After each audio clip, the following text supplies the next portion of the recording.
Wait till you see this, right? So, the 550 is like the baby bear, the mummy bear, and the daddy bear. So, normally I would say, oh, get this one if you're starting, get this one.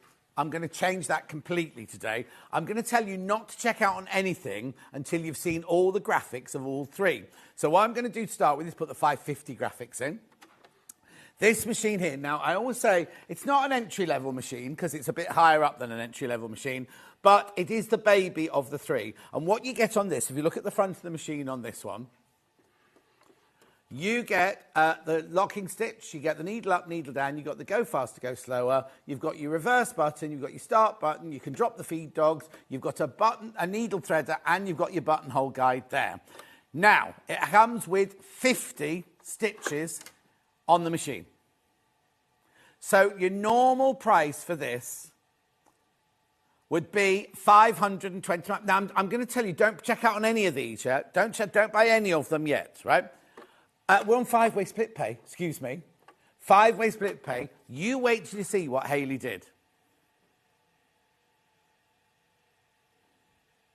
Right? So it sells for £529. £489. £489. So we're under the £500. You're only paying £97.33 or something like that on split pay, £97.60, something like that on split pay. Do not buy it. Don't buy it. Don't buy it yet. Because you need to see. So this is the baby, $489, brilliant price, comes with a 2-year warranty. They're sitting in the warehouse in fact, I've seen Jane from Elna this morning, sitting in the warehouse in Stockport, ready to go. We have 2 ambassadors upstairs here, or you can ring the call centre at Elna if you've got any problems. And never think a question is a silly question, because there's no such thing. Yep. Apparently, Paul told us on the man. You were on, weren't you, on Manager's Special Day? Right. So don't buy it yet. £489. Now, I don't know how long this or this are staying. Right? Just saying, because I was told it was only for the other day. It was only when Ben and I looked at the paperwork, we went, oh, we can still do it. That's your 550. Then we go to 560.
I've just realised I'm on the wrong set. Good morning, everybody. Hello. Hi. It's my birthday. I mean, officially, on the website, it says it's my birthday tomorrow, but it's not. It's today.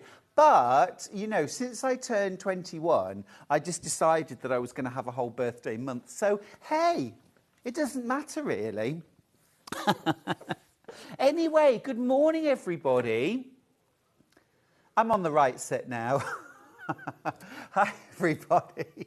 Welcome to Saturday's Sewing Street. I am Stuart Hillard. I'm 53 years old. Yay! Anyway, really nice to have your company. My goodness me, have I got not just today, but a weekend for you. Absolutely fantastic. We'll get to that in a second. I need to start, as we always do, with our early bird. So our early bird today is the Taylor Seville Magic Pins. Now, never ever underestimate the power of a good pin.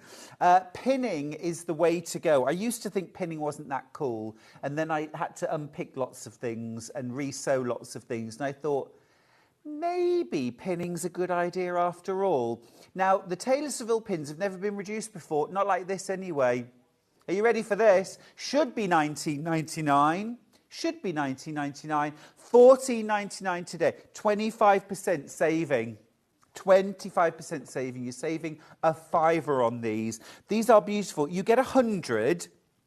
And these are your quilting pins, so absolutely perfect for patchwork, for piecing.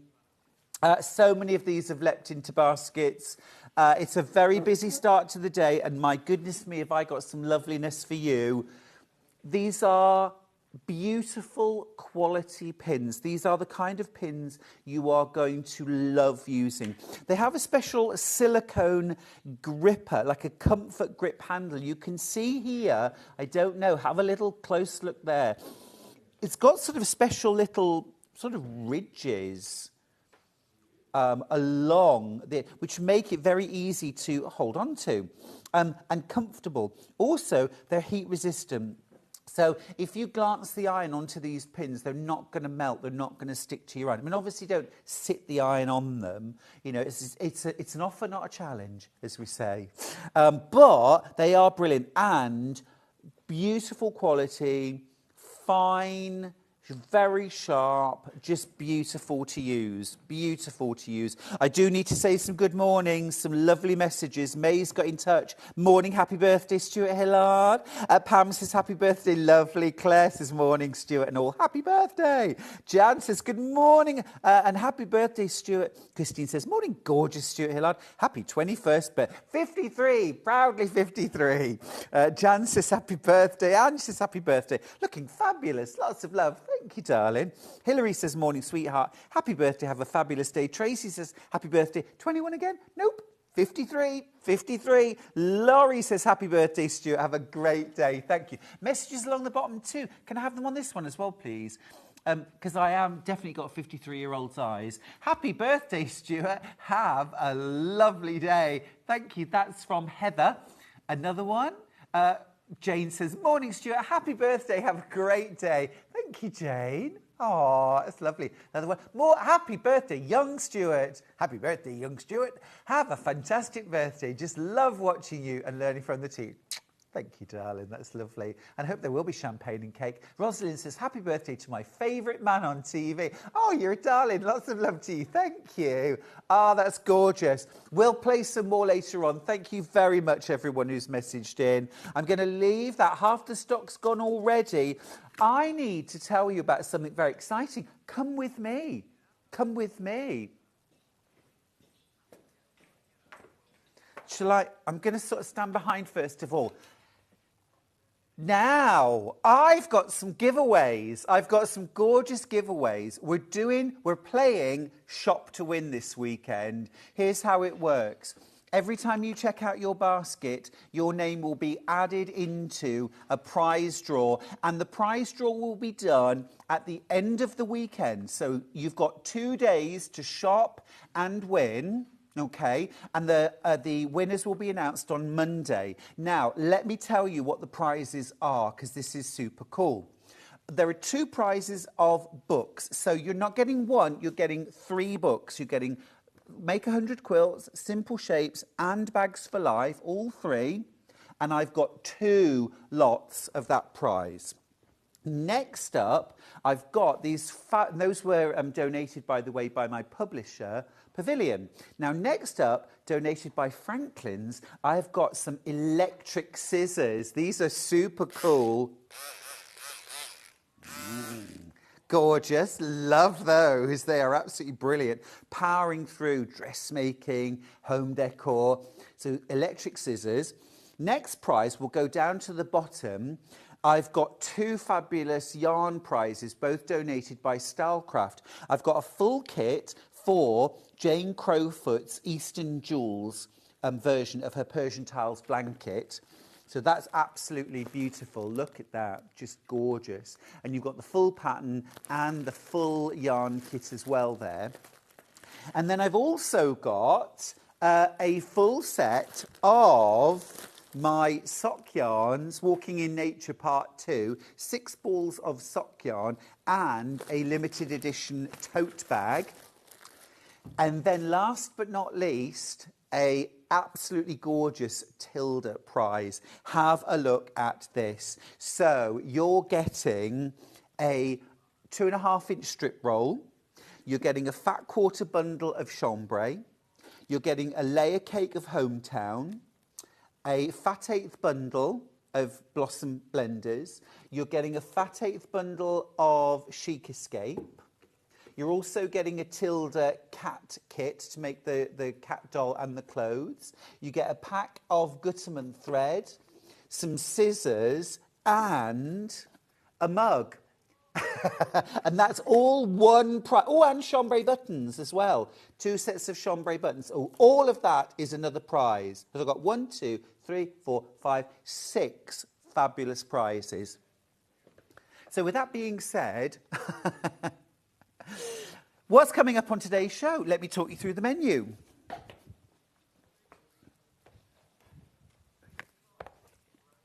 Now, 8 o'clock, brand new launch. We have got the brand new collection from Tilda. It is called Jubilee. You may have seen this on my socials. This is to celebrate 25 years of Tilda. I've designed a very special quilt to celebrate 25 years of Tilda, and we've got the brand new collection launching today on Sewing Street. That's coming right up. Now at 9:30 I'm going to be joined by the fabulous Sandy Milichip-Masocki, who has designed the most gorgeous bag. It's called the Cloud Bag Crossbody, and it is absolutely gorgeous. Check this out. These are so beautiful, aren't they? It's got this gorgeous sort of cloud-shaped flap, gorgeous little handle, chain to wear around your shoulder, little pocket on the back. Absolutely beautiful. That's coming up, a brand new pattern at 9:30 with Sandy. Now then, back to the menu. At 10:30, I'm joined by the wonderful Emily Roberts, who is bringing us some fabulous tools. Now, we've got 2 brand new tools that are launching on Sewing Street. We have also got all of Emily's previous tools restocked and raring to go. Previous sellouts, restocked. Brand new tools, we've got them, and loads of demos on everything. So that's going to be fabulous. And then at 12 o'clock, Sandy Milichip-Masocki is back with the rainbow round cushion. These are absolutely incredible. Beautiful hexagon pieced cushions, some beautiful panels, so much inspiration in that hour. You're going to absolutely love it. Now, I should have mentioned earlier on, I will be signing those books, and I need a pen. I have a pen, and as it happens, look at this. So it is a fabulous rainbow pen. I've signed each and every one of them. Well, I actually signed a piece of paper, and that's been reproduced, complete with a kiss. Look at that. And let me just sign this. with love. Look at that, it even writes too. There we go. So now, everybody that shops with us this weekend, while stocks last, will get a free pen. A rainbow pen signed by yours truly. How fabulous is that? Add to your collection. Wonderful. All right, let's get started. Let's launch now. Okay, so first off, thank you everyone who's already bought my brand new pattern. It's called In Love with Quilting, and I want to show you the quilt first of all. So here's the quilt. Now it's a heart sampler. I had so much fun designing and making this. I really did enjoy making this. It's got 6 different heart blocks in there, and different techniques. And lots and lots of fun. This is a fabulous scrap quilt. Now, I've made it using the brand new Jubilee collection and blenders from Tilda. But you could also make this in a selection of old and new Tilda. You could mix and match. We've got a full kit, but if you wanted to make this as a scrap quilt, you absolutely could as well. And it's got that style. Let me talk you through it. Let me tell you what we've got. So on the sampler quilt, you've got these 2 really big blocks here, which is called the stars and hearts, because you've got that big heart, but you've also got sawtooth stars sort of integrated into the heart itself. So really, really fun to piece that one. Then you've got applique hearts. I'm going to show you how to do these appliques. These are turned edge, but not needle turned hearts, and you've got some applique. Next up, you've got the strippy hearts. So these are strip-pieced, easy strip-pieced hearts. So next up, you've got the Danish hearts block. So this is the Danish heart block here, but I've combined 4 of them together to create a flower. And then there's a bonus stem and leaf block right here, which turns it into a flower. So there's lots of different things you can do with that block there.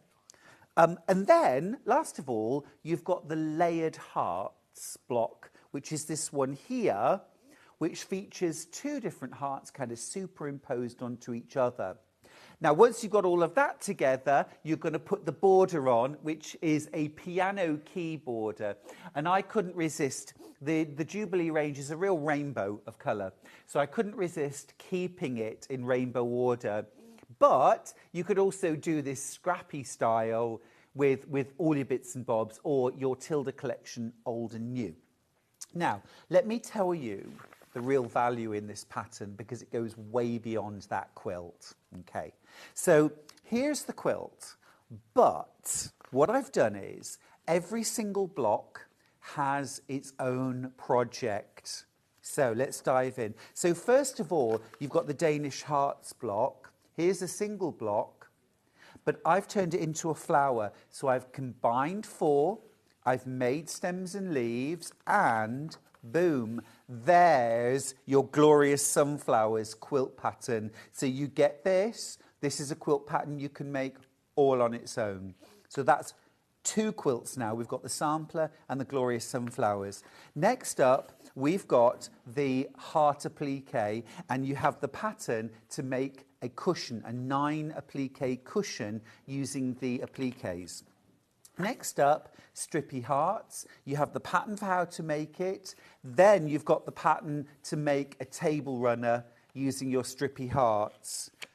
Where are we up to now? 4 patterns. Next up, layered hearts. You get the design for the block and how to make that, but then you also get a completely different lap quilt pattern using the layered hearts, and you also get the instructions for making the border and the additional blocks in there as well. And then last up, you've got the stars and hearts block, and then I've also turned that into this gorgeous wall hanging quilt using the block. And then you get all your instructions for how to make up the actual quilt itself. So 6 different quilt patterns, all in one pattern, including your sampler. Now, one thing I just wanted to say about this quilt, because you're probably looking at it thinking, how on earth does that go together? I bet it's really hard. Because the thing is, if all the blocks are the same size and shape and they're all set in horizontal, vertical, or even diagonal rows, easy peasy, we know how to do that. With this quilt, I wanted to make lots of different blocks that were all different sizes, which is much more fun, much more stimulating, and kind of keeps you interested. But I'll be honest with you, when I was designing it, all I knew was I wanted to make lots of heart blocks, different sizes. I didn't really think about how I was going to put them together. I thought, I'll work it out. Anyway, so then I thought to myself, once I'd made them all, am I going to have to do Y seams? Am I going to have to do partial seams? How on earth am I going to get all of these interlocking blocks to go together? Because there's no straight rows. Do I have to do any of that? No, you do not. It is all straight line sewing.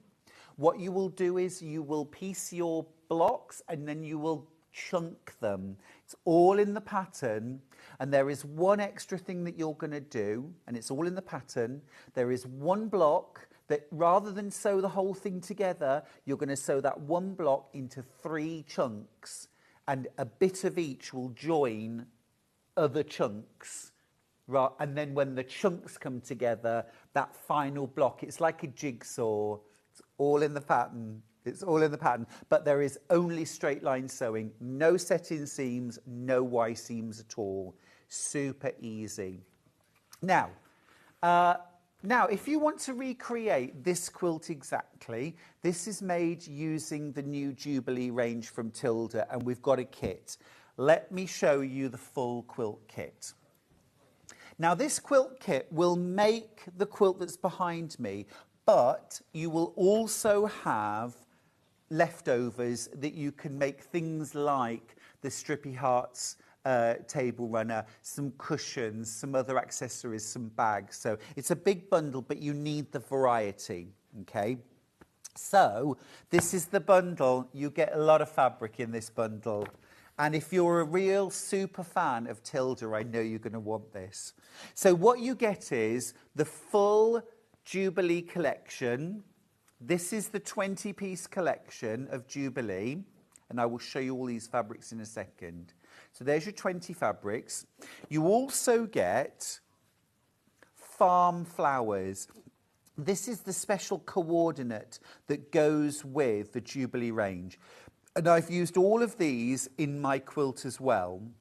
So 28 half meters of Tilda. That's the ultimate, isn't it? The ultimate collection. Now, also for my quilt, you need oodles of cream fabric. This is 3 meters of cream fabric. You get all of that for free.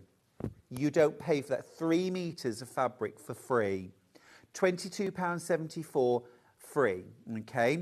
You're only paying for the Tilda.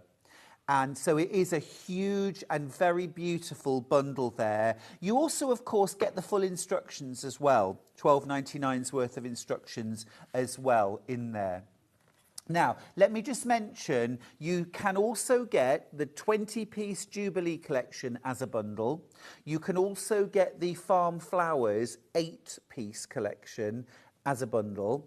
And we've got the fabrics individually by the half metre. Okay, so let me run through, but let me show you first of all, here's the Jubilee collection, and we'll start with the reds. What's lovely about this collection is, it is a celebration of the last 25 years of Tilda.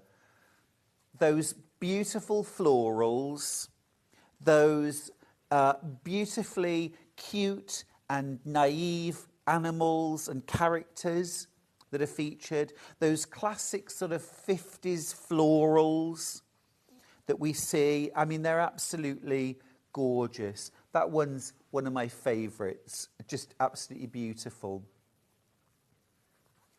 Tilda gets better and better, doesn't it?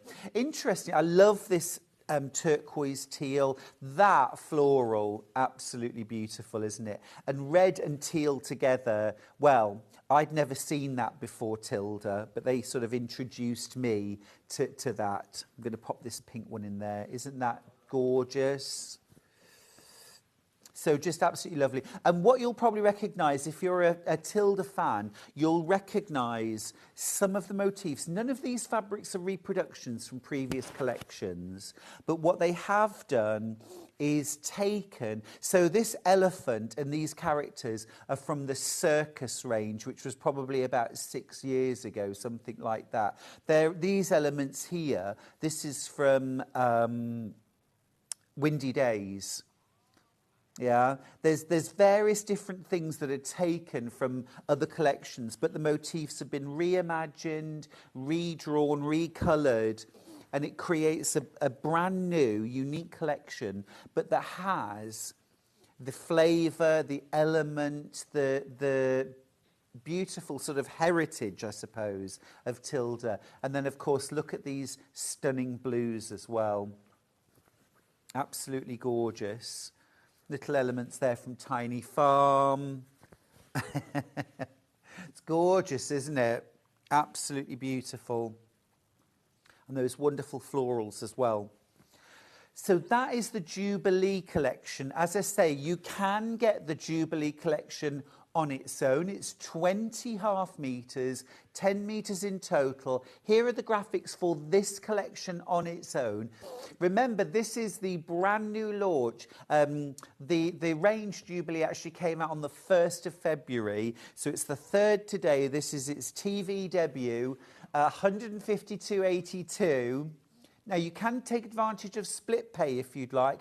0 interest, 3 split pays of £50.94. So you don't need to spend 152.82 today. Just spend a shade over £50, get the 20-piece collection home. Now, you can still use this to make my I Love Quilting, In Love with Quilting quilt. So what I would say then is if you've got any Tilda in your stash, which I know you have, pull those colours out, because I designed this to work with reds and pinks and blues and greens and yellows and creams and you name it. You could throw in some purples, you could throw in some browns, you could throw in some black, anything you want. Anything you want you can throw in and supplement what you've got. But lovely to get that Jubilee collection in. So, back to the quilt kit now. Back to the quilt kit. So you're getting the full Jubilee collection, 20 half metres. That's the start. Right, next up, I need to make some space. Now, don't forget as well, the quilt kit is also on split pay. So there's 3 split pays, no interest to pay, no credit checks. You literally just choose it as an option when you check out. £83.57 gets the kit home. So 20 half metres of Jubilee, the full pattern, of course, for In Love with Quilting. Then you get Farm Flowers. So this is an 8-piece collection. So you get the beautiful, it's a gorgeous little, almost like an Indian block print. And just stunning, isn't it? You've got the red background. You've got the pink background, bubblegum pink. Love that. You've got the tan. This collection would work on its own, of course. You could just use this. You've got the gold mustard. These would be lovely for children's wear as well, wouldn't they? You've got the leaf green. Love that. You've got the aqua teal. Isn't that beautiful? And you know me, I love a rainbow, so for me, this is ticking so many boxes. You've got the sort of chambray blue. How delicious is this?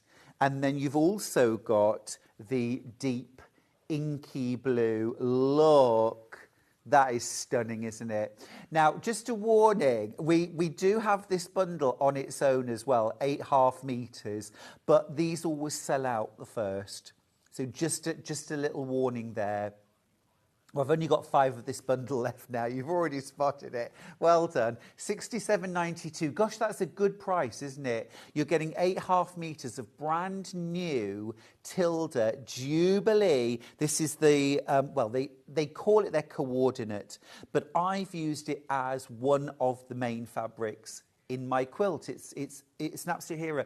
If I just show you for a second, if you have a look at this block over here, this is the flower and leaf and stem block. Because in the main range, there isn't any green, and I wanted leaves and stems. There is that turquoisey teal, but I wanted leaves and stems. So this you can see here, I've used the green farm flowers for some of the leaves, and I've used the tealy turquoise for the stem down the centre, and then a little bit of the main collection for these last 2 leaves. But, you know, having those blenders in there really did sort of round out and complete the palette for me. So I just think these are fab.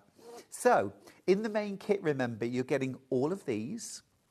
You're also getting all of these, the whole collection. You're also getting the pattern for 6 different quilts, and you're getting 3 meters of cream solid for free. For free. Here's the full kit. Here's the full kit. If you want to reproduce the project that's right behind me, this is the way to do it, because this is exactly what I started with. 1/2 meter of everything and 3 meters of cream. But equally, if you want to get the pattern on its own, if you want to get some cream fabric, maybe buy a few of your favourites of the Tilda Jubilee and combine that with your either Tilda collection that you've already got at home. Maybe you've been collecting fat 8s over the years. Maybe you've got some 1/2 meters, or even things like charm squares. If you've got some charm squares, lots of these units can be cut out of charm squares. There's no reason as well why you shouldn't throw in things like some chambrays, some solids, or some fabrics from other collections, you know. I'm very eclectic. I love to add in all sorts. Now, if you have a look on our website, www.sewingstreet.com, click on Watch Live, and then once you get there, if you scroll down, oh, the early bird's sold out. Well done if you got yours. Coming up on today's show, you'll be able to see all of the individual fabrics by the 1/2 meter.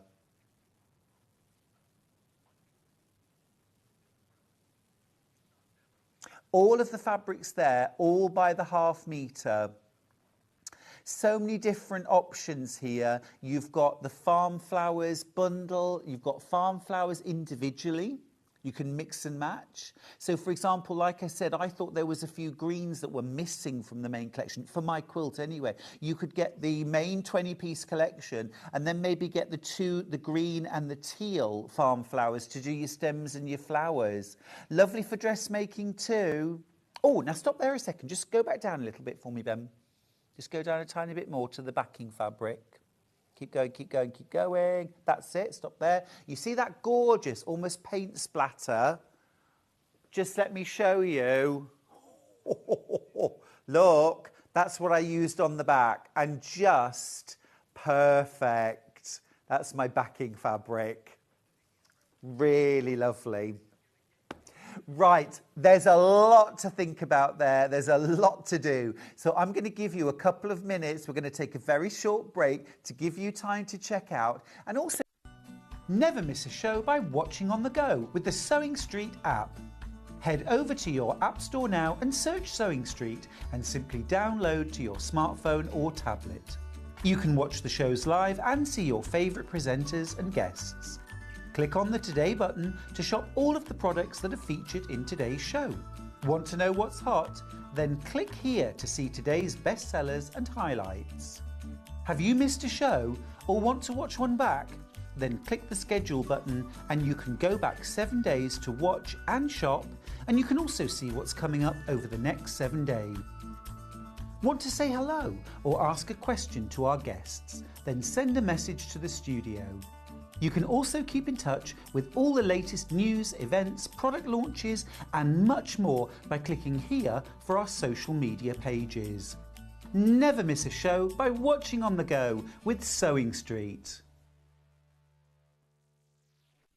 And we'll see you bright and early tomorrow morning at 8 o'clock. Bye.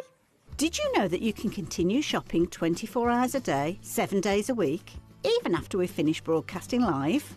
Just head over to www.sewingstreet.com for thousands of sewing supplies available from top brands. You still pay only 1 P&P with split pay available on certain items and an easy checkout service too. Plus, you can get expert advice and tips from our Sewing Street hub, and UK customer support is available 24/7. So head over to sewingstreet.com and continue your sewing journey.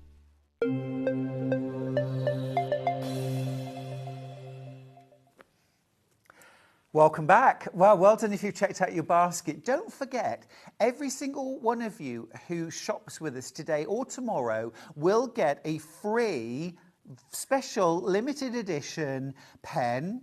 It's a rainbow pen with my signature on it, slapped on it. I hope you like that. Of course, this is while stocks last, but gorgeous. And you'll be getting one of those pens. Also, of course, every single person, each time you check out, you'll be entered into a prize draw, Shop to Win. And my goodness me, I've got some fabulous prizes. 2 different prizes of all 3 of my 2 quilting books and a bag book, so you get all 3. You've also got that massive mega bundle of Tilda goodies. You've also got the full kit and pattern for Persian tiles from Jane Crowfoot. Her brand new book's coming up tomorrow. She's doing an exclusive brand new launch of her new crochet book tomorrow, 11:30 tomorrow. And then you've also got a full set of my Walking in Nature sock yarn, 600 grams of sock yarn from Stylecraft, and also that Totes Amaze Balls tote bag as well included, and a fabulous pair of electric scissors that came from Franklin's. Loads of good stuff. All of those prizes will be announced on Monday, so everything will kind of roll over the 2 days.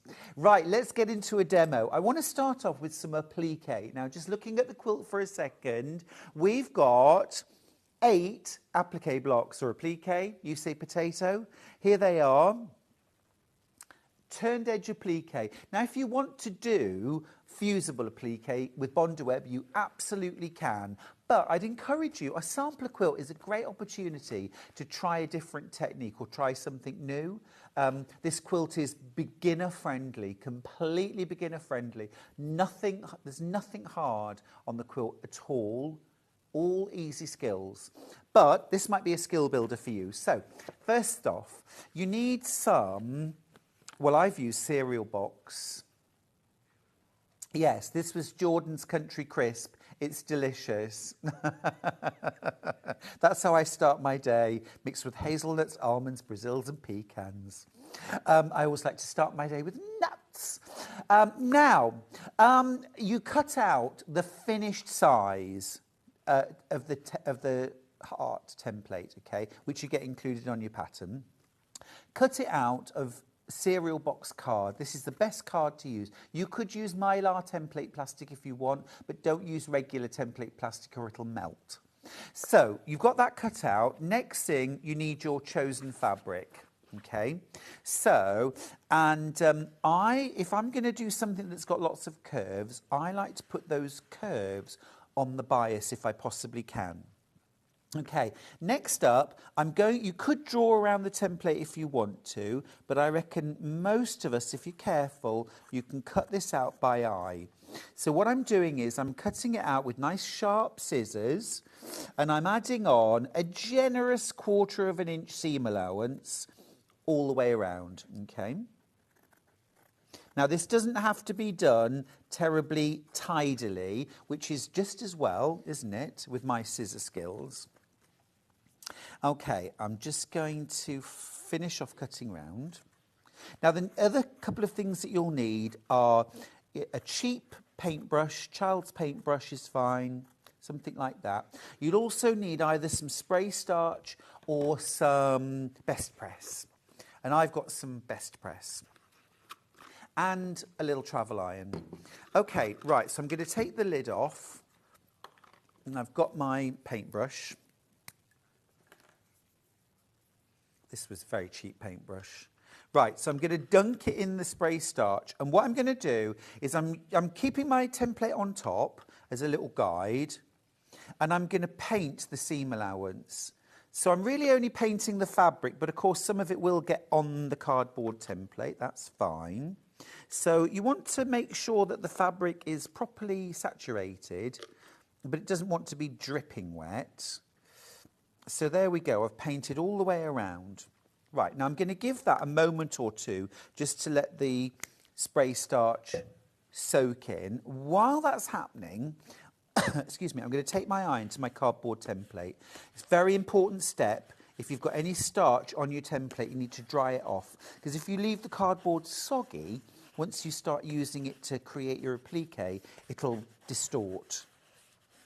So I've done that. The other thing I'm going to do is I'm just going to lightly iron my... And you might think, well, you've just put that starch in, now you're drying it off. I don't want it to be really wet. I just want it to be in the fabric.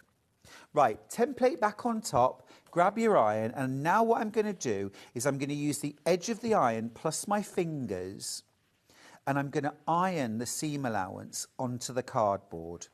So I'm pulling it in with my fingers, nice and tight against the edge of the cardboard, and then I'm pressing down firmly with the iron. And can you see that's turning the edge all the way around? Now, carefully pick up your template, turn it around, make sure everything's still in place, and then keep pulling that fabric in. Now, once you've got around the curve, you'll notice here at the centre, we've got a deep inner point. I need to use some nice sharp scissors, and I'm going to cut right down to the cardboard. Can you see? I've actually cut straight the way down. That now allows me to pull that fabric right over to create a lovely sharp inner point. All done? Let's pick up the work and turn it. Pull the other side in. Now, I know a lot of appliqueurs will use a little bit of fray check just on that inner point, just to stop any fraying that might happen. I've never had an issue with fraying, so I don't use fray check, but you can if you want to. And then keep going round, and you're just pulling that edge in. Now, remember, it's starch, not glue, so don't expect the fabric to stick flat to your cardboard. All you're trying to do is create a lovely firm edge to your applique. And there, just at the end, I've just pulled that little dog ear over and pressed it down. Right, that was easy. There's my perfectly turned heart, turned edge. That was easy, wasn't it? Now, of course, we're not going to leave a piece of cardboard inside the applique. I'm going to take the cardboard out quite gently. There we go. And you can, if you want to, just go back and just make sure everything's pressed down, but just be careful that you don't end up distorting what you've done. Right, perfect. So that's all done. Next thing, your background square. Now, you can cut this slightly larger than you need it if you want to, and I do recommend that in the pattern. And then you can applique it and then square it up at the end. Finger press your quarters and place your applique. And you just want to make sure that that applique sits centrally in, just some pins, I was just looking for some pins, just sit centrally in the centre of your block there. Now, the next thing that you'll do is to pin in place. And Ben's skipping around finding me some pins. Now, I'm going to give you two tips here. And the first one is, if you're going to machine sew this, then you're going to pin from the top. Are you struggling, Ben? Oh, I can use those. Yeah, no problem, thanks. Thank you. Right. I've got a rainbow selection. So if you're going to machine sew this, you want to pin from the top. Okay. And then you can take them out as you're stitching. You can also use glue. You could use a glue stick to do this if you prefer. But if you're going to hand applique this, I want you to instead pin from the reverse. So you'll put your pins in like this.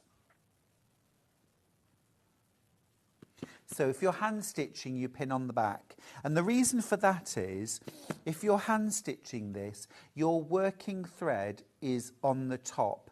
And if your pins are on the top, you will constantly be catching your thread on the pins. If you pin from the reverse, you won't catch your thread on anything.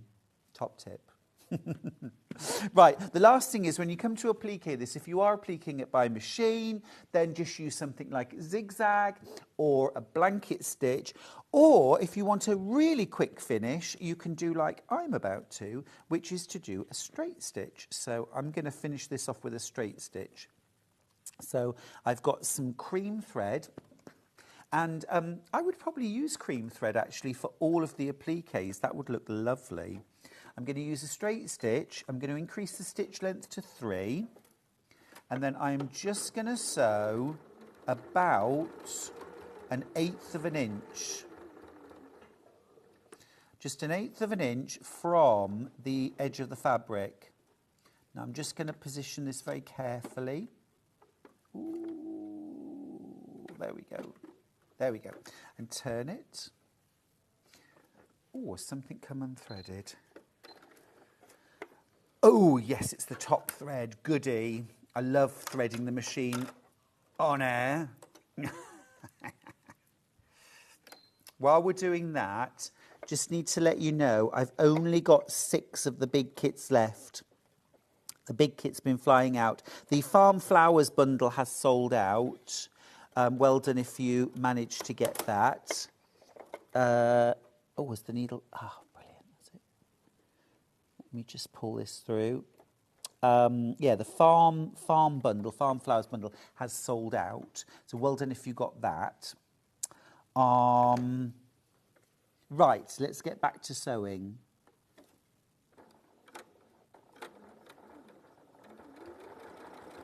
So I'm just 1/8 of an inch in from the edge. And you'll see, if you've done a turned edge, sewing very, very close to the edge is a very, very acceptable way to finish your appliques. Looks lovely, and also it's very, very quick.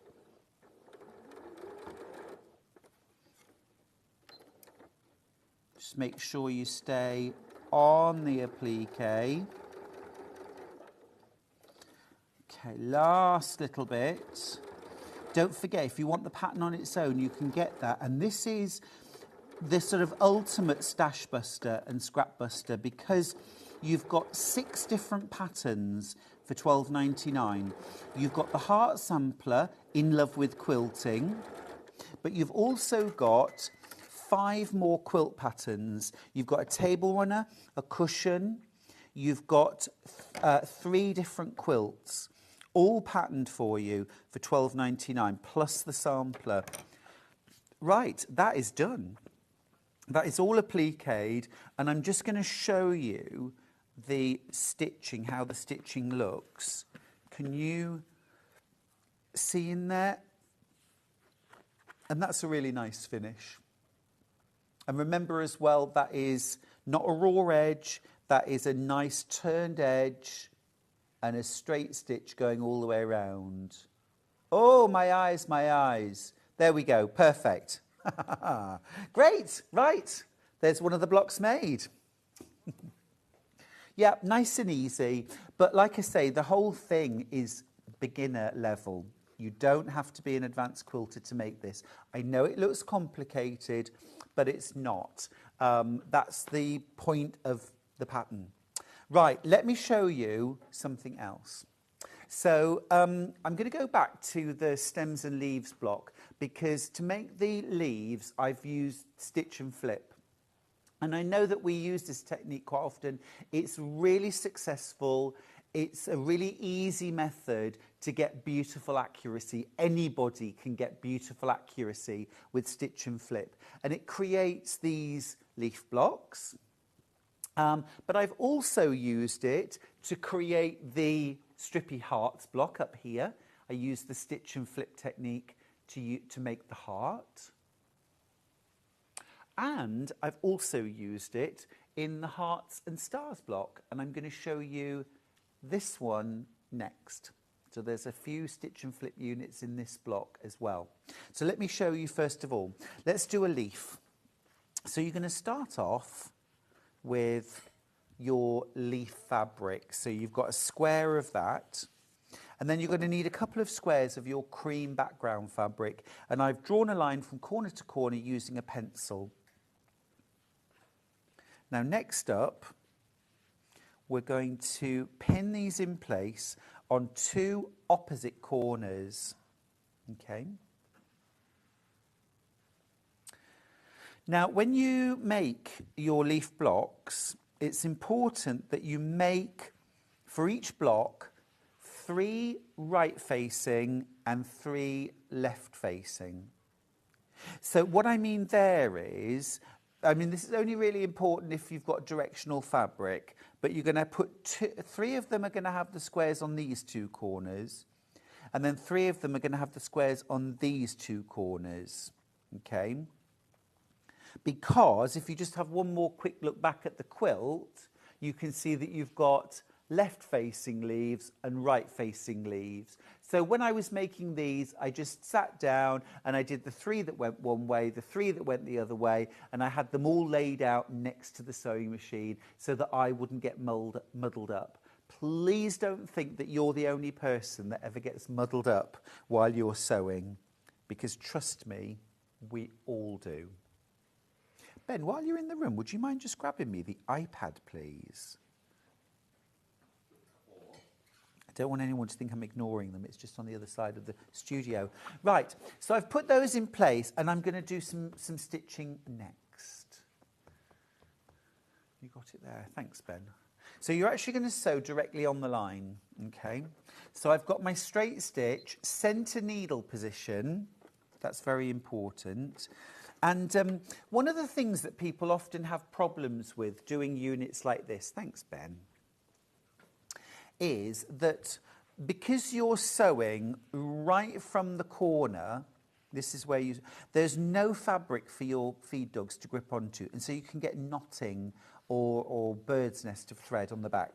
So I'm just going to show you how to avoid that. So don't use the cutting function on your machine. Don't use the scissors. So what I'm going to do is just put my needle down and up so that I've got a long tail of thread on the top and the bottom. Okay. So now get everything into position. Grab hold of those 2 threads and drop your needle down. Now, as you take the first stitch or 2, pull gently back on those threads and you won't get any bird's nest form. No chewing up. Now remember, don't use the cutting function. Just lift and trim, and you can cut those long threads off, and then turn it around and do exactly the same on the other side. So grab onto the top and bottom thread,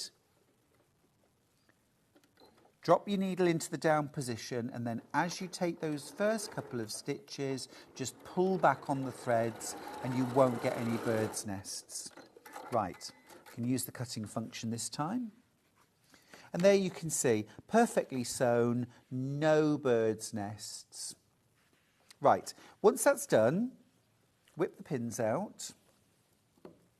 Give it a little press just to set your seams. While I'm doing that, Hilary says, loving your new quilt pattern, Stuart. Thank you, Hilary. Wonderful. Ellen says, happy birthday. Pauline says, happy birthday, Stuart. Pauline says, what size is the completed quilt, please? Very good question, Pauline. So the whole quilt itself, let me go to, is 70 inches by 76. So that will fit a double bed beautifully, or a big wall hanging. And then the individual projects within it, Glorious Sunflowers is 58 by 70. The applique cushion is 18 inches square. The table runner is 42 inches by 18. The layered hearts quilt is 66 inches square. And the Hearts and Stars quilt is...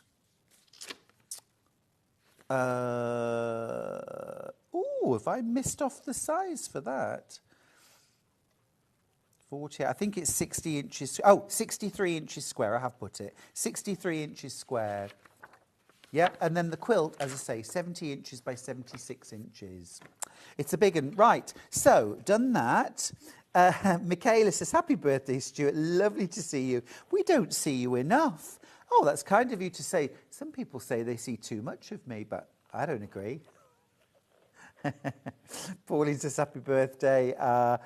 Catherine says, good afternoon, Stuart from Penang. I bought 2 batik dresses here. Happy birthday, have a great one. Weren't you going to a batik village today? I seem to remember. Yeah, fabulous. Marie says, I'm an Aquarius too. Have a super day. Oh, bless you. Happy birthday. Marie says, happy birthday. Right, so I've pressed those corners back. Okay. So the important thing is that you don't trim and then press. You press, and then if everything fits and everything's the right size and shape, then you can go in and trim. Okay. But don't trim first. And just leave about 1/4 inch seam allowance behind. And that is your leaf. Easy peasy, not difficult at all. And as I say, you can twist and turn the block to make the left and right if you're not using directional fabric. But if you are using directional fabric, then you do need to just make sure you make a left and a right version. Okay, so there's your little heart block. Your little leaf block. Now, let me do a few more messages. Bernadette's message to say, happy birthday, darling. Hope you have the very best of days. Congratulations on your gorgeous quilt. I will raise a gin in your honour tonight. Much love, Bernadette. I shall have to do the same, Bernadette. Steph's got in touch. Morning, Stuart. Wishing you a happy birthday. Thank you, my darling. Fiona says, happy birthday. Hope you're not having salad as a birthday treat. Oh, no. I told you last week, didn't I? I was moving studio, and Liz from Pinhole Quilting was coming to move the quilt. And I'd said, oh, I'll take you out for lunch. And I'd instantly thought, we're going to the Istanbul Grill for chicken skewers and warm flatbread and gorgeous everything, lovely. And she said, oh, yes, a light lunch would be good. My heart just sank because I thought, that means salad. Anyway, I did salad, and it was lovely. But yes, by 3 o'clock, I was ready for a kebab. I won't lie. Christine says, hi again. Can you tell me, does Emily Roberts have numbers as well as letters, please? Not today, Christine, but she's here. We shall ask her.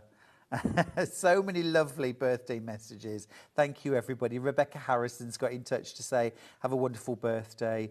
Maria's got in touch to say, morning, Stuart. Happy birthday. Did you get my box of cakes I sent you from Sean the chef? Marie, did I get them? Yes, can I show you these? From Sean the chef. Look. This one's got crunchy bars in it. This one's Biscoff, Bakewell. And they're all, literally all of them. This is Bueno, all of them for me. Every last one. I don't have to share. Maltesers. And, oh, that one's got my name. Do you know, I'm getting really hungry now. Absolutely beautiful, Marie. You've made my day. Thank you. And Sean. Thank you both. Sean the chef there. Gorgeous. They deliver. What can I say? Thank you. Even to Redditch. Right. Should we do another demo? Let's do another demo. Right, okay. Right, I need to show you on the quilt something. Well, in fact, you can see it from, I think you can see it from, no, I do need to show you something. Come back, Ben. Let me show you something up here. Now, probably what looks the most complicated block is the hearts and stars.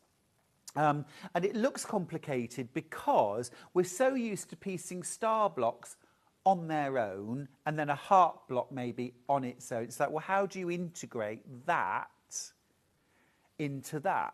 Well, you don't have to worry about that. I've done all of that for you. I've worked it all out for you.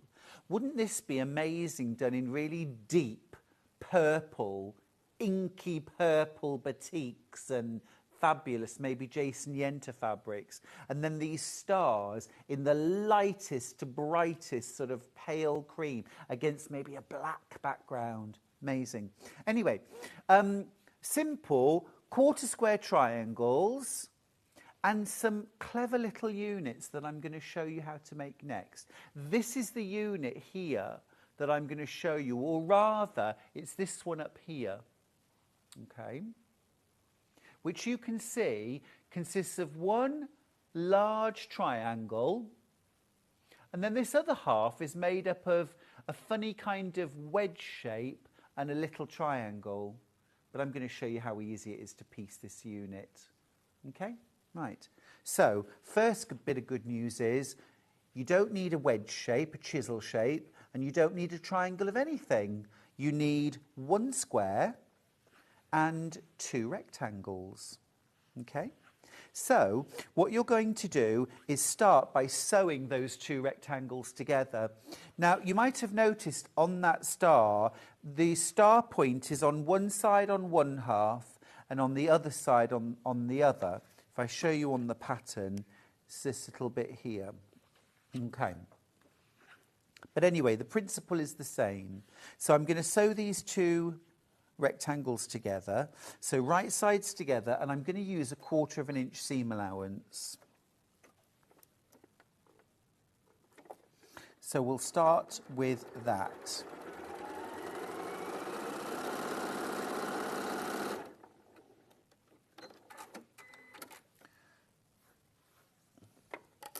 Let me just put my bobbin in. Right, so once you've sewn that, don't forget to set your seam.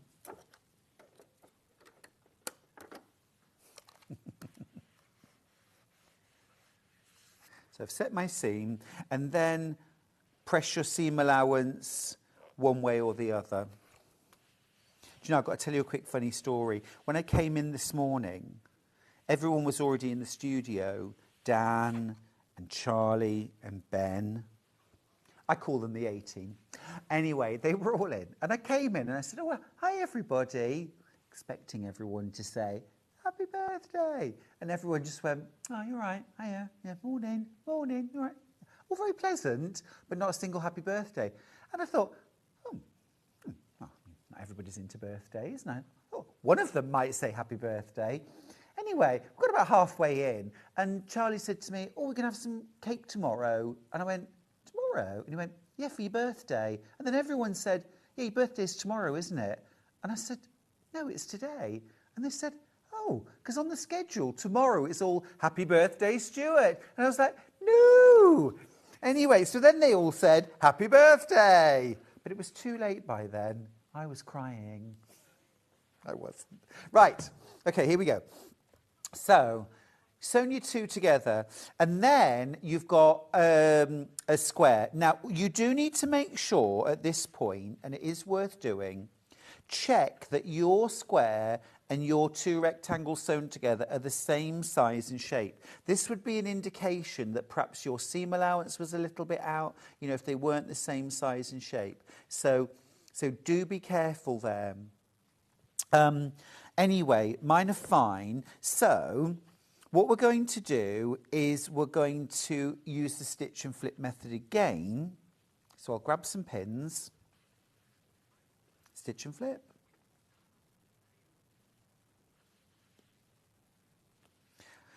And I'm going to Pin, gosh, these are whacking great thick pins. These aren't like the lovely Taylor Seville ones. They're the ones I wanted, really. Ooh, gosh. You know, it really does make a difference. Right, and I'm going to sew straight down that centre line. So, straight stitch.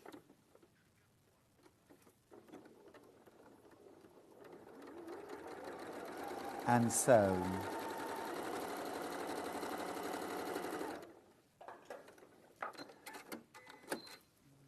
And I didn't do my little trick that time with the thread, and it did start to chew up the corner.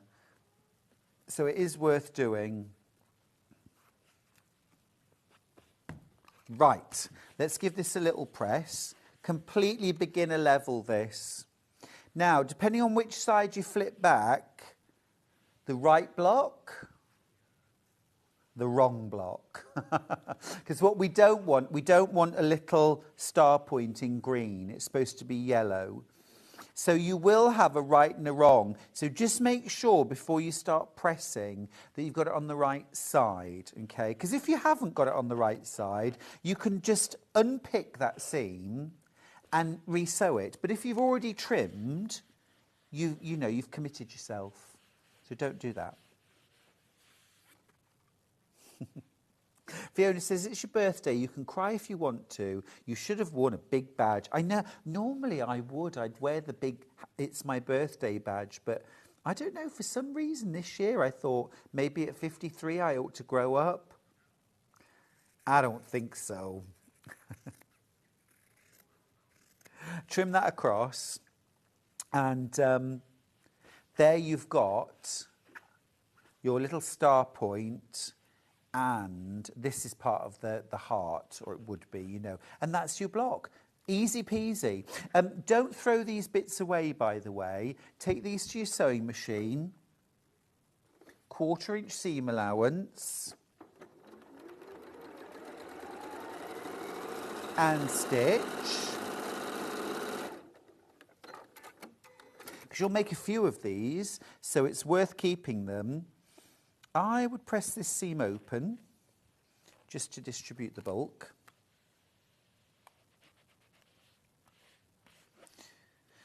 And then once it's all pressed, then I would just give that a trim down. Just trim it to size, because it's not going to come out a particularly good shape. You can see mine is anything but square because I just trimmed it off quite roughly, and that's absolutely fine. Nothing wrong with that. We'll just go in then with a little trim tool. Now I can get a 3.5 inch cut, so 3 inch finished. So I'm going to trim there. Okay, flip that around.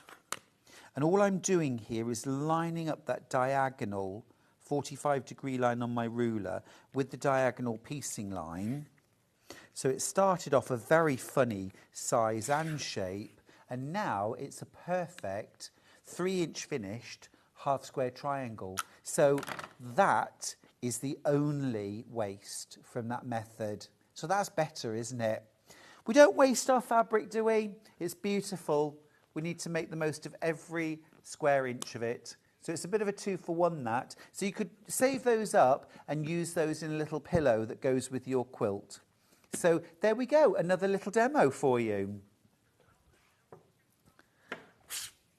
But look, the whole pattern is beginner level. There is nothing hard. Let me talk you through a few of the techniques. You're going to do some strip piecing to create these checkerboard designs. You're going to do a bit of stitch and flip to create the Danish hearts as well. You're going to use that same stitch and flip technique to create leaves and then add stems to create a beautiful flower block.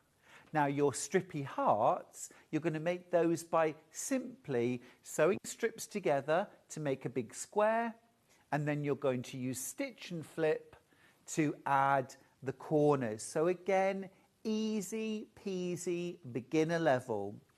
Next block, some turned edge applique, or fusible if you like, But I've shown you this morning how easy it is to use your iron and a bit of best press to create, and cardboard cereal box, to create beautiful heirloom quality appliques. So why not give that a go? You're going to use simple piecing, half square triangles, quarter square triangles, and squares. That's it for this one. Okay, I just put some quarter square triangles in for a bit of variety. I don't know if you can spot them. I wanted it to be quite subtle, just so there was a nice scrappy variation. But again, super easy.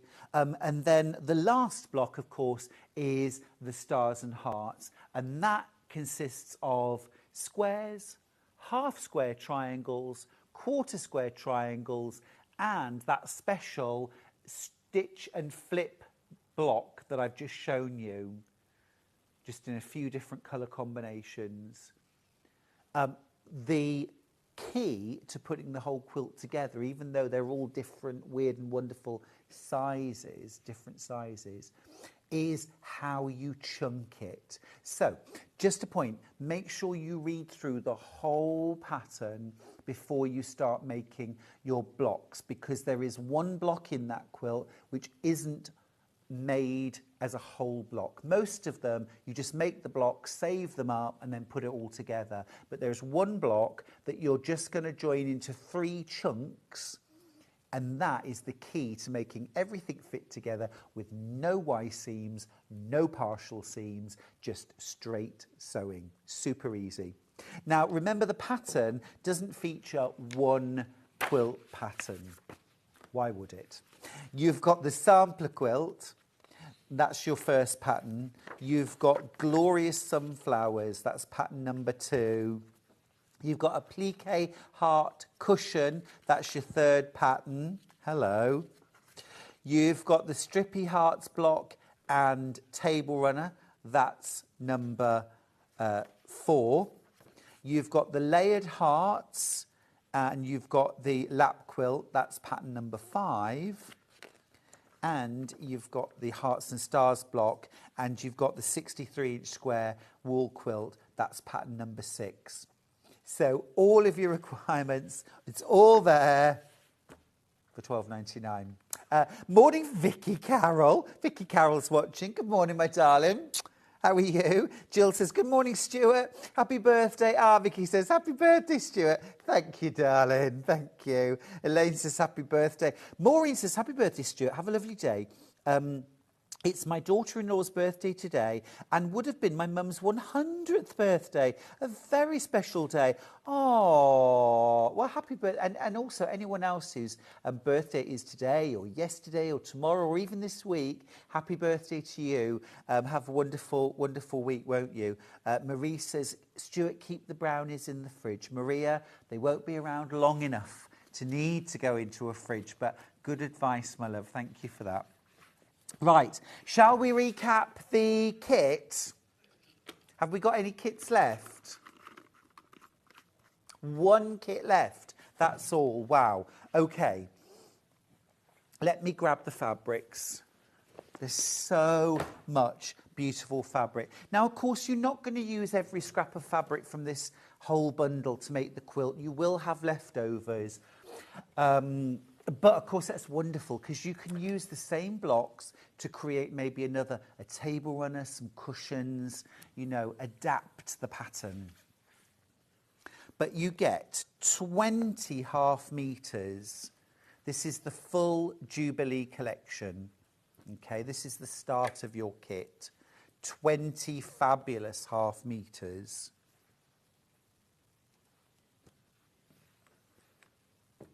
Do you know, I've just realised I didn't get that fabric. That fabric isn't in the quilt. Is the kit sold out?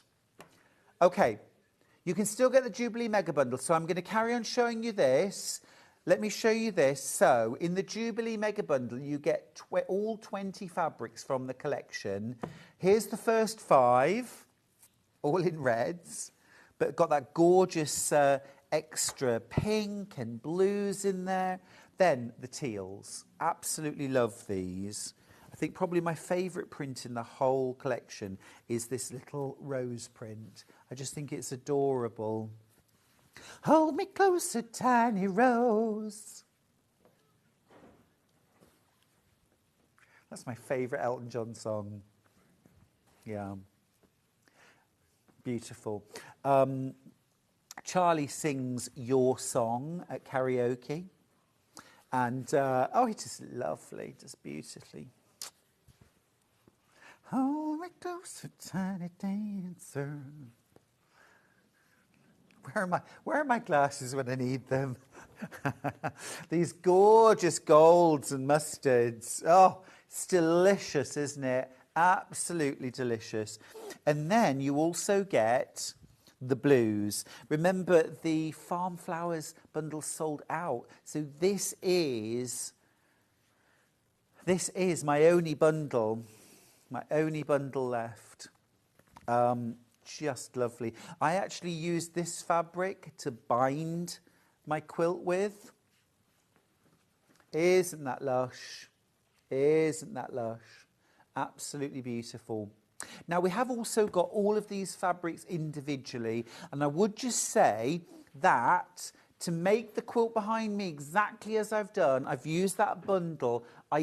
You will need 1/2 metre of the blue to create your binding. So either keep that 1/2 metre out, don't use it in the piecing, that's cool. You won't see that it's not in the piecing. Or you could do a scrappy binding, and then you could use all of the fabrics to create a scrappy binding, and then just use this throughout. Do either. But, or pick a different fabric out of your 1/2 metres and use that for the binding. Just remember, if you're going to do that, leave that fabric out. I picked this one because it has a stripe element to it. Do you know what I mean? It's got these lines, and I love a stripy border, a stripy binding. So for me, that was the obvious one to go for. And I also wanted to counter. The red's quite dominant in my quilt because I did those big hearts in red, and I just wanted to have something that was kind of far away from the kind of warmth and heat of red for the binding. So I chose a cooler colour for the binding. Okay, so that is the 20-piece Jubilee collection. Now, backing fabric. I use, let me show you first of all, this is called drop cloth. And it is almost like paint splashes of all the colours of the rainbow all over the backing. I thought it was just the perfect choice for this one. Just absolutely lovely. A collection of kind of pinks and reds and yellows, blues, all those different colours. Let me grab it, and some lovely green too. So here is drop cloth. I'll tell you what I'm going to do. I'm just going to move all of this. There we go. Right, so here's drop cloth. Now this is 108 inches wide. It's £12.99 per 1/2 metre. Lovely, isn't it? Now, for my quilt, I think 2.5 metres is going to be plenty. So you want the 70 inches, 2 metres, 2 metres, 4 units. That's all you'll need. 4 units. That's easy. That's easy. It's lovely extra wide, isn't it? It was really nice to work with. You could piece regular quilt weight cotton. 2 panels would be wider than you need. So you don't have to go for an extra wide, but I loved not having to seam it, and I just loved this print as well. And you do only need 4 units for the quilt. 100% cotton, of course, lovely to work with, and also really, really good choice as well if you're doing things like if you want to make a runner, some cushions, things like that. Use an extra wide. 1/2 metre or 1 metre of it will be enough to make some cushions to make the backing of a table runner, so it's quite an economical option there. Now, I've also got this rather gorgeous backing fabric. This would also work well. I mean, this is a very me fabric. Because look, it's got black and white, almost like Santangle doodled clouds, but it's also got, can you see all the lovely rainbow colours all throughout? Isn't that lovely? It's just great. So this one is called Head in the Clouds, which is also very me. And look at that. It's lovely, isn't it? I think that would be great fun to colour in with Inktense pencils.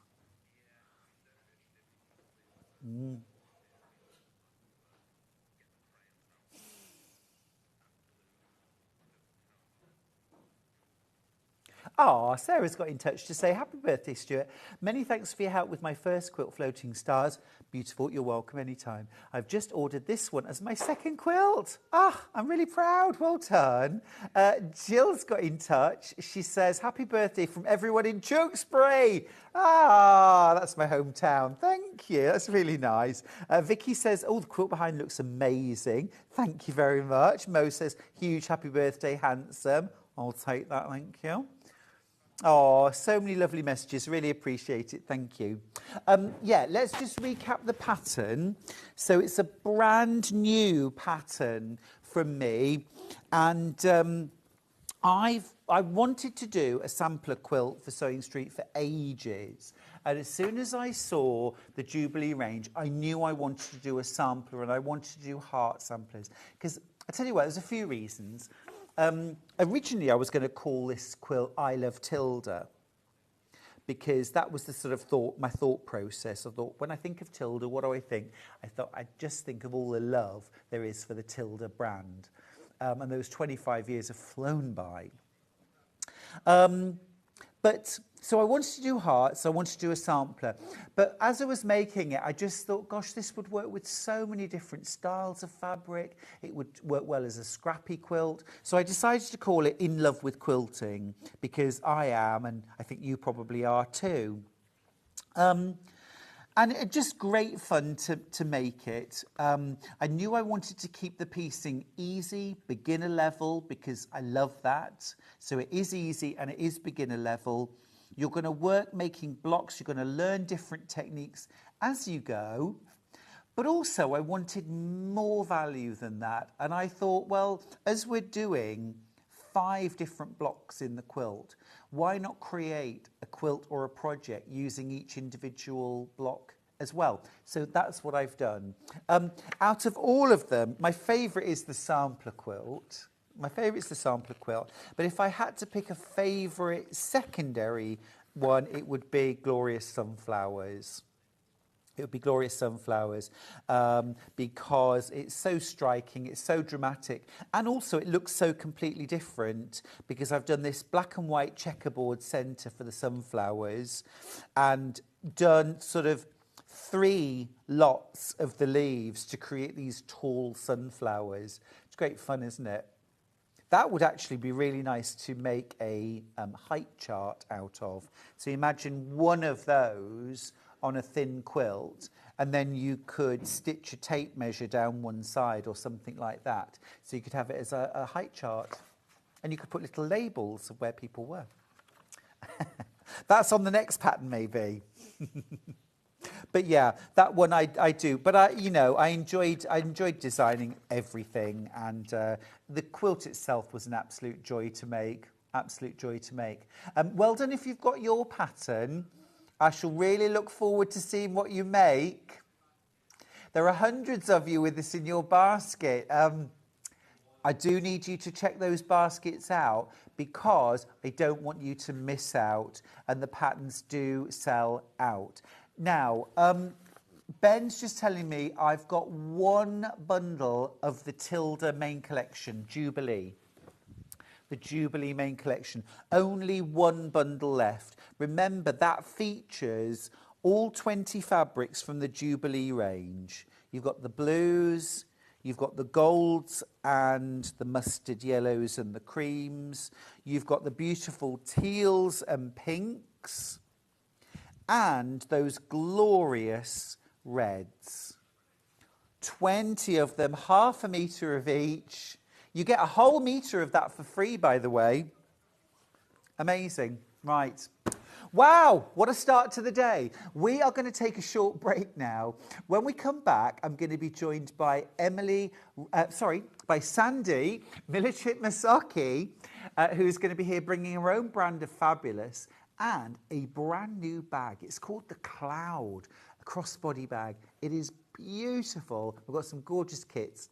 Go grab yourself some birthday cake. I'll see you after this.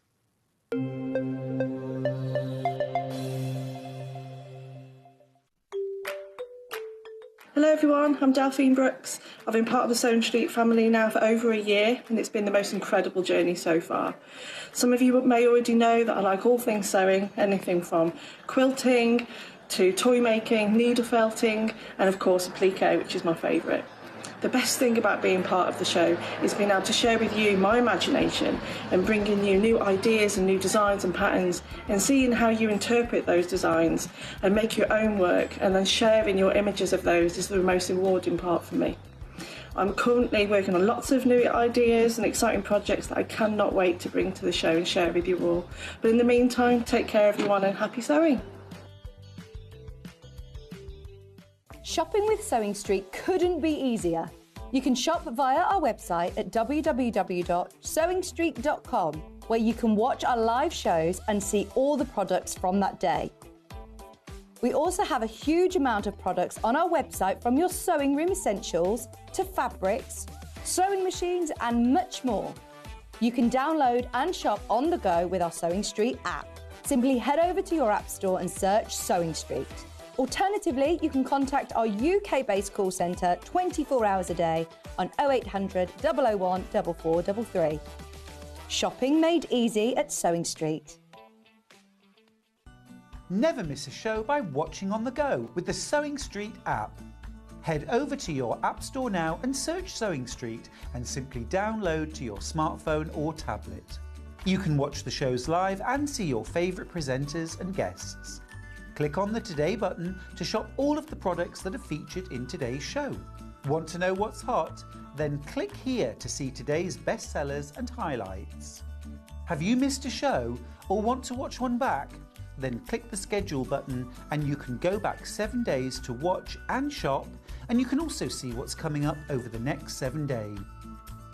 Want to say hello or ask a question to our guests? Then send a message to the studio. You can also keep in touch with all the latest news, events, product launches and much more by clicking here for our social media pages. Never miss a show by watching on the go with Sewing Street. Did you know at Sewing Street that on various products we offer split pay? That means on certain items you can spread the cost over 2, 3, 4 or sometimes even 5 interest-free monthly payments. Just pay the first instalment when you purchase and you're away. So shop your way with split pay. Every day our experts will bring you a wealth of knowledge. They'll take you through the steps of making projects, and we feature fabulous tips along the way. Whether you're new to sewing or a seasoned pro, you're sure to learn something new. We're live every day from 8 AM till 1 PM, and you can also watch back all of the demonstrations featured on the show on our YouTube channel. And we'll see you bright and early tomorrow morning at 8 o'clock. Bye. Did you know that you can continue shopping 24 hours a day, 7 days a week, even after we've finished broadcasting live? Just head over to www.sewingstreet.com for thousands of sewing supplies available from top brands. You still pay only 1p&p, with split pay available on certain items and an easy checkout service too. Plus, you can get expert advice and tips from our Sewing Street hub, and UK customer support is available 24/7. So head over to sewingstreet.com and continue your sewing journey.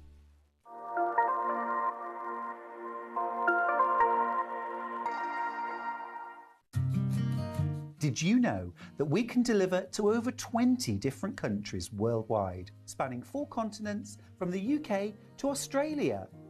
Check out our website for the list of countries and delivery costs. Sewing Street, stitching the world together.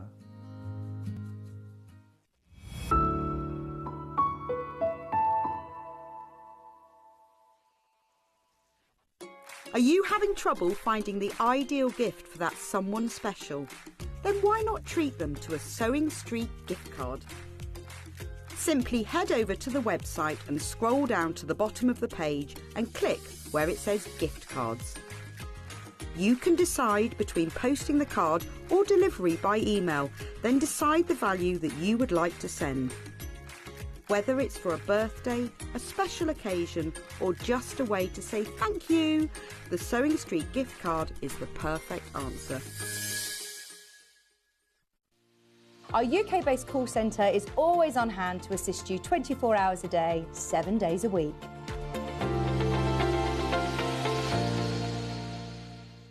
Shopping with Sewing Street couldn't be easier. You can shop via our website at www.sewingstreet.com, where you can watch our live shows and see all the products from that day. We also have a huge amount of products on our website, from your sewing room essentials to fabrics, sewing machines and much more. You can download and shop on the go with our Sewing Street app. Simply head over to your app store and search Sewing Street. Alternatively, you can contact our UK-based call centre 24 hours a day on 0800 001 4433. Shopping made easy at Sewing Street. Did you know at Sewing Street that on various products we offer split pay? That means on certain items you can spread the cost over 2, 3, 4 or sometimes even 5 interest-free monthly payments. Just pay the first instalment when you purchase and you're away. So shop your way with split pay.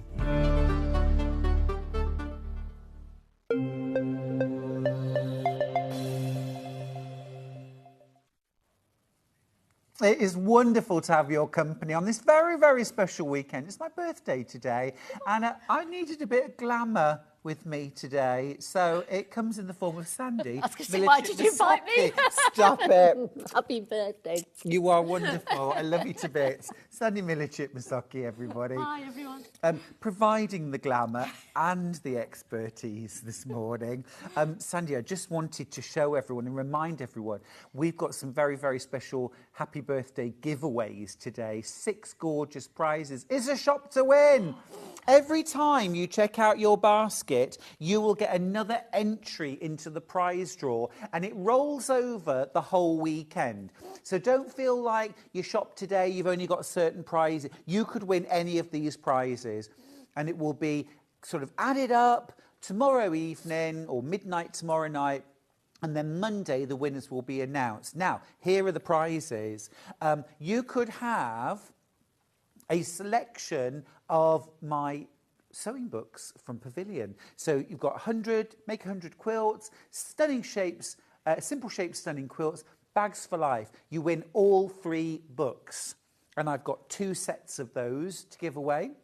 I've also got some electric scissors. Oh, yeah. They're fabulous, aren't they? From Franklin's. Aren't they brilliant? Have you ever tried them? No. Oh, they're amazing.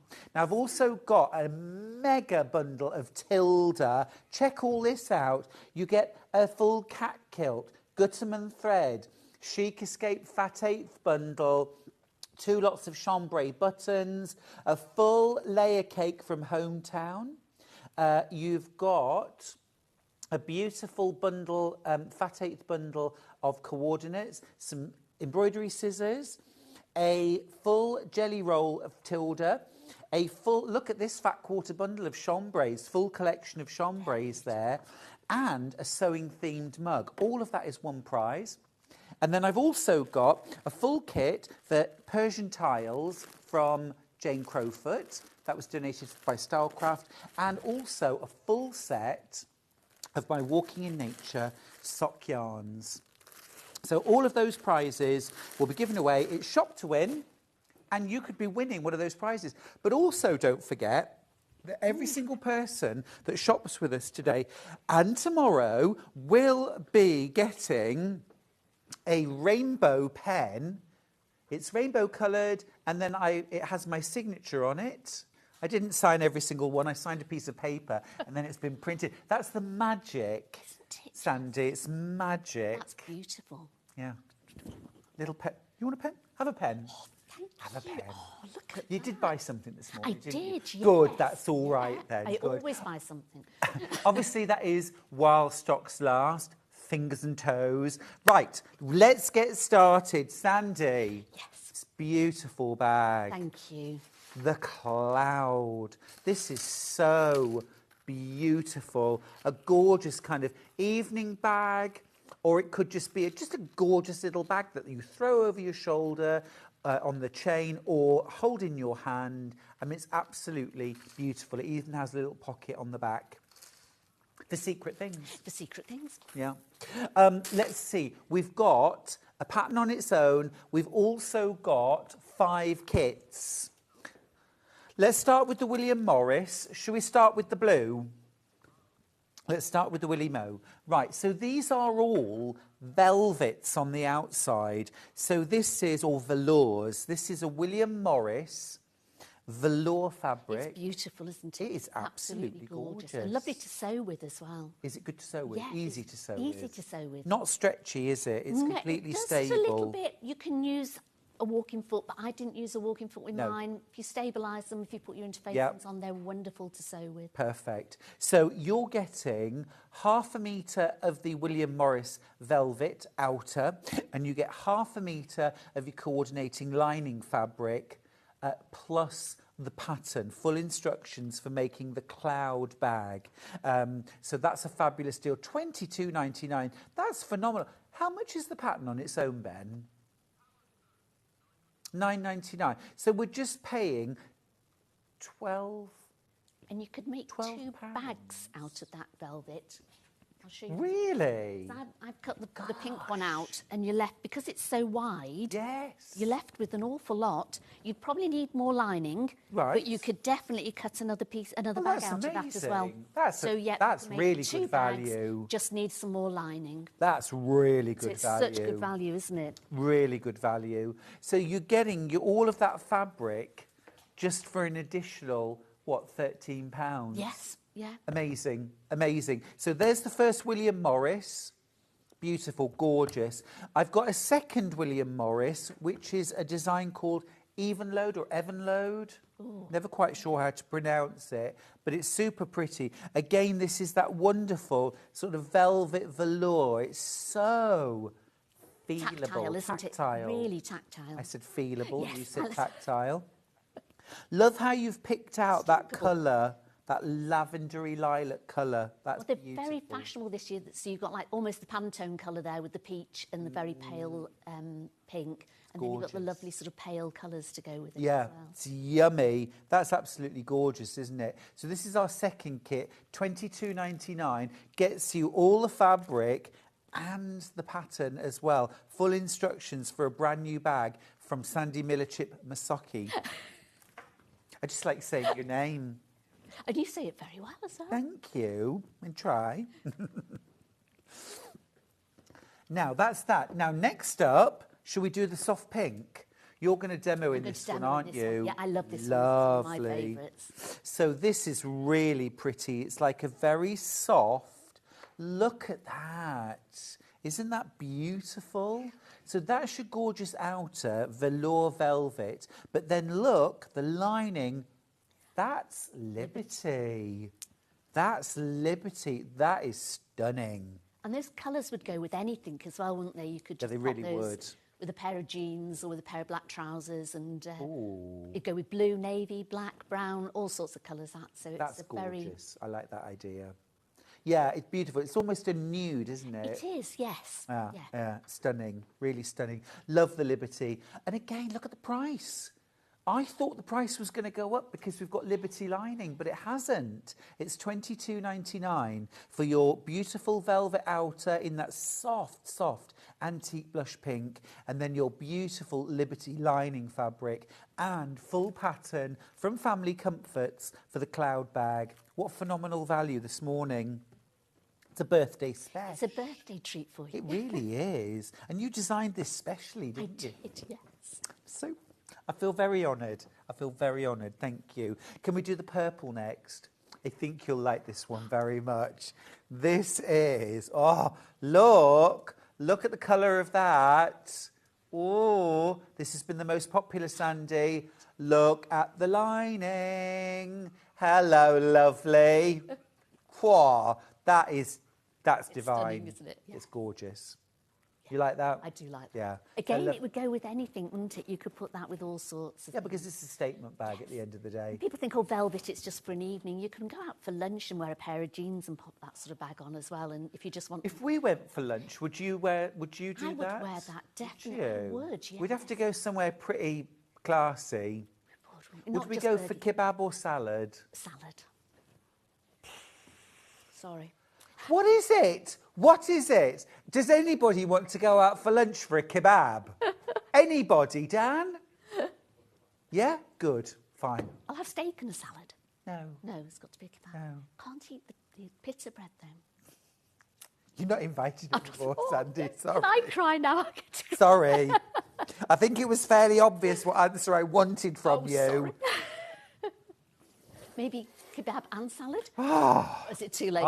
It's too late now. It's too late now. Going out for a kebab with Dan, and that's that. Right, $22.99 for that. I have one more kit.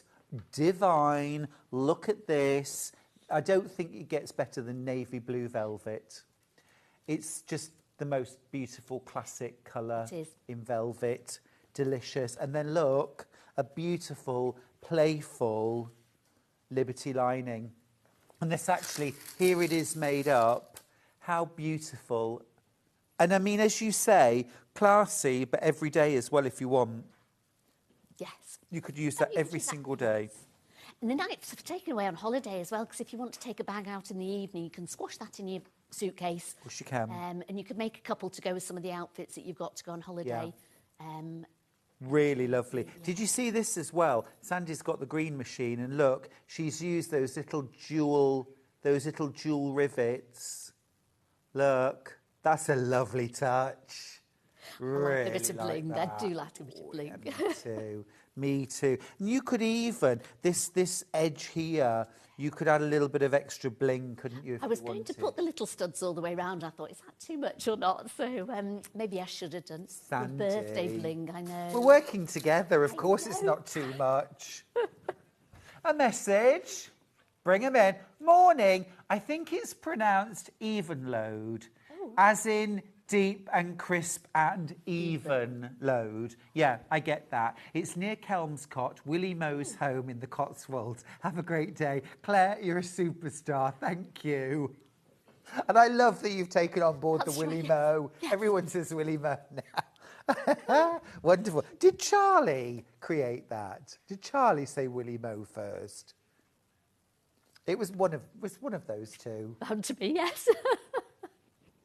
Love it. Don't forget, you get the pattern with each one. But if you want the instructions on their own. Now, Sandy, tell me other fabrics we could use for the outer. There are, absolutely. I've put some suggestions in the pattern as well, but I could use a denim for it if you wanted to like a casual bag. You could use a cork for it. You could use more a heavyweight upholstery, but I would lessen the interfacing. Yes. So I put quite a nice fleecy interfacing. Could you use faux leather? You could use because I think quilted faux leather would look a knockout on this bag. Yeah. And it's Chanel. Well, that's why I quilted it. I thought it's quite Chanel. Yeah. But yeah, you could use most fabrics for it, and it's a very easy pattern as well. Is it? So if you're a beginner, it'd be lovely to try. You'd learn a few new techniques with it, but on the whole, it's quite an easy bag to put together. Sandy, it's flying out. Half the stock, over half the stock's gone. Brilliant. Already. We're 10 minutes in. Shall we leave this for now? I've got some other bits and bobs. I've got some lovely handles and straps and things like that. But I mean, I think it's more important that we spend some time with you, Sandy Miller-Chip Masocki. Thank you, birthday boy. No, over to you. The floor is yours. Right. So in the pattern, I always say make them your own. And with this one, it's no different at all. I've given you different ways that you could quilt it. You don't have to quilt it at all. You could put maybe embroidery on the flap if you wanted. With the handle, these two handles I've made. So with the 2 bags that I've got there, the short handle we've Yeah. made. But with this one, I'm just going to use one of the leather handles that are on sale as well today. So that would look lovely with it. You don't have to put handle on it at all. You could put lobster clasps on there, so you could take the short handle off and just have it as a chain. Yeah. You've got the chain as well, so if you want to sort of wear it and then when you're going out, you can just hold it. It's such a flexible bag. And again, with the pockets, you can put them in. You don't have to put them in. You can change them. So it's very much as you want to do it, really. I mean, I agree. I mean, it's a beautifully complete bag, just as you've designed it. But also, there are some lovely ways that you could customise. Oh, absolutely. And I love to do patterns where people can customise their own, make their own bag. I think it makes it better for them because sometimes if you're just following the pattern, you think, well, I like that, but if you know that there's lots of ways that you can customise them, then I think then you'll make it again and again. Yes, absolutely. And you can make it with all sorts of different things, and it would look so different every time you made it as well. Completely. So where do we start? First of all, cut out all your pieces. One little tip I've got, just be careful when you're ironing on the... Don't iron on the right side of the velour or the velvet. You can if your iron's really cool, but you need maybe a little bit more when you put in the interfacing on it. So I use the fusible mat. So I think we've got some fusible mats on today. Yes, we do. We have the millwood. Now, these are amazing. I wouldn't be without it. So a little tip for putting the interfacing on. I've cut out the velvet first, and then I cut out the interfacing just slightly bigger. Don't know if you can see that. So it's cut out just slightly bigger. And then I would lay it down, face down on the mat. So I'd put my mat on the ironing board. I'd put the velvet face down, and I'd put the interfacing over the top, and then I would iron it. Because the great thing with these mats, they're 2 parts, aren't they? So you've got your silicone. So you'd put that down first. Shall I pop over here? Do. There we go. You show us. So you put, with the velvet face down, the interfacing on the top, then pop your little mat over the top of it, and I use a steam iron and steam over it. And then, of course, it won't affect your iron, it won't affect your ironing board, and then you can just trim that really neatly. Because it's a bit slippy, the material, you can then trim it off and do it that way. So that's how I'd put my interfacing on. Fabulous. Thank you very much. We're just trying to find the millwood mat. It was there, wasn't it?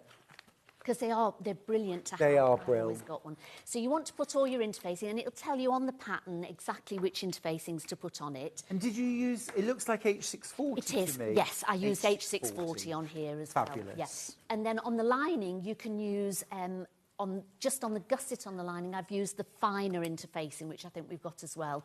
And again, I did the same thing with that. Because it's quite an unusual shape, I put the shape down onto my mat, strip of interfacing just a bit bigger because it's quite thin, and then ironed it on and then just trimmed it round so you get it perfect. So Is it worth just mentioning, Ben, here's the fusing mat, the millwood fusing mat. This is the ironing board sized one, by the way. That's this is what I've the got. one It's to fabulous. get. Brilliant. Absolutely, yes. Brilliant. 2 parts, so you get that thick silicone mat that you put down first, and then it has the sort of what I always call the goddess sheet that goes on top, that thinner one. So that's that. We've also got H640 and soft light H180 interfacing. So you'll need 1/2 metre and 1 pack. Yes. And that's going to do your bag. So H640 first. Graphics are coming up on screen. £5.99 for the pack. 1/2 metre, is that enough for 1 or 2 bags? 1/2 metre's probably enough for 1 bag. If you got the metre, it would do the 2 bags. Right, perfect, okay. And then the other thing that you need is the interfacing. This is H180, which is a light, soft interfacing. Iron on, and I think that's £2.99, isn't it? And that would last you for loads. Yeah, perfect. Thanks, Sandy. So we've done that. So then we started with the... I've also included in with the pattern, there's always little label sheets. So I don't know if you wanted to open the pattern, but there's these little label sheets which you cut out, and then I attach them to all the pieces, so I know which pieces are what. I love that you do that. I love that you do that because, I mean, I always say to people, label everything, but you actually put the labels in. And I always suggest maybe photocopy it first, so you've always got a master copy of it, and then just cut them up, and because you tend to lose bits when you've used the bag a few times, but you've always got your master copy in there. And can we just take a moment to appreciate the glamour puss? The glamour puss that is Sandy Milicic-Masocki. Not bad You for an are old bird. gorgeous. Stop it. You're fabulous. You're fabulous. Brilliant. Okay. So then I've then quilted all the parts that I wanted to quilt. So sorry, can I pinch these bags back again? Can. There we go. So with this bag, I quilted the flap, the outside rather, but I left the pocket, so I'd left that sort of plain. With the other bag, because it's a beautiful pattern, I just quilted the flap on it. Now with the threads on it, which are going to go into a bit more in the next show with different threads, but I've used Orifil 50 thread for this one, and as you can see, you just sort of get a vague line of it. But I So used 50 weights, that's a finer one. That's the isn't finer it? one. So, and this is a variegated thread that I used as well. So you can just sort of see it changing colour very slightly. So it It's adds a sort of little bit of oyster pink, isn't and it? it adds a little bit of sort of texture to it. So I've decided to do all of them just with a cross-hatch sort of style. So I've done part of the pocket, and I'm just going to carry on and do the other part of the pocket and show you. And I use a slightly larger stitch as well. What sort of length? I use a 3. 3. Yeah. On some of the ones that I've done, I think it might have been this one. You can see the stitching a bit more because I used a 40 weight thread on that one, and again a variegated. So with the 40, you can just see it a little bit more. So that's thicker. That's slightly thicker. Lower the number, thicker the The thread. thicker the thread. There we go. So then I tend to start in the middle and work my way outwards. And again, just a straight stitch. So you don't use a walking foot? No, doesn't need it. H640 is very easy to work with, isn't it? Very easy to work with. Fiona's messaged in. She says, happy birthday to the best presenter ever. That's so kind, thank you. Can you start the programme from the beginning, please, as I'm just back from my sea swim? From my sea swim. It's February the 3rd, Fiona. Oh, my goodness. That's wow. amazing, isn't Yeah, it? amazing. We can't, but you can watch from the start if you want to on catch-up, can't you? It's a shame you can't sort of go, go back again. Fast forward all the Yes. bits that you don't want to watch. That's right, yes. We almost never watch TV live anymore, do you? No. No, it's great, really. It's nice and it's not nice, isn't it? Because I think now you've got everything at demand on your fingertips, haven't Yeah. you? Whereas at one time you'd have to make, that everybody was sat at home watching You that all rushed programme. home on a Thursday night, didn't This you, is to it. watch whatever? Yeah, and Crackerjack on a Friday. Crackerjack, I love it. You'd rush We're home just from watching Silent Witness from the start. Is it good? From series one. Oh, from series 1. Which I think was watched- 96. Yes, They're really good. Sam Ray and... they are. I mean, Charlie and I have always, if we... I don't know if I'm in the bath and Charlie walks in, he'll say, the body is of a well-nourished 53-year-old man. Very well-nourished. But... Because who was the original pathologist? Sam Ryan. She was Sam Ryan. She was really good, She wasn't was, she? she I was. do like, is it Amelia Fox, isn't it? Now? Yes. She's good as well, but I Yeah. did like Sam Ryan. Yeah. Always to... Well, we're really enjoying it anyway, Sandy. I've not seen this series yet, and we said we must do. And then I'm just going to lightly go over the top of it, and it just removes that pen. Oh, OK, yeah. There we go. Of course, if you ever work with a fabric that's really delicate, you can just use a hairdryer. Yes, can't you can, absolutely. Or you could put chalk on it if you wanted. Always check with a little bit of the fabric first if you've got a pen, just to make sure it's not going to leave any marks on there for you first. Right, so I'm going to sew this pocket together. So literally, where's my clips? Always have clips on. I think we've got clips on the show as well. You normally do when I'm on. We So do. I normally tell Andrew to buy me some more, but I think I've got loads at the moment. So I've got so Your many wonderful clips. husband, Andrew, is in the green room. He's in the building. He is in the building. Did he come for the cake? He just came to wish you happy birthday. Oh. He said, I've got to come and wish you a happy birthday. Yeah, oh, that's so sweet. Thank you. He's lovely, isn't he? He is lovely. You're a wonderful couple. Thank you. Oh, I don't know what to do without him. We need to go out for that lunch, Sandy. I know, definitely. I'll have a kebab even. If you take me out. Yes. Right, so What would be your perfect meal out where you Ooh. would take the bag? I would go, do you mean where or what would I have? What would you have? What would you eat? What kind of food? I like chicken, I like steak, and I do like salad, I'm afraid, as well. No, I like salad, Yeah, really. I like a salad. So something sort of lightish, because it's quite awkward being celiac, so you have to sort of be careful what you're eating. But I love fish. Yeah. And something sort of cheesy for afterwards. I like a nice cheese board. Ooh. Do like a cheese board. Yummy. Favourite kind of cheese? Too many. I like Comté, I like Morbier.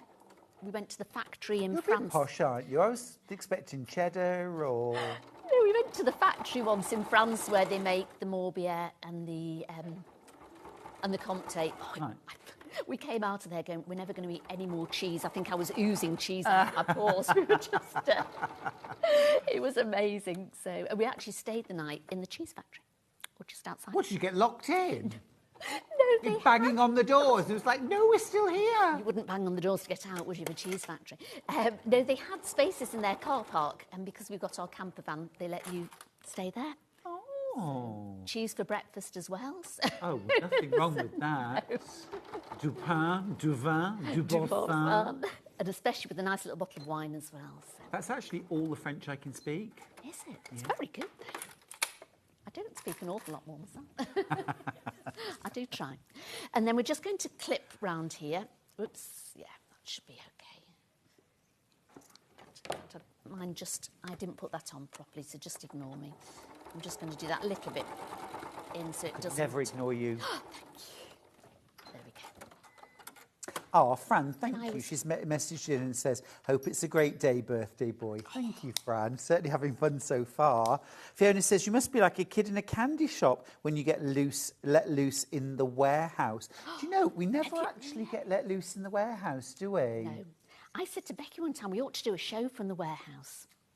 We could just sort of go and choose some materials and say, right, what would we make with this? Ooh. Do you think that'd be good? I like that idea. Do you like that idea? Yeah. If you do it, can I be there? Like a trolley dash. That's right, yes. Sandy Millichet Masoki, you have 10 minutes. 10 minutes, I could be dangerous in 10 minutes. That could be absolutely lethal, couldn't it? But you could go around and maybe people could phone in and go, I saw a bit of fabric, that's really nice, could you have a look at that? And then we could say, oh, that would be really nice, done with this pattern, or Love that idea. and how we'd put what interfacing we'd use for it and things like that. So it'd be Let's make the show. Let's do that'd it. be really good, wouldn't it? What do you think, Ben? Is that okay? Can we go into the warehouse? Oh, Ben will say yes to it. Oh, good. Yeah. Right, So you've sewn all the way around, just apart left a from little gap. just a little gap. And I'm just going to, push out these Yeah. with my Dewey tool. Oh, yeah, that's the Dewey turning tool, That's isn't it? The Dewey multi-tool. Yeah, which is great. So, and it's really good because it's got quite a nice thick rounded point on the end there. It doesn't, sometimes if you've got something that's too pointed and you're pushing it out, it'll go through it. So if I've got points, but it really pushes it out, it's really well. Yeah. Then I would iron it. And again, if you're going to do a really good iron, I would iron it on the wrong side. So I iron this on the lining fabric because it's just a cotton. Gotcha. Not just a cotton, because it is Liberty cotton. It is. Not any old cotton. This I is was in Liberty. London the week before last, went to Liberty. We're going on Tuesday. Are you? Going to Liberty? Well, we're going to London for lunch. For lunch? You go to London just for lunch? Say. You lead a very, very glamorous... You lead the life everyone thinks I lead. Really, yes. Oh, no, we went to... it was a charity do for... there's a lady that Andrew works with, and she lost her mother quite suddenly, and she put on a charity do to raise some money for the cancer charity. And we went along, and they had a silent auction. And because we'd obviously had too much to drink, I decided I'd make a bid for lunch at the Savoy in London. Oh, is that where you're going to the... Not just lunch in London, everyone. Lunch at the Savoy. So we managed, and we won the tickets. So we're going to Gordon Ramsay's restaurant at 10 say. for lunch. Well, I hope he minds his P's and Q's. I don't want him, Terrible. you know, talking like a, I don't know what in front of you, Sandy. No, I know. I will tell him to be careful. Good. I bet he would behave for you as well. Do you think he'd be scared of me? Definitely. So I'll be taking the bag with me. So I'll put a Oh, picture yeah. on. Well, it is the perfect bag for, you know, a little do, a lunch. Isn't it? Yes. Or just for every day. Yes. I mean, the blue velvet one, I could imagine, like you say, with jeans and a T-shirt. Oh, It's it'd be fab. beautiful. Oh, so you get 1/2 metre of the navy blue velvet. And also, Sandy did mention earlier, it's extra wide. Let me just show you. Look, that's your 1/2 metre. And actually, you only need that much. Yeah. So you can make two. You can make two. Now, you've only got enough lining for one and a bit. Yeah, you've still got some left over, but not enough, I don't think, to make No. another full bag out. You could always mix that with something like a plain white cotton, though, and mix and match and do two, you know, a bit of Liberty and a bit of plain, couldn't you? Anyway, you get 1/2 metre of Liberty cotton as well. You might manage a little half-hour in Liberty after your soy I lunch. think definitely, yes. Right, you. Andrew, are you listening? Liberty. Yeah. Just to say as well, the fabric does have a nap to it. So when you're cutting out the pattern, sometimes people will fold the fabric down and cut out 2 pieces. So if you're cutting out the front and the back, so they're all full-size pattern pieces as well in the pattern. So if you cut it out, I would cut it one at a time and just make sure you got the nap going in the right way. So the nap is the direction. It's the direction. So when you that the when you pile stroke sits it, in. you can feel it. It's nice. When it goes down that way, it sort of like lies flat. And if it goes up that way, you can see it'll sort of make marks on it. So I like all mine to go down. So a bit like stroking a cat. yes. So want the if first I'd go have one done way. it, if I'd have done these 2 folded over like that, one of them would have gone up and one of these is stroking. That's why I like velvets. They're such strokeable materials, aren't they? They are Gorgeous. lovely. So we've got the back done now. I've sewn the pocket on. And again, on here, you can see where it's got the pocket placement on it. So it's all there. Then we go to the flap. So again, I've done the quilting on the flap. And then I've added 2 magnetic snaps on there as well. And put the lining on. And then I've pinned it all the way around. And we're just going to leave the top open, and we're going to sew all the way around the outside here. So you see, so far there's nothing hard to do on it, is there? Gosh, no, absolutely not. And again, if you don't want to quilt it at all, don't. If you want to embroider it or you want to add something else to it. Oh, Sandy. Can you imagine a nice embroidered flap on here? Embroidery on the flap or on the gusset. Yes. That your pattern's about to sell out, Sandy. Lovely. Oh, thank you so There's much. 2 left. I should just mention this at this point. The pattern, £9.99. Pattern, 12 left. 12 left. Sorry, not 2, 12. But 26 in baskets. Please, please check out your baskets there. Now, remember, well done you if you got your pattern on its own. If you want to get a kit, I think the kit is incredible value. Because for £22.99, remember, you're getting 1/2 metre of velvet, which is enough to make 2 bags. You're also getting your enough lining for one of those bags and your pattern for only £22.99. So I do think that the kits are well worth going for. Well worth going If you want for. some stash. You know, Oh, for fabric for your sure. stash. For sure. So again, It's a great value way of getting some gorgeous fabrics and an amazing new pattern from Sandy. so I'm going to just pink round here because it's sort of scalloped round the edge. You want to make sure it is. If you've not got pinking shears, just clip it round here. Because of the curves, it will just sort of make it sit nicer. Yes. So I always do a little bit of pinking round because I just find it easier than clipping round it. Yeah. One of my earliest memories, Sandy, I got my mum's pinking shears and some paper and sat in the pantry in the dark, cutting through paper just so I could listen to the sound. Sound of it. They have lovely And then they Mum have a walked in lovely and found me there with the pinking pinking shears. I bet she wasn't chuffed, was she? Actually, she wasn't Was she cross not with that? me. Was she not? Oh, No, lovely. no. No, my mum rarely got cross with me. With you. Were you a good boy, though? Very good. Very good, yeah. Yeah. My mum will be shouting at the television now. I'd have had 10 of him. Mum always tells the story. I should tell baby stories now, shouldn't I? Yes, you should. Yes, definitely. My mum always tells the story about how when I was a baby, I was such a good baby, I used to sleep so much that they would have to wake me to feed me. My They'd have to daughter wake was me in like the middle of that. the night to My feed me. daughter was like Was that, she? Yeah? Yeah. She was very tiny when she was born, so she was £2 when she came out of hospital. Ooh. Aww. Really, really tiny. That is a little tiddler. And so the first night we brought her home, I'm thinking, oh, what do I do with her? Because she was only £4 when she came home. She was a tiny little dot. And she didn't wake up. And I thought, oh, my God, something's happened to her, you know. Sure. Woke up in the middle. I woke up before she did, and I'm like shaking her. She's like, what? It's the middle of the night, Mum. Come on. You know? And she's been like that ever since. Yeah. Oh, that's cute. Top stitching? Top stitching round. I'm just going to go I'm going to go about 3.5 to go around here, just because of the velvet. Oh, so quite a long stitch. Yes, That's just nice. to go around here. And again, it would look nice in a variegated Oh, yeah. as well round here. So If you were very nervous about doing top stitching Yes. around the edge, could you leave it off? Or you could. Yep, you don't need to. Just give it a good iron, and you don't need to at all. Fair enough. I just think it sort of finishes this off. But yeah, as I say, make the pattern. Please make the pattern your own, and please send me photos of them, because I love to see what people have done with the patterns.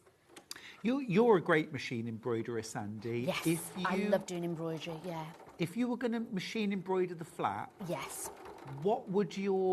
how would we do that? Do we cut the flap out, embroider it, and then, or do we do it on a big piece of fabric? You could do either way, really. It depends, I suppose, on what size hoop you've got. I would tend to, I think, embroider the material first. Yeah. So I'd take the material, and I think it'd look lovely on a denim, and do sort of some nice flowers or something along the front there would be lovely. And then I normally interface it, so I would iron some H640 on it or some stabiliser. Then I would hoop it up, then get your design on it. So then you don't have to get the centre right. So if you're not very good at going, oh, that's not going to be quite right in the centre. So if you're just doing it on a bigger piece of material, then you can put your pattern over the top of that to really sort of get it where you want it and make sure it's really lined up well. And then would you quilt it afterwards, or? Not necessarily, no. I think I would just embroider it. Yeah. Yeah.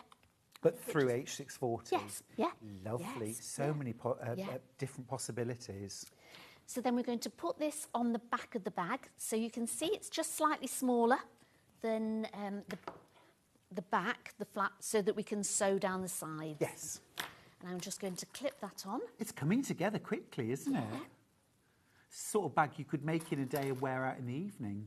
Very easily, yes. I notice you've got some magnetic snaps on there as Yes, well. yeah, I mentioned that. So put it onto the lining first before you sew it all Yeah. together. So it will tell you in exactly sort of which way to put it on. Cool. Then I'm just going to sew along here. I'm going to just move this down a little bit. And you want it in just under the seam allowance, because you don't want that to show afterwards, but it's just really to sort of stabilise it. You could just do a basting stitch on it if you wanted. Fair enough, good, yeah. Patricia's got in touch to say, love the Willie Mo bag. Got good taste there. Sorry, I'm late to the party, dog walking. Well, got to get your priorities right. Does the chain come in a kit, or what else do I need to get, please? Have a great birthday, Stuart. My favourite presenter, thank you. We've got chains. So you buy these separately. We've got gold or silver. Oh, they've all sold out. Oh, all of them. Because I've got 4 different chains. No, I think they're all the same. I think they're just the same. I think I've got 2 lots, yeah. No, they've all sold out. Oh, sorry. We'll get more in. We'll get more in. They're Lots lovely, of the aren't they? handles are Yes. flying out as well, Sandy. Those handles are lovely. Yeah. Yeah. I told Ben he might not have as many handles go back in as they came out. Well, I know I was eyeing up a few of them, Well, actually. yes. Oh, It's the birthday amazing, boys isn't each. it, They're the difference it beautiful. makes. Yes. I think any hardware, if you can put a little bit of hardware on your bag, Yeah. I think it just makes such a difference. I'm gonna take the chain off this one. Obviously, the handle will still be on there. That doesn't detach from this. You No. could make this detachable. You could, couldn't that's what I was you? saying, yes. So instead of just making it attached to the D-ring, you could just put lobster clasps on the end of those, and Yeah. so then you could have... 'Cause then you an could always have, assortment like- of handles on it. Well, I was thinking you could have a sort of the self-coloured handle that you make, Yes. but also have another. You know, I think that's really lovely. And it's quite trendy to have 2 handles on a bag at the moment. Is it? Anyway. Yes. See, you know about trends. I don't know nothing about trends. You know about colour trends and fashion trends. You have to be on top of it, don't you? Right. So I'm just going to pop one of these in. There we go. There's my H6. Amanda Burton, by the way. I've just remembered. Sam Ryan, Amanda Burton. Yeah. She was great, wasn't she? Brilliant. My daughter wanted to be a pathologist for years after watching the first series. Oh, She was yeah, only me young, she was about too. 12, 14 at the time, and that's what she really wanted to do. So she didn't end up doing that, but that's what for years, that's what she wanted to do. Although the only thing we have realised that we had not remembered was how graphic the early series was. Yes, they don't leave much to the imagination. You're in there. You're in there with Sam and her weighing scales. Oh, God. Charlie keeps saying, oh, does anybody want a cup of tea? Oh, and he's off. I don't blame him. Oh. We watch those true drama things, you know, where they're doing operations and things. Oh. I love to sort of know what they've done, but I won't. Yes. And I say to Andrew, has it Yeah. finished yet? I know. I don't like to see that Yeah. bit at all. From behind a pillow. So I'm putting just the 2 magnetic snaps on the front. Again, the placement's there for it. Is that marked on the pattern? Yes. Wonderful. It's all marked on the pattern, so you can see you've got... So literally just put a little awl through there so you can sort of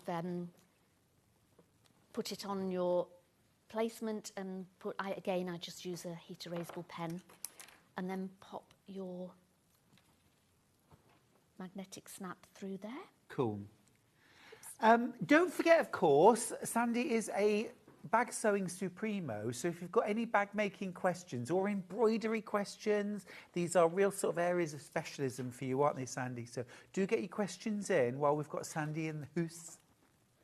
And I always say to people, if they sort of think of something afterwards and they want to get in touch with me, please send me an email or message me through the website. They can do, it's fine. What's your process when you design a bag, Sandy? I think of what I want to do first, then I draw a very, very rough sketch. I'm not very good at drawing, so I do a very, very rough sketch first. And then I just sort of play. So I find material that I like. Yep. So that's sort of one of the big things that comes to it first. What would I like to make material-wise? And I do love sort of like velvets, and I like cork, and I like upholstery fabrics and things like that, really. So those are sort of fabrics that I tend to use. And then sometimes it might be to sort of be a situation like, you know, I'm going on holiday, I want a beach bag, or I'm going out for lunch to the Savoy, Yeah, and I need a nice little bag. Any given day. I need a nice little bag to go out that with. And then, as I say, I just sort of start drawing and sort of get the size of it, and then make several attempts at it until I find the one that's Do you do a few sort of dry runs? Yes. Yeah. Oh gosh, yes. Yeah, lots of them. And sometimes I look at it and think, don't like that. That's too big. That's too small. Need to change that. So. Because bags, very, very small changes make massive differences, don't they? Yes. Yeah. Especially to the scale. Yes. Yeah. And this one I did want quite small, and I got the scale right the first time round, I think, for this one. I altered the pocket slightly, but the size of the bag. So now we're going to put the gusset on it. So what I've done is, again, people sort of a bit wary about gussets, very easy to put on. So you've got your gusset, always start in the middle, because I've done the gusset slightly longer than the bag, and that's because this material can move slightly if you're not using a walking foot. So I thought I'd rather do it slightly longer, then you can trim it off. Perfect. Instead of it going the other way and it's just like you've not got enough. So what do you do, like sew from the centre out and the centre out? No, I pin it all the way around and make sure I've got enough out either side, and then you can sew all the way around. Perfect. But it's when you're pinning it, don't pin it from the start here, pin it from the centre. So again, I've got a centre mark on the gusset, which I'm just going to eyeball today, I think, because I've ironed it and ironed it off. So it's about there we're going to go with. And then I'm going to, so I've done the one side of the bag, and then I'm going to pop the other side on. Okay. And start from here. And then when I've finished, then I'll trim the end bits off if there's any gusset left over. I'm just coming over to say hello, have a little nosy. So we just sort of, and make sure you pin it really well round here. And that's probably the hardest part for anybody, just sort of going around the corner, but just do it in little bits. So you can see, I use loads of clips, hold it, make sure they match up, put a clip on it, go round, hold it. And I suppose this is, you know, you do a lot of bears as well, don't you? I do, Which have got all those got all sort of these curves on it, yes. So this is good practice for whatever you're making, Yes. really. Oh, yes. I was saying earlier on, our early bird was pins. And I was saying earlier on, when I first went to classes, I thought, oh, pinning, what a drag. Who needs to do that? Yeah. So I was a bit sort of, you know... No, I always, well, now I clip. You learn, don't you? I'm not very good with pins. I always stab myself. So unless I've got to do the pins in the middle, I always use a clip. I'm not very good at it. And you need a nice sharp pin, because I noticed you said you had a clunky one, didn't you, before? Oh, so yeah. they do. And at one time, again, you'd think a pin's a pin, and it's not, is it? No, gosh, no way. And no way. It's like sewing machine needles as well. At one time, I don't think I'd have ever changed my sewing machine needle years ago until it sort of broke or something happened. But now, if something, I change them, virtually most projects I'd change for a new needle. And also using the right sort of needle, the way there are the right sorts of pins as well. There are applique, lace, bridal, applique pins. Yes. So you've got to get the right pins. You've got Can to you get just the hold right... that up for a second, just so you can see? This is what I would consider best practice. There are a lot of clips on there, but that's going to give you a perfect seam, isn't And it? especially when going around there, you only do probably about a quarter to half an inch at a time, and make sure it all sort of lines up, because it should do. And then go right up to the top here. And again, you'll see there's a bit left over, which is fine. We're going to trim that off afterwards.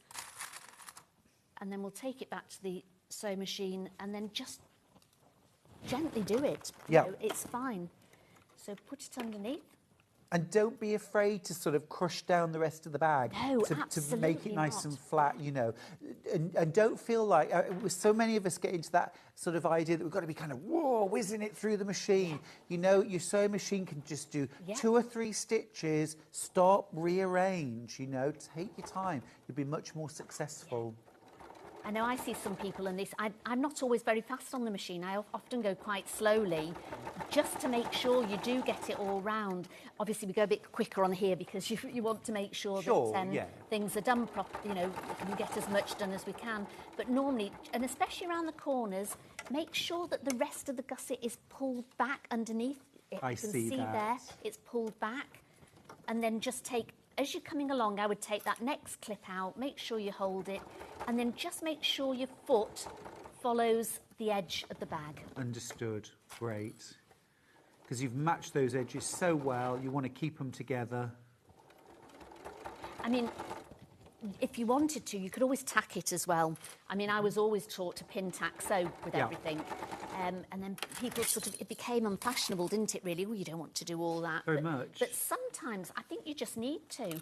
And don't sort of feel embarrassed or worried about it. If you want to then sort of tackle this on, if you don't want to cope with the clips going around the machine, then just tack it on. Oh, absolutely. If you're old school, be proud of it, because those techniques have been around for a very long time for very good reason. Because they work, don't they? Yeah, This is So if I don't have time, I'm going to do exactly the same with the lining for this as well. So we'd put the pocket in the lining. It's an envelope pocket.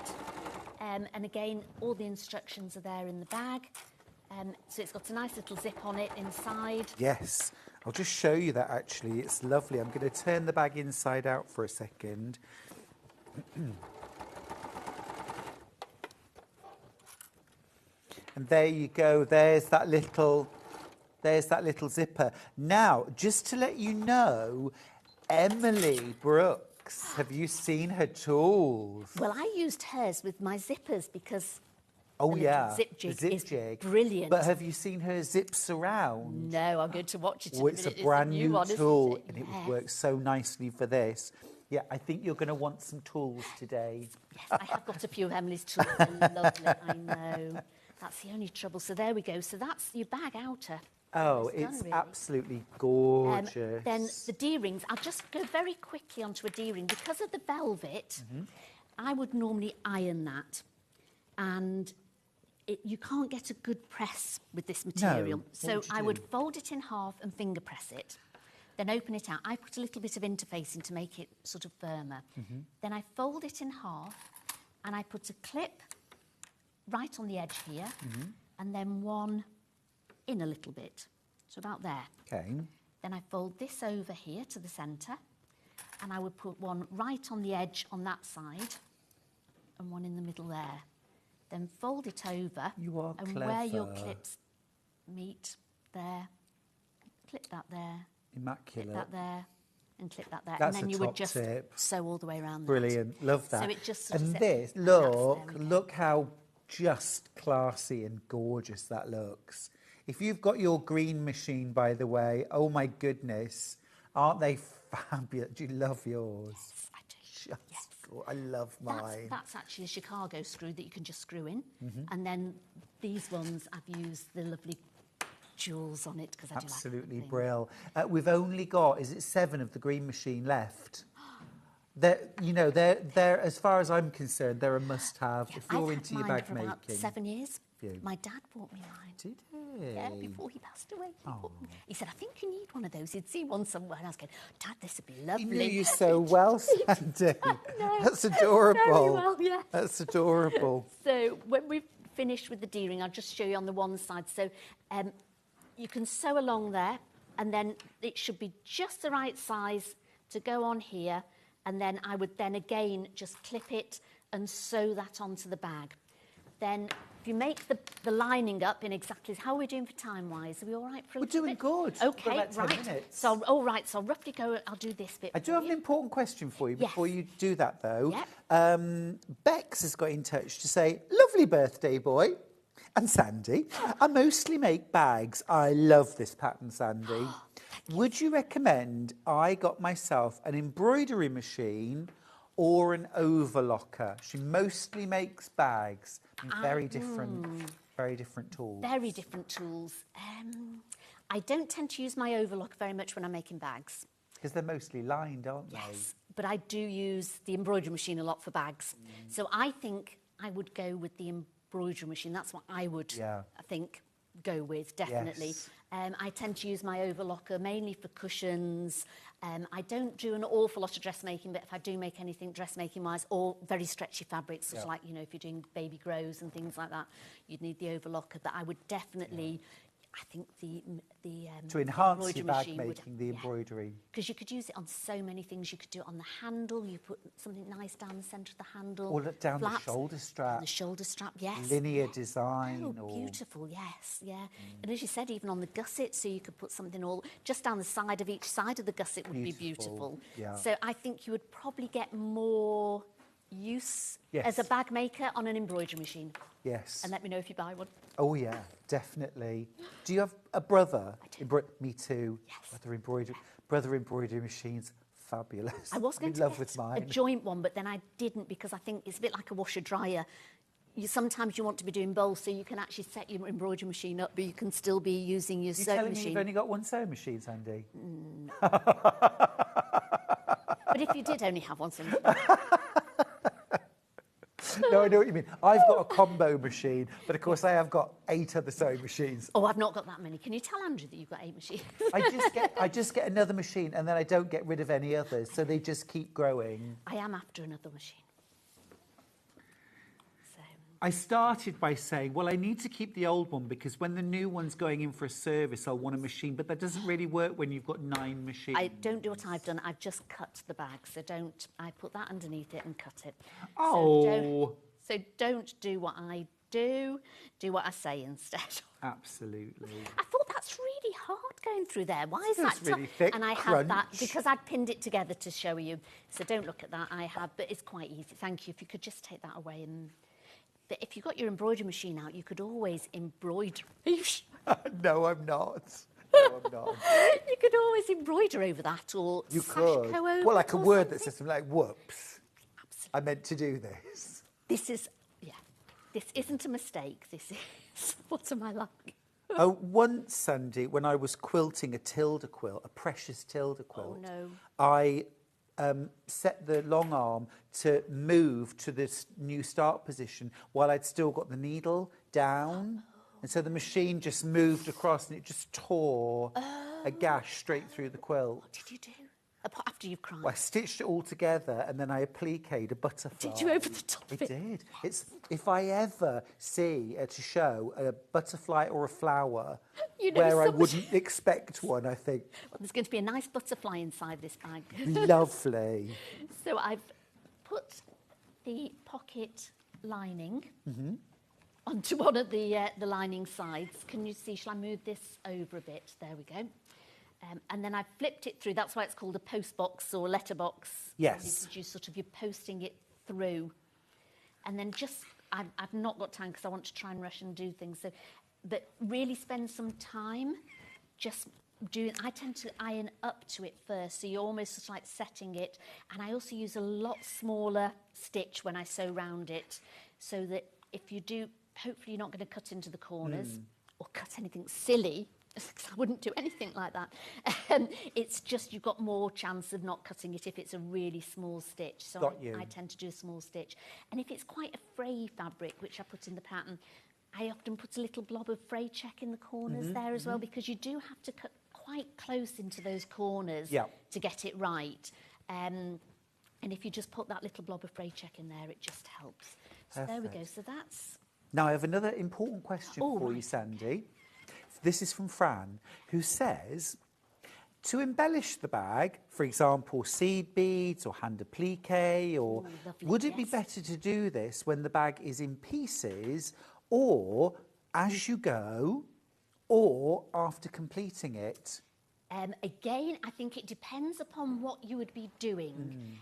If I was going to put some seed beads on, say, just the flap of that bag, I would wait till it's all finished. Because sometimes you can sew round them, but if you know you're just going to put them on the front part, that's fine. But if they're going to go all the way around, because you don't want to put your sewing machine over the top of any beads. No. So you can do that.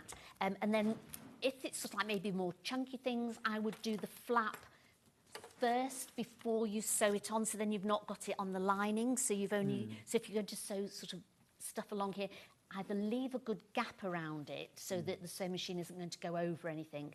And then obviously you can put the knots on the back, and you've not got the knots on the back of the lining fabric. Right, then you would add the lining afterwards. And then add the lining afterwards.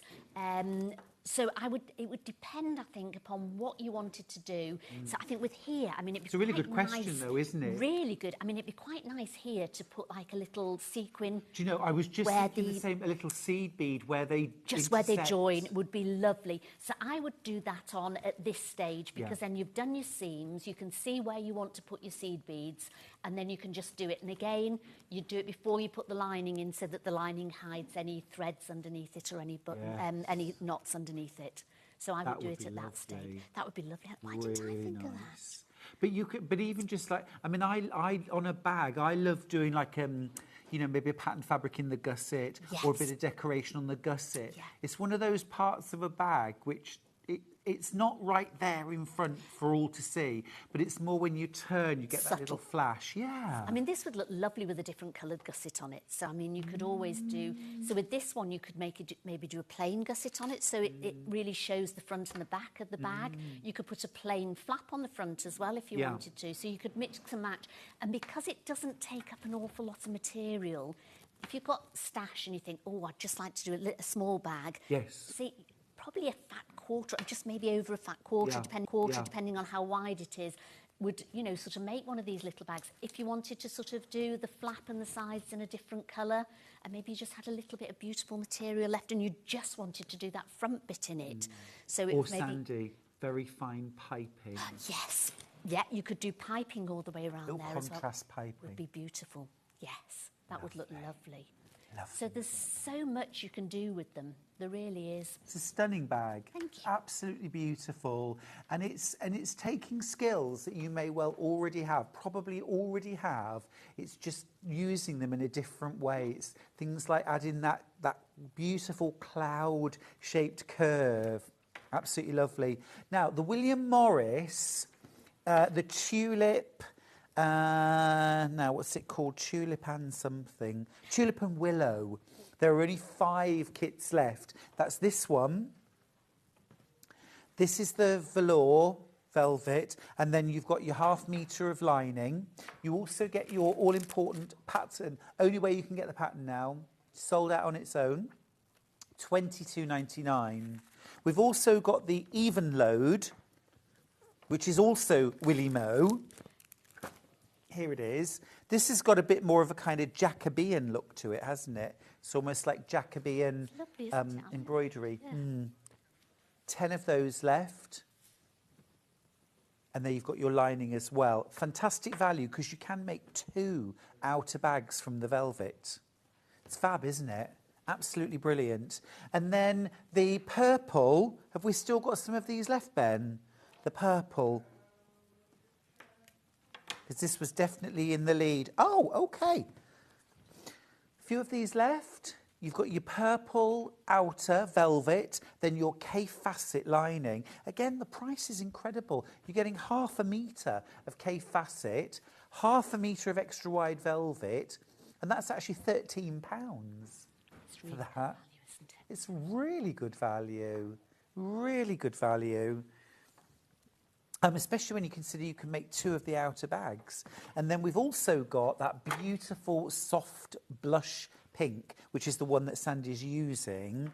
Beautiful, beautiful, smooth, lovely kind of, just clean and fresh looking, isn't it? You get your Liberty cotton lining. It's absolutely stunning. Again, the price is only £22.99, including the pattern as well, of course. Brand new launch from Sandy. And then the last one, of course, navy blue. The navy blue, which is the one that Sandy made her original in. Blue velvet. She wore blue velvet. And Liberty for the lining. Oh, Sandy, what a brilliant first hour. Thank you. Thank you. Ooh, absolutely gorgeous. Now, you need to go for a nice cup of tea, cup of coffee. Drink your coffee. Yeah. I've got Emily Roberts up next. I know. You'll be busy shopping, things. I think. Yes, Andrew absolutely. will be shopping. Andrew will be shopping, yes. Good. And I'll see you in an hour and a half. Yes. For our final hour. For our final hour. Awesome. And I'll see you after the break. See you later.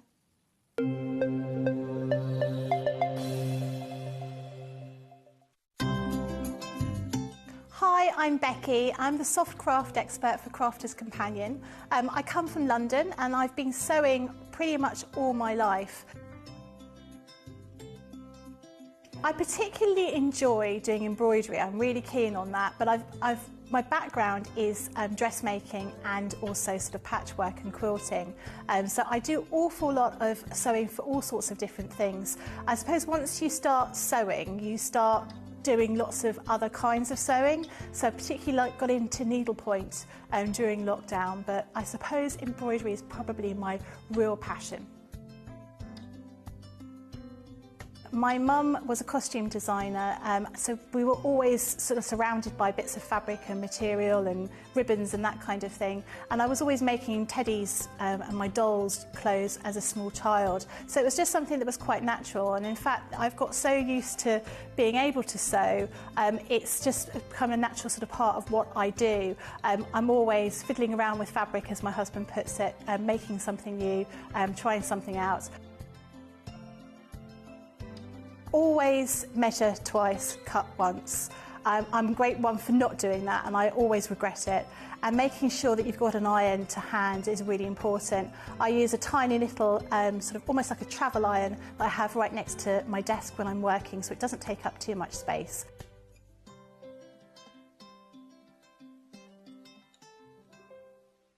Shopping with Sewing Street couldn't be easier.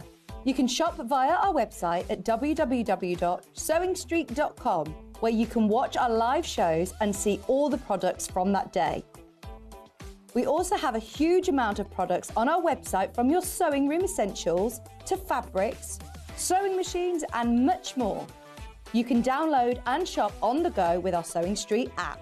Simply head over to your app store and search Sewing Street. Alternatively, you can contact our UK-based call centre 24 hours a day on 0800 001 4433. Shopping made easy at Sewing Street.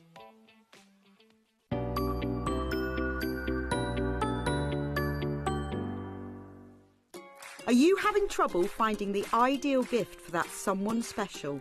Then why not treat them to a Sewing Street gift card? Simply head over to the website and scroll down to the bottom of the page and click where it says gift cards. You can decide between posting the card or delivery by email, then decide the value that you would like to send. Whether it's for a birthday, a special occasion, or just a way to say thank you, the Sewing Street gift card is the perfect answer. Every day, our experts will bring you a wealth of knowledge. They'll take you through the steps of making projects, and we feature fabulous tips along the way. Whether you're new to sewing or a seasoned pro, you're sure to learn something new. We're live every day from 8 AM till 1 PM, and you can also watch back all of the demonstrations featured on the show on our YouTube channel.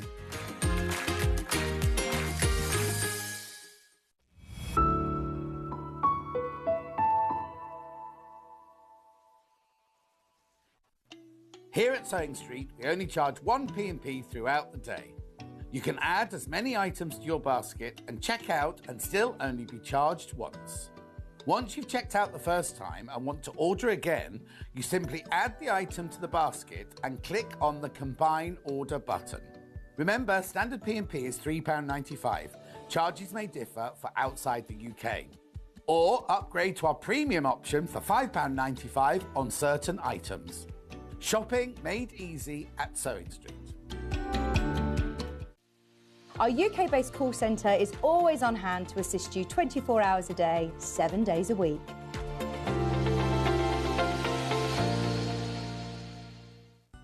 Never miss a show by watching on the go with the Sewing Street app. Head over to your App Store now and search Sewing Street and simply download to your smartphone or tablet. You can watch the shows live and see your favourite presenters and guests. Click on the Today button to shop all of the products that are featured in today's show. Want to know what's hot? Then click here to see today's bestsellers and highlights. Have you missed a show or want to watch one back? Then click the schedule button and you can go back 7 days to watch and shop, and you can also see what's coming up over the next 7 days. Want to say hello or ask a question to our guests? Then send a message to the studio. You can also keep in touch with all the latest news, events, product launches and much more by clicking here for our social media pages. Never miss a show by watching on the go with Sewing Street. Here at Sewing Street, we only charge 1 P&P throughout the day. You can add as many items to your basket and check out and still only be charged once. Once you've checked out the first time and want to order again, you simply add the item to the basket and click on the Combine Order button. Remember, standard P&P is £3.95. Charges may differ for outside the UK. Or upgrade to our premium option for £5.95 on certain items. Shopping made easy at Sewing Street. Are you having trouble finding the ideal gift for that someone special? Then why not treat them to a Sewing Street gift card? Simply head over to the website and scroll down to the bottom of the page and click where it says gift cards. You can decide between posting the card or delivery by email, then decide the value that you would like to send. Whether it's for a birthday, a special occasion, or just a way to say thank you, the Sewing Street gift card is the perfect answer.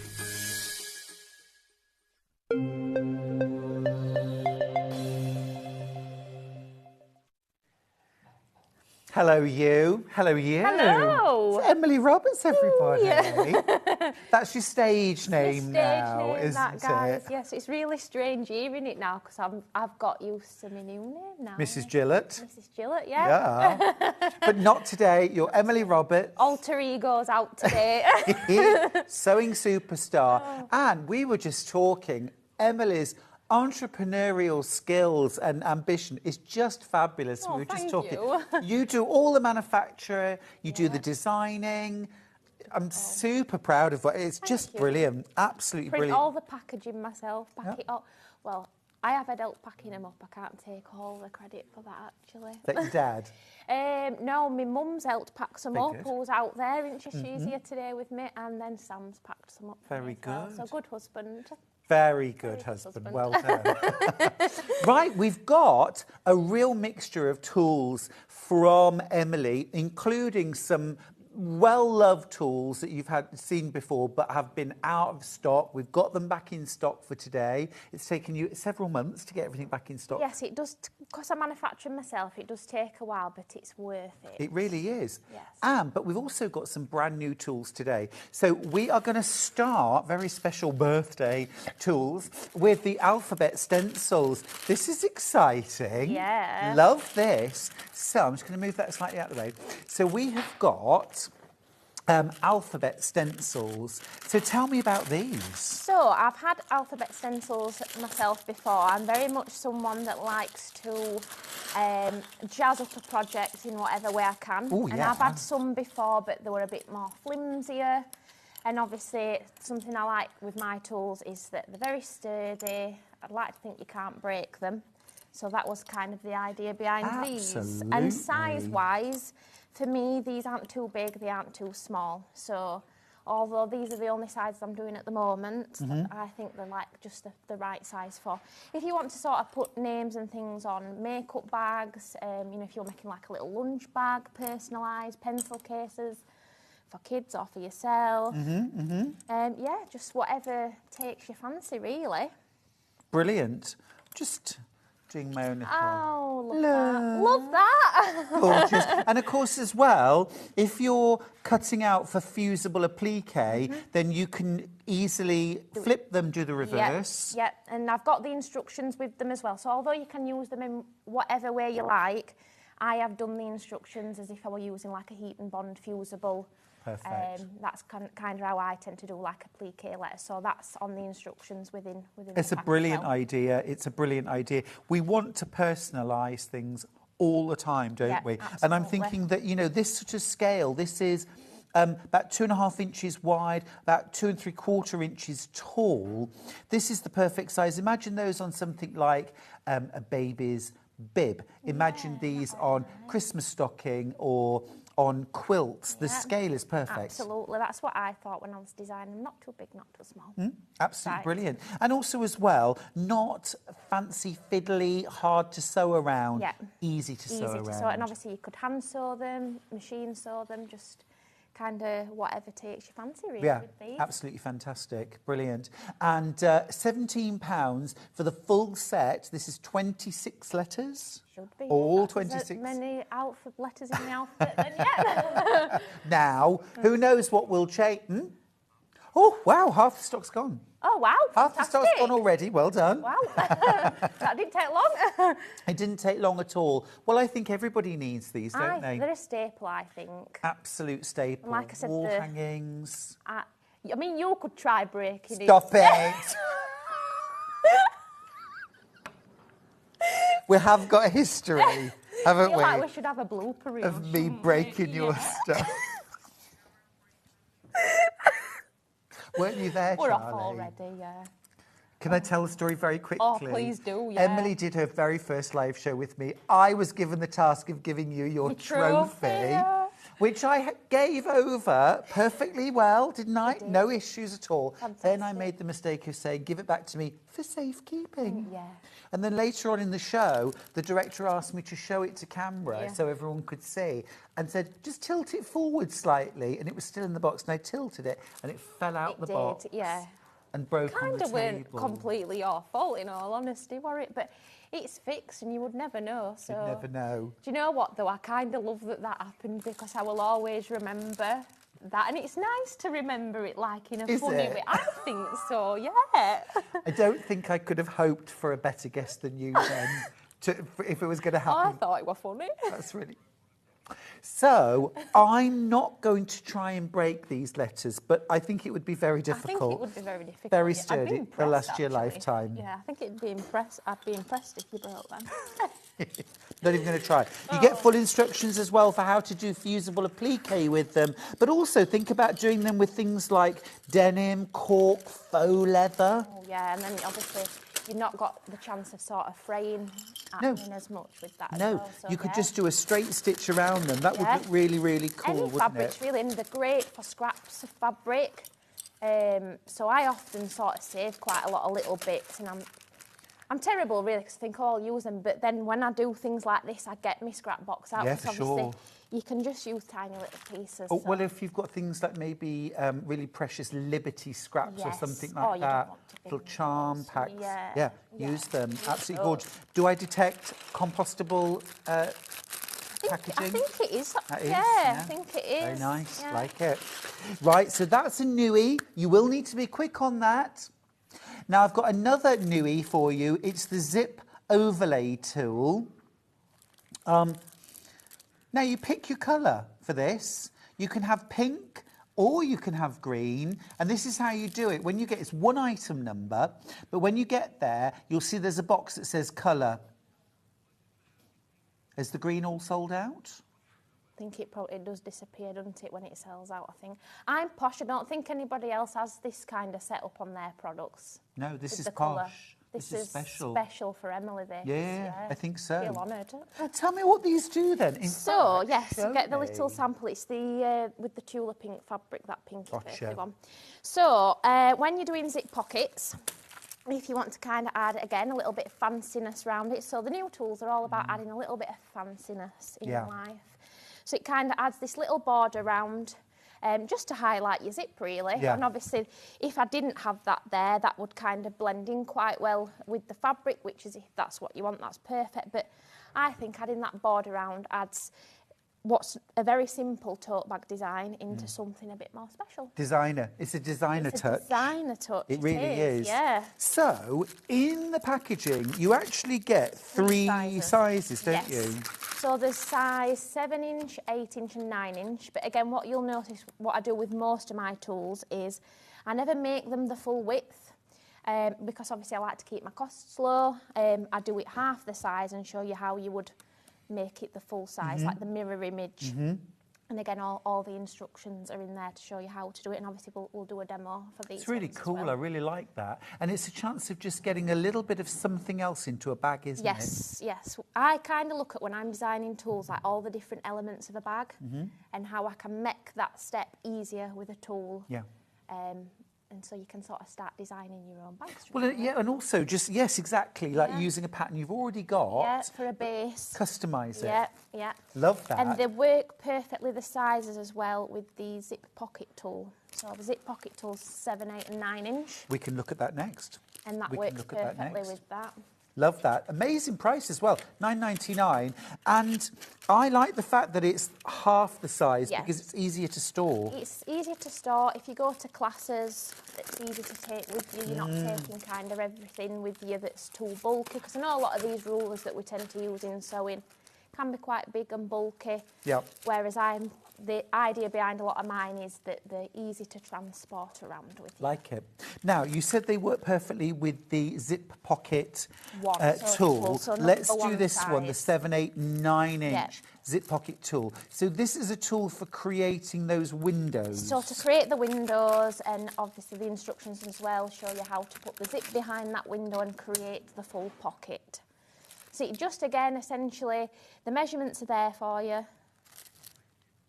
This is the one, isn't it? That's number one, yeah. Number one. Measurements are there for you and everything.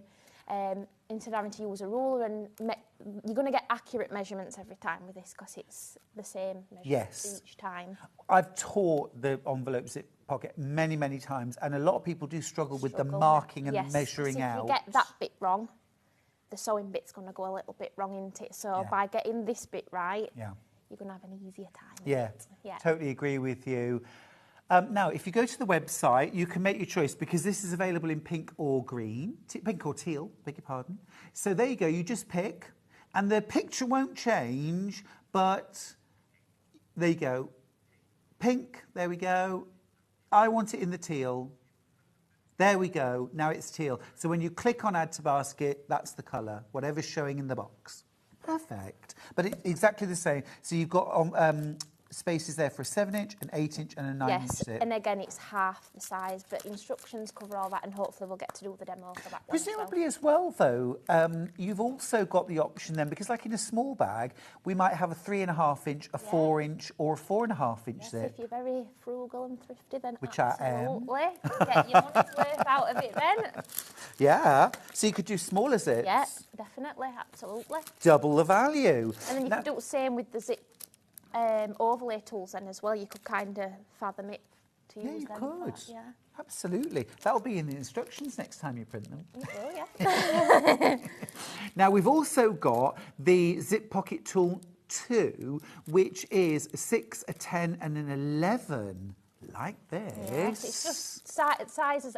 Don't ever repeat sizes on anything. No. Everything's always new. So if you're buying a product, you're not going to get repeats of anything. You never have to buy something twice. Everything's different. So this, you've got the space for your 6-inch, your 10-inch or your 11. Or if you're being frugal like me, a 3, a 5 and a 5.5-inch. Yeah. You see, that would go really That's a nicely, nice size, like an Very inside nice. pocket for a clutch bag. Now, that one again, does that come in pink or teal? Should do, yeah. Yep. Depends what stock's left, I suppose, on Okay, that one. perfect. So again, you may have a colour option to choose. Otherwise, I think they've all been put down as pink. Okay, brilliant. Shall we do a little bit of demo? Yeah, let's do it. What could you show Do me? you want to do zip jig? Let's do zip jig. I love And the then zip that sets jig. me up for all my rest of my zip, Yes, please. zip things then.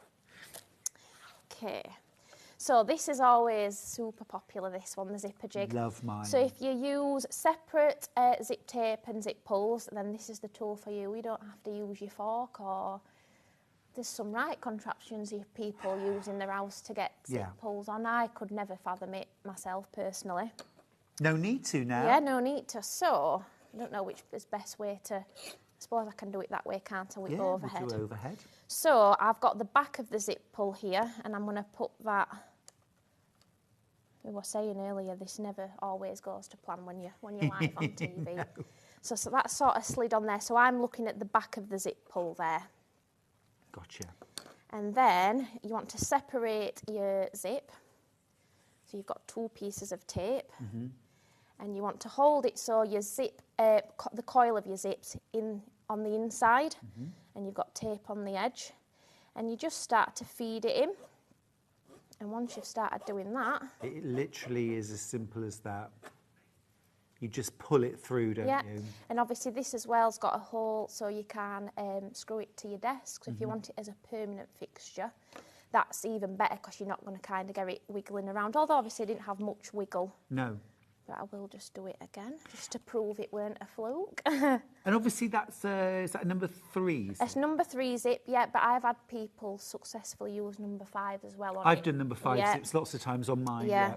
It's just a bit looser, isn't it? It's not as a tight, you know, where that's kind of like not falling off. I think a 5's just a bit I always looser, just put isn't mine it? in till it's down the bottom. Yeah. But it holds perfectly. So same again, so coils are on the inside. And you literally just pull it through. What's wonderful about Emily's zip jig, I found, was there isn't a knack to using it. It just works. You know, sometimes a tool, you think, oh, there's a bit of a knack to using this. Yeah. And you've either got, and I think, well, what's the point in buying a tool if you need a knack? To use it, you know, but you don't need any knack. It's literally put the zip pull into the jig, back facing you, and pull the zip through. Simple as that. So yeah, that's that one in a nutshell. If you want to do 2 zip pulls back to back, you can do that too. I would have thought so, yeah. Yeah, can't see Brilliant. why not. Yeah, Multiple. absolutely brilliant. I think it's a bag maker's essential. It's very, very limited stock. How many do we have left, Ben? Oh, yeah, no, you're going to need to be really, really quick. Loads of you with this in your basket. You will need to check out quickly or you'll miss out. Yep. And we haven't had those in stock for ages, Emily, because I've done a couple of shows where I've had zip tape and zip pulls and no zip jig. I think last time I came was, so we're in beginning of February, well, November last time I was here, and I brought some. And then the time before was when you had them, when I sent some for you to use. Yeah. but they sell out every time. They do. They're an Every absolute time. essential. They're about Yeah. to sell out now. You're still in time. If you get it in your basket quick and check out, you'll manage to get your zip jig. But do be quick. I think it's a bit essential. Yeah, it is. Brilliant, brilliant. Right. Love that. I've got my Okay. zip for my next demo ready Good, then. good, good. That's what we need. That's what we need. What are you going to do? So, since it's a newbie, we'll do the zip overlays Oh, first. lovely. I think. Get that done since it's new and nobody's seen that before. So, although you don't need the zip pocket tool to use the zip overlay tools, it is a good essential to have to use with it. This has got a bit crease now. But again, this is just another example. I'd got some like glitter fabric. So what I use with these zip overlays is fabric that doesn't fray. So think like your leathers, your corks, glitter fabrics, sort of any kind of vinyl I think really would work nice. But it's essentially like a zip pocket, but just the fanciness on it. So I'm going to do a demo with some cork. Fabulous. So first up, we need the piece of fabric that you're going to have the zip on. So for me, this would be like the front of the bag. This is Obviously, the you could outer have fabric. you could have the overlay on the lining, I suppose, couldn't you? There's nothing to say that you can't. But this is why, I mean, this comes in handy as well. Well, actually, while we're on it, let's show that as well. So Yeah. this is the zip pocket tool, Yeah. and this is the original #1. So might we have that in side graphic, Ben, please? So although Thank you. when we're using the zip pocket tool to work with the zip overlay tool, it is a slightly different use for it. And again, I kind of touch on that in the instructions as well. So obviously, if you have already got this and you get these, perfect. If not, I can kind of explain how you can still use these without a zip pocket tool, but this will make your life easier. So all I've done is folded it in half and made myself like a centre little crease to decide whereabouts I would like it.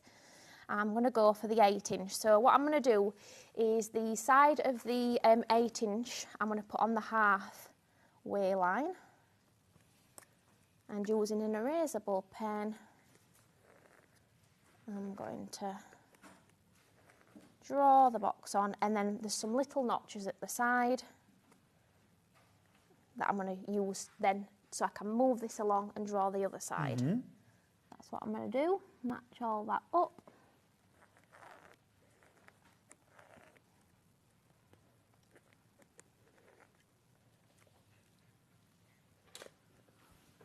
Okay. So Like that. easy. And then using the edge, I'm going to draw the centre Oh, line. you've thought of everything. That's so Yeah. clever. That's so clever. You don't have to get any other type of ruler out. No. Like Brilliant. Perfectly centred, exactly the right size. And you've even got your centre cutting line mark. That is Yeah. brilliant. Well done, you. And then I'm going to get the fabric that I want to use for the zip overlay now. So I'm going to put it inside out so I can see my line better. So like I said, these were done so that they're half the size. So this is my 8-inch one. And I'm just going to line this edge up on the fold of the fabric. Are you frugal right to the edge? Yeah, like to make the most of my fabric. Definitely. So I'm tracing the outer line and then the inside line. Gotcha. And then what I like to do then is pin my fabric, so when I'm cutting it, I don't make any mistakes. Gotcha. So obviously I've got 2 layers of fabric. Oh, I see. And you're pinning in the waste fabric so Yes. the holes don't matter. Yeah. Brill. So I'm going to cut the outside edge first. A few good mornings for you, by the way. Oh, lovely. Sheila's Morning, got in everyone. touch. Say hi, lovelies. Have you got a website? I've got Etsy, Okay. Facebook. No website. No, I haven't got a You've website. done videos. I've done YouTube videos Good. before, How do we yes. find you on YouTube? I am, Oh, So with MEB, I think, on YouTube. But if you type in MEB Designs, Yep. it still should come up. awesome. Thank you. Vian says, morning, Stewie. Happy birthday. Thank you. Are you having a nice birthday? Oh, so I'm having a far? lovely Oh, birthday, thank What you. a nice way, actually, to spend a birthday. Oh, yeah, it's great. This is my 3rd birthday that I've spent Is it? on the channel. It is. Aw. And, yeah, they're great fun. And, it's Oh, you good. know, it's so lovely. Everyone messages in and we have fun and have amazing guests. Yeah. So, yeah, it's all good. Yeah, it's ace. Becky Alexander Frost is watching. Hello, Becky. Morning. She says good morning, both. So I've just moved my pins now, so I'm cutting the waste bit in the middle now. Got you.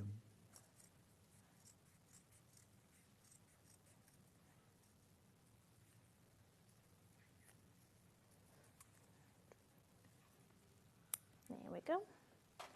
So that's why you want a fabric that won't fray, because Yes. because you're going to top stitch this. Onto here, yes. So I'm not sort of going to be turning any edges. I suppose what you could do is you could cut it out bigger and turn all your edges in, but I think that would be quite fiddly, but absolutely give it a go. You just kind of need to put like a bit of a, I suppose, like a seam allowance almost, wouldn't you? Oh, I think the impact comes from it being Yeah. a non-frayed I fabric think that so. sits outside the zip. Yeah. So I'm just gonna position this around my box. Fab. Now the best thing to use, which I just didn't have, was like the double-sided quilter's tape. Gotcha. Mm-hmm. That is perfect for this. So instead of pinning it on, you would just tape this on. Makes it a lot neater, I think. Could you having use a that glue tape. stick? Yeah, you could use a glue stick, yeah. Anything really that's sewable, Yeah. I would say. Have we got a glue stick? I was wondering, do you want a glue stick? If we've got one, I'll give it a go, yeah, because I've not used it, a glue Yeah, stick it's in before Sandy's for it. next hour. We could grab you a glue stick, and then I'm just thinking, rather than Yeah. pinning it, we can glue it. Let's do Let's glue that. it. Let's do it. Let's get a hot glue gun. No, I'm joking. That's just for drag race. I like a hot glue gun. It's so a functional item to have in your house, a glue gun. Yeah, You know, when something breaks, glue gun. exactly. I bet you have to have a glue gun in your house, don't Oh, I have you? a glue gun. Yeah. Not- I'm terrible. JK. aren't Thank you, Dan. Oh. Thank you, Dan. Right, here we go. Soline glue pen. I? Love this. There you go. Thank you. Easy peasy. Oh yeah, no, I do need a hot glue gun in my house. I love my definitely. hot glue gun. My hot glue gun is pink. Oh, is it? It is. That one nice Lovely. and easy. Thank you. And then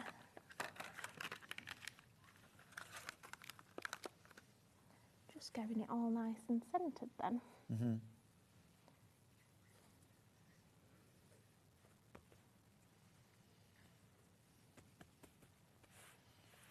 So what I'm going to do is sew around the outer edge. Got you. Zip overlay. So just with a straight stitch. Straight stitch, yeah. Awesome. Oh, where's? Oh, yeah, there we are. I suppose if you were using a fabric that did fray, if you ironed heat and bond or bond web on the back of it, Yeah. then cut it out, and then if you used a small zigzag around the outside edge, Oh, I like that. I'm going to have to give that a go. then you could use a yeah. bit of liberty or something Oh, yeah. very pretty. Because again, that's a scrap. Yeah. That's a scrap that Yeah. you could use. Oh, we're being very frugal, aren't we, today? I never waste fabric, even if it's threads or the tiniest bits. Yeah. My friend collects them for charity. Oh, wow. They sell them to the rag collector. Oh, that's good. Yeah, they get a bit of money for their quilt group. A bit off the edge there. And I've changed my top stitch length to a 3 as well, just Gotcha. so I just like a longer length when it's a top stitch. Yeah, me too.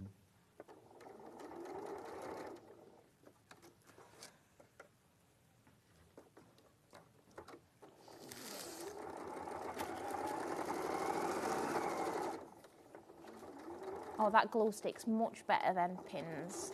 It's what, love? That glue stick's Oh, yeah, much yeah. better than pins. Yeah. See, I do like a bit of old school, but I also like a bit of new school. Me too. Yeah. I think the thing with using that instead of, like I said, it's definitely doable with pins, but you might just get a bit more like warping when you're sewing. Yeah, we don't need that. With specific types of fabrics, and obviously we're not about that life, No, we're are not. we? or not. I like easy success. I need to say good morning to my youngest fan, Simon. Oh. Simon, I think, is he about 6 months old, Elna? Oh. And apparently, I don't know why, but Simon absolutely loves watching me. So, I love that. morning, Simon. Good morning, Simon. And Elna, of course. Good morning. Oh. Aw. Elizabeth's got in touch to say happy birthday, Stuart. Thank you, darling. Margaret says happy birthday, Stuart. And there's a cake emoji. Don't worry, look, I do have cake. Cake. This is second cake, actually. You've got to eat as much cake as you possibly can when it's your birthday. I think you do, don't you? It's the law. I agree. I've got 4 birthday meals this week. Oh, what you having? Well, one of them officially, actually, it's my mum's birthday on the 7th. Aww, quite So close we're going together out then. for dinner with her. That's nice. Yeah, I like that. yeah. So before we do anything else with this, we're going to construct the pocket part that's going to sit behind. So, zip. And then I've got 2 pocket pieces. So again, if you're designing your own bag, this just can be whatever sizes you want. Obviously, your pocket piece wants to fit within the piece that your zip's going on. Yeah. Now this is going to feel a bit unnatural because this felt a bit unnatural to me. Obviously normally we'd put it so that we won't have any raw edges seen on the zip. We want to do the complete opposite. So imagine this is the right side of the fabric. Oh, in fact it would be the wrong side of the fabric, this actually. Okay. And I'm going to sew it on so it's on like that. This feels wrong. So this would be the right side. Yeah. So I'm going to put half a right. Does feel wrong. It felt very wrong to me at first. But again, this is all in the instructions, so fear not. So you're not using a zipper foot? I have got a zipper foot on, you yeah. have, I beg your pardon. But you haven't got to get as close as you would normally because Gotcha. the step when we add it to this will cover that bit. Understood.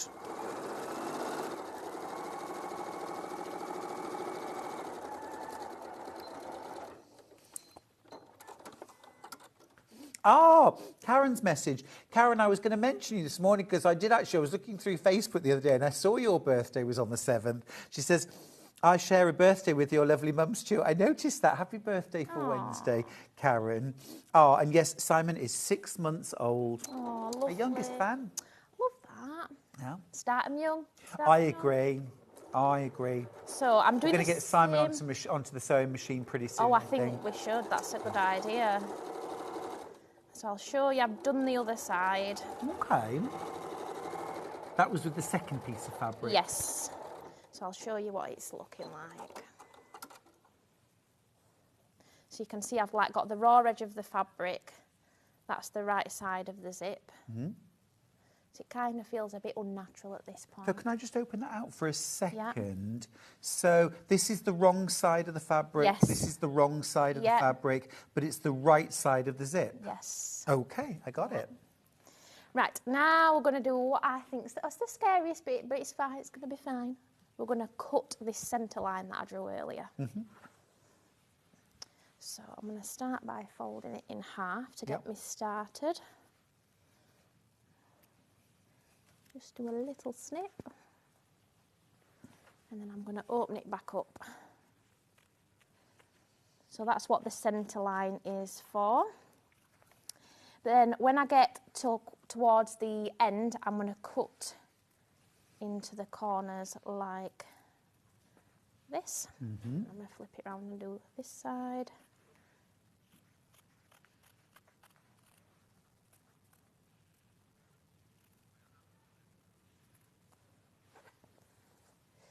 And then I need the iron, which has been left under here for me. I'm gonna iron this back so I can't see it. Gotcha. You could cut this away, but I just like folding it back. Just press it back out of the Yeah. way, yeah? Just Same with doesn't need to these be there. little, because this is all going to get hidden anyway.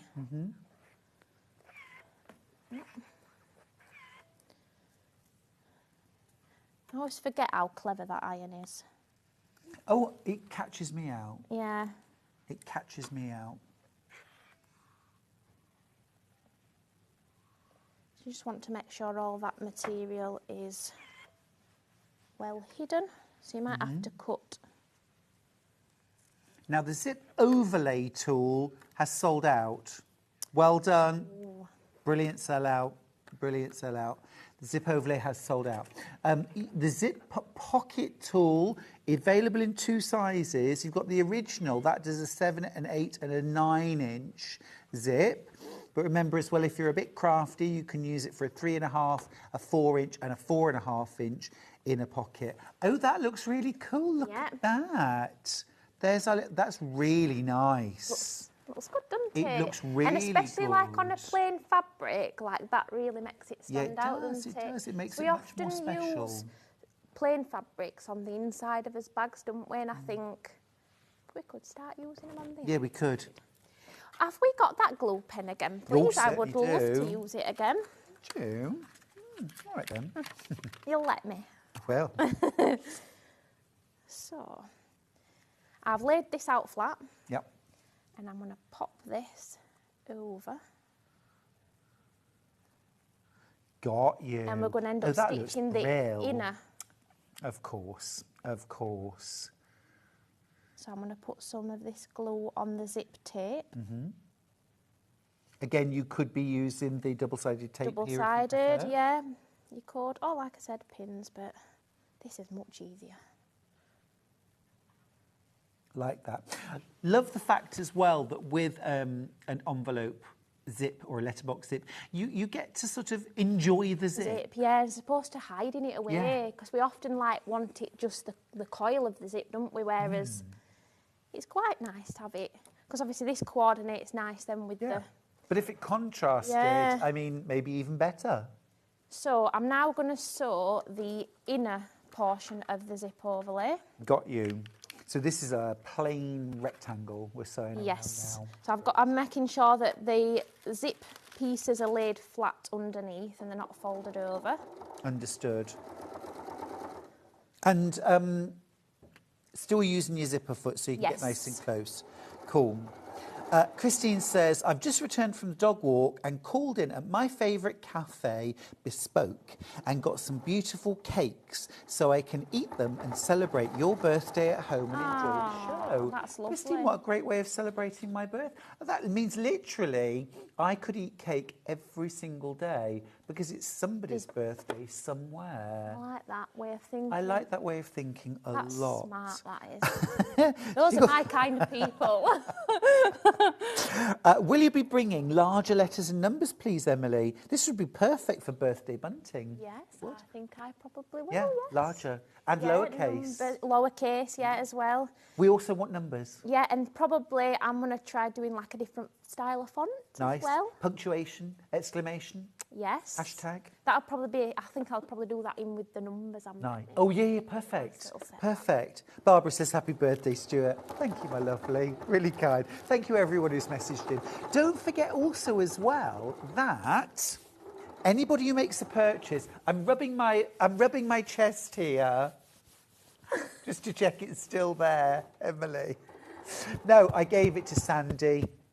Sandy's robbed my pen. Oh. No, I gave it to her. You get a free pen. It's a rainbow pen. I love that pen. Thank you. And I signed it. Thank you, Dan. Signed every single one. Now, I signed a piece of paper and then it's been scanned in. So it says, Stuart, that genuinely is my... And it's got like little kiss on it little as well. kiss. I love that. Little kiss, yeah. While stocks last. But also, you get entered into a prize draw for the give. Did you see the giveaways? Yeah, there's a lot in there. A mega bundle of Tilda. We've got 2 lots of 3 books. We've got Jane Crowfoot crochet blanket kit. We've got Walking in Nature sock set. We've also got fabulous electric scissors from Franklin's. Absolutely fantastic. And that will roll over the whole weekend and we'll pick the winners and they'll be announced on Monday. Exciting. Good luck, everybody. Absolutely gorgeous. Right. Oh, look at that. So, ignore... I needed to move my needle so that the stitching was a bit closer, but we're just going to roll with it. So I would have liked that a little bit closer, but we haven't got time to unpick it and start again, so I'm just going to So you'll make a better job of what I have there, because Don't worry about it. it's okay. So that's how it looks on the back. Yep. And like I said, these would be as right sides. Yep.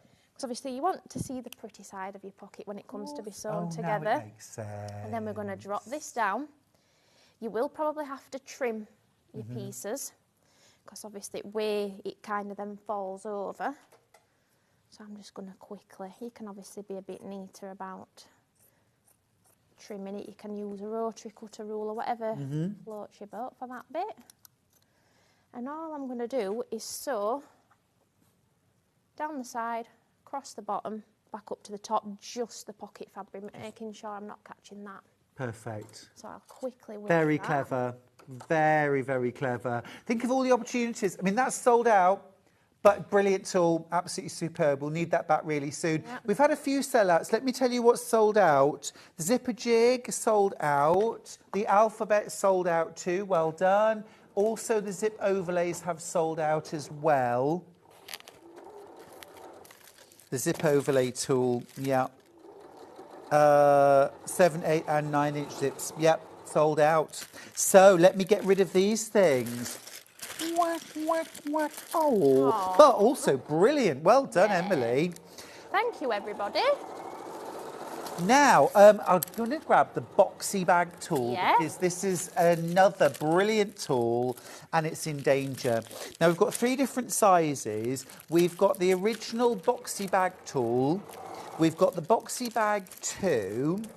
And then we've also got the Boxy bag XL. Yep. We'll start with the Boxy bag, which is the original. Now, Emily, what on earth is this?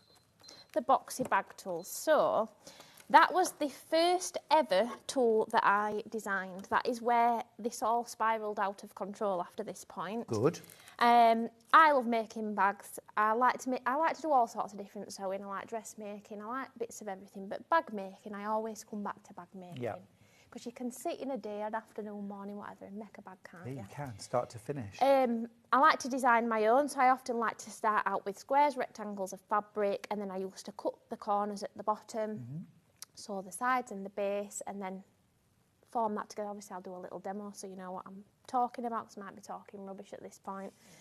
And obviously, I used to do it with a ruler, which is fine, obviously, but so if you pick a 2-inch square, for example, you're not necessarily always going to measure it as a 2-inch square if you just slip of the ruler or, you know, something like that, whereas this will always measure 2 inches, this square. For sure. So the idea of this is it creates the bases in your bag, and again, all instructions are included. So box bags, tote bags, anything Yeah. where you want to create that Makeup boxed bags, bottom. makeup bags. So like all these bags on here, Yeah, I've used this sort them of for all of this. thing. Yeah. So it just turns a flat bag into something with a nice, good base Yeah. on it. It's a brilliant, brilliant tool and so easy. You've got 1 inch, 1.5 inch, 2 inch and 2.5 inch. So 4 different sizes of box bottom. Brilliant, absolutely brilliant. And actually it's not just for the bottom, because if you make things like boxy pouches, Yeah, you do so- the bottom and the top. Yeah, so I think, have I got a thing of that as well? Yes, that Oh, green I think one. that one, yeah.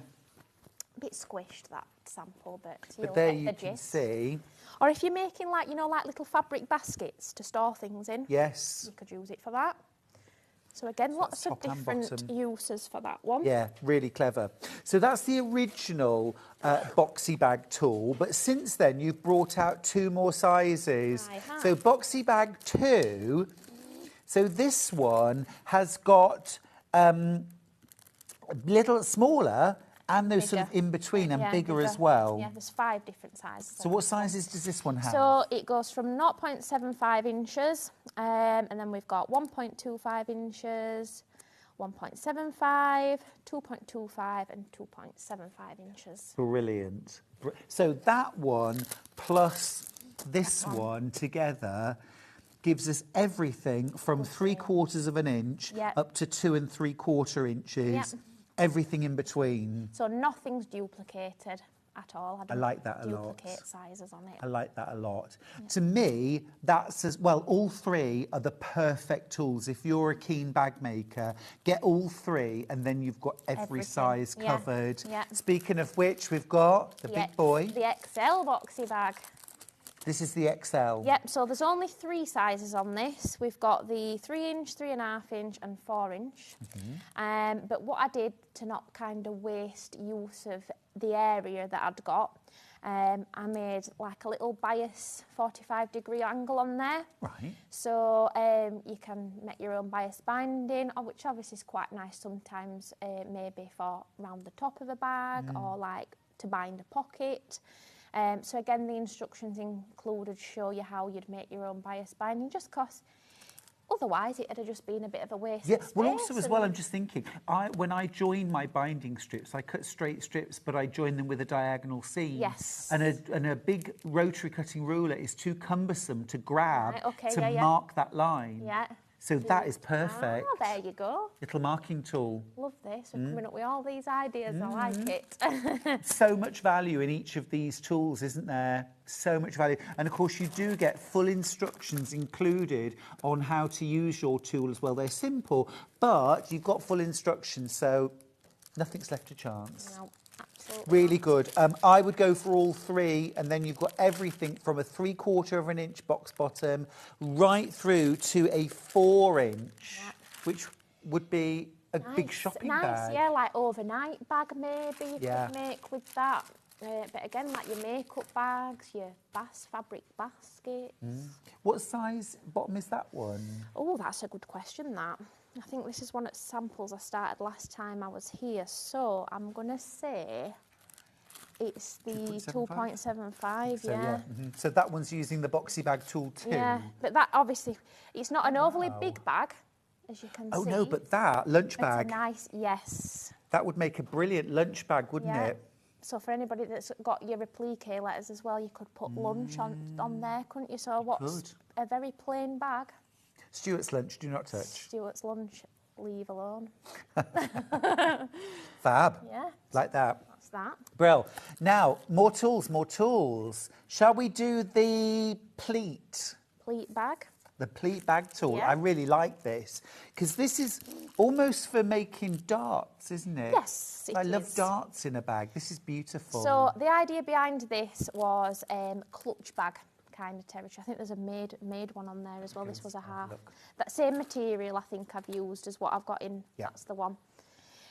So again, this is an idea of wanting to create a base in a bag, but more delicate and dainty than a boxy bag, because obviously a box bottom's quite, isn't it? I know that sounds silly, but this is a lot more dainty. Well, and also it's always square or rectangular, whereas this has got lovely curves to it, so it's a bit softer. Yeah, so it essentially creates, I could do a little... Yes, little please. demo That'd be of that if you awesome. Yes, want. please. Let me So grab- with your Pleat bag tool, you've got 4 different sizes of pleat. Yeah. So is this the width at the widest point? Yes, like at the bottom, yes. So there's a 2.5 centimetres, Yeah. a 3, a 3.5 and a 4. Yes. Perfect, thank you. And it works perfectly with this tool. So again, not that you need this tool to have this tool and vice versa, but they just work. Work nice as a little couple, Absolutely. is what I think. Yeah. So this is the lining for this bag, so we might as well go with that. Let's make it. So what I did first was use the curved bag tool to trace. So again, let's get the curved bag tool details up as well. You've got 4 different sizes or curvatures, if you like, for creating those curved corners. It's all so clever, Emily. I love it. Thank you. Just makes the whole process slick, professional, easy, consistent. Well, I were always getting plates and mugs out of the drawers to do curves. So inconsistent. And I was like, why is there no ruler that's like a curve? I know you can have your French curves for dressmaking, but there was nothing like this that I could find on the market. So I've done the 3-inch. I'm not quite sure what I did for this one, but obviously, just to show you anyway, so it's fine. So I've curved that first, and then I'm going to cut that out. So again, you could use your rotary cutter, scissors, whatever. You could even pop that on and then just use your rotary cutter around it. I've kind of tried to make them so that they're functional for however you like to use them, basically, because everybody's got their own little way of doing things. For sure, yeah.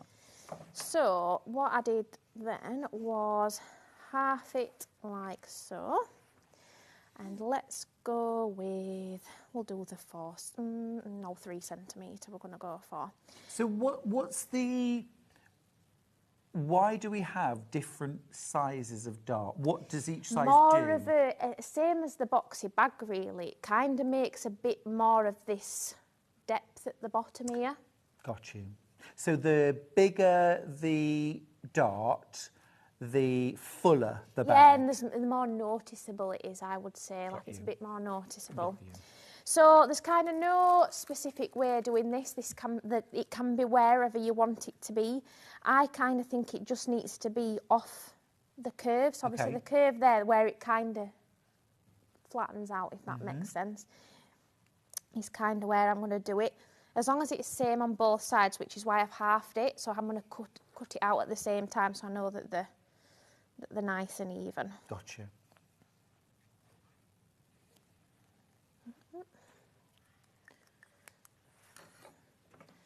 And then again, you can pin your fabric so that it's a bit more stable.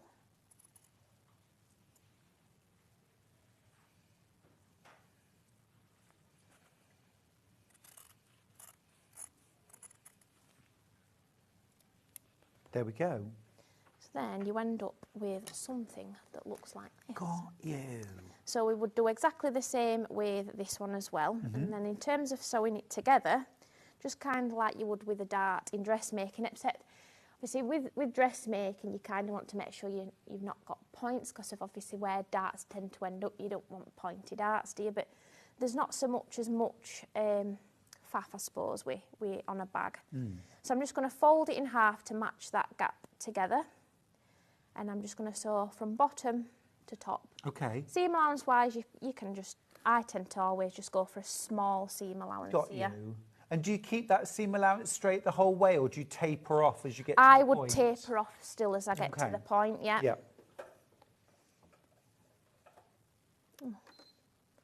Why is this flashing at me?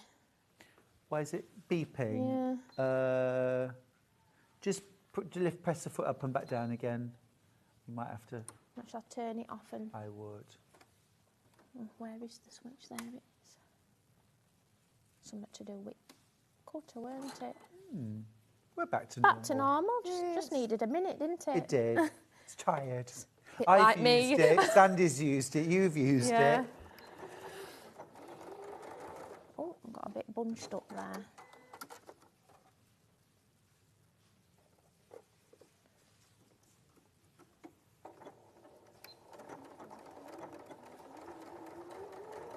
It's just a small seam allowance, and then sort of taper it into the point and do your reverse stitches the same. And then you're kind of left with... Oh, so see how it's raised the fabric up, so it's not, obviously this side's laid flat, but this is kind of raised up. Yeah. Creates a bit more space in your bag, ultimately, really. But yet we've not added any more fabric to it. We've took fabric away, which is quite strange, isn't it? That you end up with more space. Yes. Even though you've taken away. It's some form of magic. There you go. It is, really. Yeah.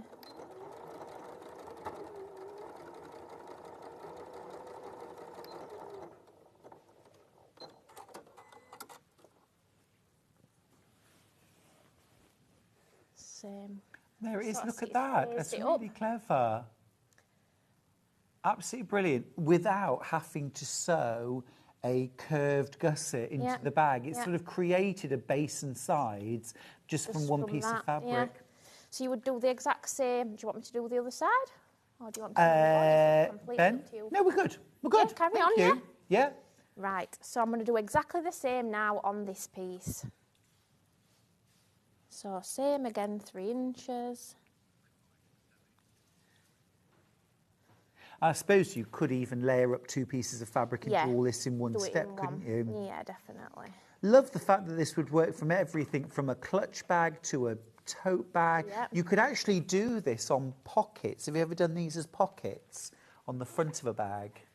No, I've not yet. So you'd have that on the outside of the bag, and you would sew. Yeah, and it's, you know, turn it and line it, and then sew it onto the bag. So and you've it's got depth on your pocket then. Yeah. Oh, we're a good binding along the team, top. aren't we? You're like advisor. I like this. Just because you know you've thought of umpteen ways of using it, but every crafter looks at a tool differently. At it differently, yeah. And that's what I like about these tools. Like, there's no, although they come with the instructions, don't ever think that you can't use it. If you find another way to use it, do it. Do it. And then let me know, because I like to know. I can always add things onto instructions and as well for other people. For sure. Brill. So and you do exactly the same on the outside of the bag? Yep. Fab. While you're just doing that, I'll just mention as well, there is the XL curved corner tool. Yep. So obviously we've got the one that you've been using, which is the smaller one, the curved corner tool. But we've also got the larger. The larger one. And again, no measurements are repeated on that one as well either. So on the original curved corner, you've got 1, 2, 2.5 and 3 inch. On the XL, details are on screen for this now, the XL. You've got 1.5, 3.5, 4 and 4.5.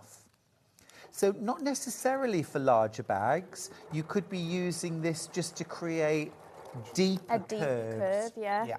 So like on the flap of a clutch bag, if you really wanted like quite an exaggerated curve, then yeah, definitely.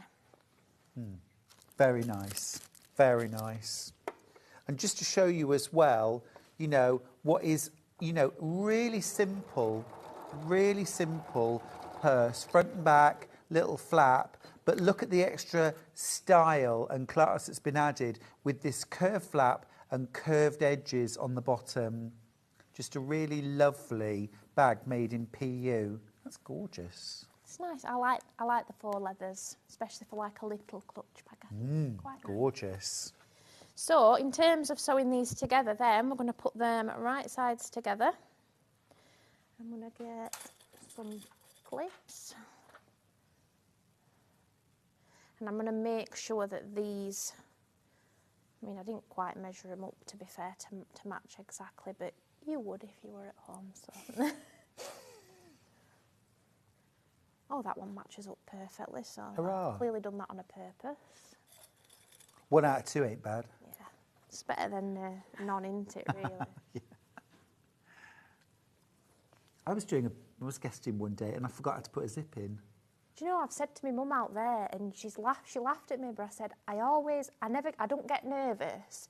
I said, but I've got this feeling today that I'm going to forget how to sew, and she laughed at me. But I feel like, because I've had a really long week this week. Oh, what are you doing?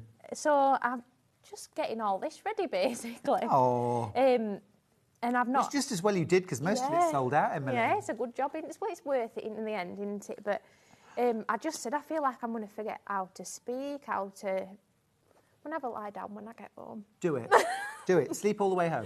No, I've got to drive. So Don't fall asleep. Don't fall asleep. I was saying to my mum this morning, I says, I'm really tired. And she was like, don't fall asleep. I was like, well, I'm going to try not to, Mum. We've got here, so I didn't fall asleep. Good. I'm just going to sew around using a 1/4 inch seam allowance. So same again, because I've sort of decided what pieces I wanted to cut out, you can decide what seam allowance you want to use. But obviously these tools you can use with other people's patterns. So if you're following instructions for something and it tells you to draw a curve or tells you to do the measurements for a zip pocket, then they come in handy. It's not just about using them for your, you know, bags you've designed yourself. They work nicely with other people's patterns as well. And so if you were leaving a gap in the lining, you'd leave it somewhere, but otherwise you'd drop the lining in. So I've not left a gap because obviously I'm just sort of showing you how it'll look. But yes, you would leave a gap in the lining.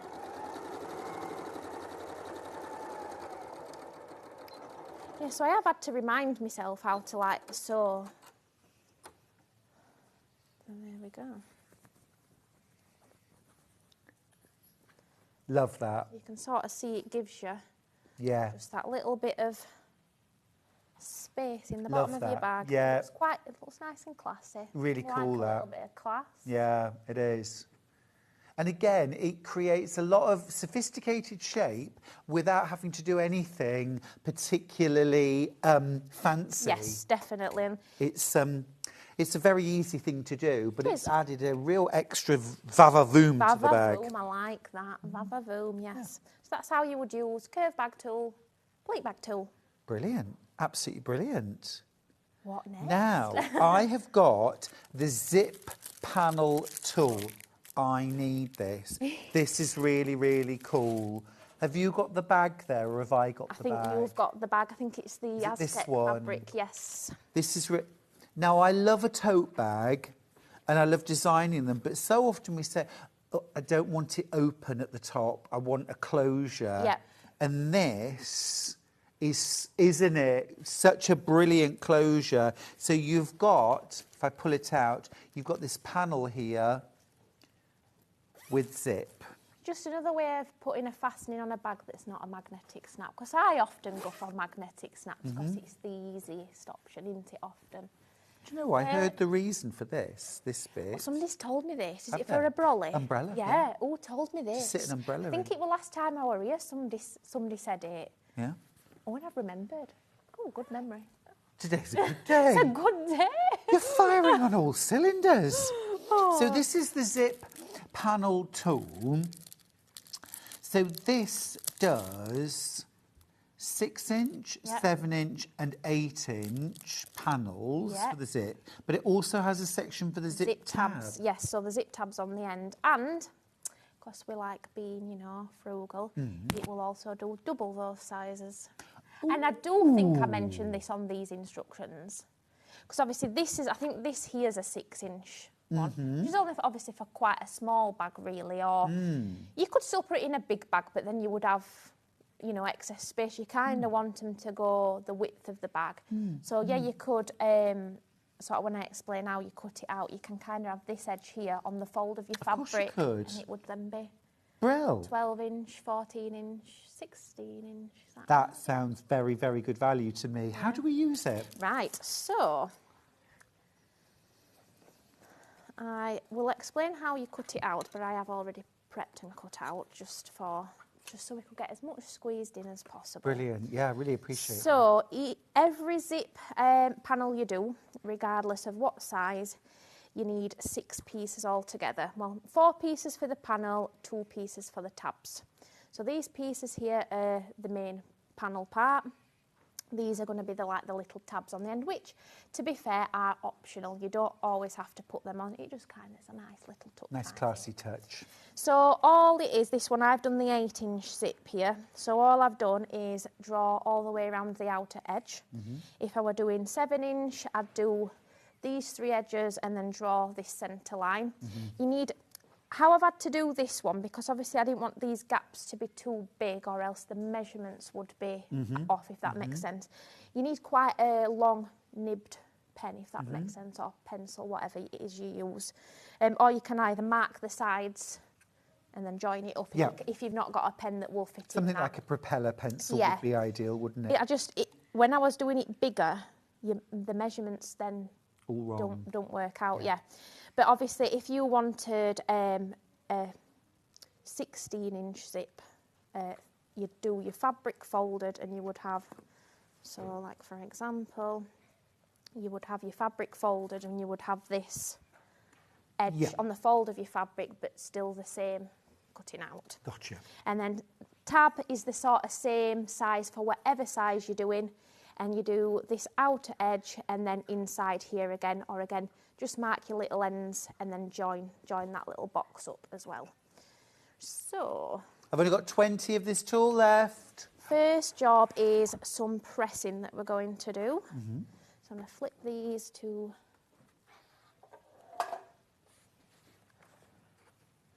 And I'm just going to press on all of them like a 1/4-inch seam allowance. Again, obviously be a bit more particular with your measuring. Is that just the short ends or the long edges as well? Just the short ends. Oh, right, okay, cool. So that's 1.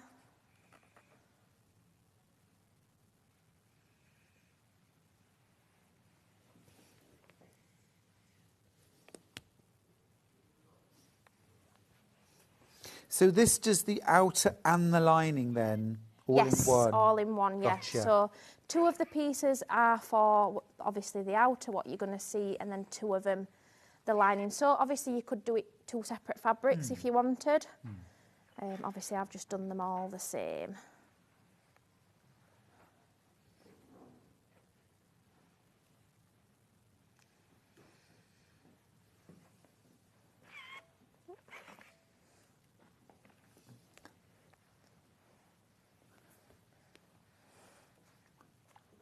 Nice.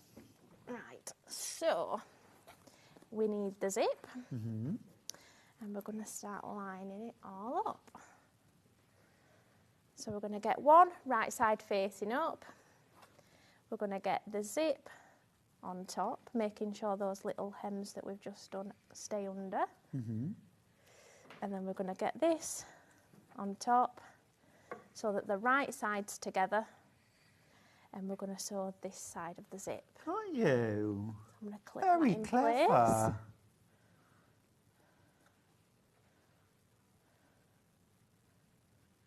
Oh, there's an unfamiliar voice in my ear. It's Jimmy. Why is that? Oh, hello. Where did you all come from? Happy to you. Happy birthday to you. Happy birthday, dear Stuart. Oh. Happy birthday to you. Oh, thank you. Aw. And I don't know if you noticed, there was a beautiful operatic tone in there from Andrew. He's a professional, you know. Oh, that's lovely. Thank you. Oh, look at that. Gorgeous. What are the rest of you having? Oh, I say. Oh, thank Managed to get my mum on TV. Hey. I suspect she wasn't given a choice, Emily. Oh, well, we should give your mum first slice then. Oh, there you go, You Mum. can have first piece. We're really spoiling you today. It doesn't always happen like this. Oh, that's lovely. Thank you, everybody. Happy birthday. Very nice. Yeah. Thank you. That cake looks rub my yummy. nose. I shan't touch it anymore. I've just rubbed my nose. That'd be nice, will it? Rub it some more and then give There it we go. Oh dear, I'll have to keep the cake all to myself.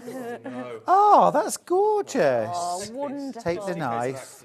There we go. Health Thank and you. safety, yeah. Oh, thank you, everybody. Make sure you all have some cake. Get back to work Back now. to normal, guys. Thank you. Well done, Mum. Oh, excellent. Oh. Right, I will That was repeat nice. myself. It was lovely. They just came from nowhere. I They never did. even noticed. No, I them. was gazing Cute. down and then suddenly I'm there so they were. engrossed in zip panels. So, yeah, what I've done is I've popped a piece, right side face up, zip on top, another one right side down, and then using zipper foot, I'm going to sew this side of the zip tape. Got you. Do need to let you know the tool that Emily's using, the zipper panel tool, has sold out. Well done, Emily. Another sellout for you. We're going to put the curve bag tool on. This is the standard size, $8.99. There is also an XL. So just be aware, just so that you've, I think they're great. All of these would enhance any bag maker's toolkit. Yeah. And if you don't make bags yet, get yourself a couple of these and have a go. A simple tote bag can be really enhanced with just a few little extra elements, can't it? I think, I mean, obviously I'm quite biased because they're my tools, but they're very much our tools. You probably don't know you need it until you have it, and you'll find it's quite an invaluable tool for you. Absolutely. So once I've done that, if I flip that like this, and we're going to do the same with the other two, and then I'll show you how we're going to get these raw edges to disappear. Because obviously you've folded in 1/4 of an inch at either end. Yeah. So that's all folded in and neat. Neat, yes. So obviously, but we've got this raw edge that we'll be contending with next. Yes. It's a nice, easy, once you see it, it's a nice, Is easy it? That's method. the bit that's always foxed me. I've never done one of I these. don't do complicated. Can't abide complicated. If there's an easy way around something, I will do it. I like that. I like that. So same again, one of these right side face up, and then layer the zip on top, and then this on top again. Quickly clip it, and then we're going to sew down this side. Yeah, one time I was doing a bag demo with John Scott. Yeah. And I got one side of the zip in, and then I just couldn't remember how to put the other side in. Honestly, it's happened to me more than a few times. I'm surprised it's not happened to me today, because like I said, I were actually convinced. Yeah. Doing all right so far. Doing great. Yeah. So just sometimes you get a mental block, don't yeah, you? it once happened to me making a makeup bag, and I just could not fathom the zip. This was quite a while ago. This was probably, I bet it was 10 years ago, this. And I remember I stepped away from it. I had a cup of Yorkshire tea. Yeah, that's all you need. That's all you need. That's all you need. It cured the brain fog that was happening. So when in doubt, cup of Yorkshire tea. My oldest friend, actually, Lucy, revealed to me recently, she's an absolute tea belly, like me. Yeah. But she revealed to me recently that she doesn't like Yorkshire tea. Can't, that to a Yorkshire lass, that is just... And I was like, I beg your pardon. Yes, I beg your pardon. She's like, oh, no, I'm not really keen. I was like, I know we've been friends for a lot of years, but we're over. I'm going to say that's final straw, that, isn't it? Yeah. Yeah. Yeah. Right, so I'm going to have to, I don't know if I can quite get over that news anyway. I know.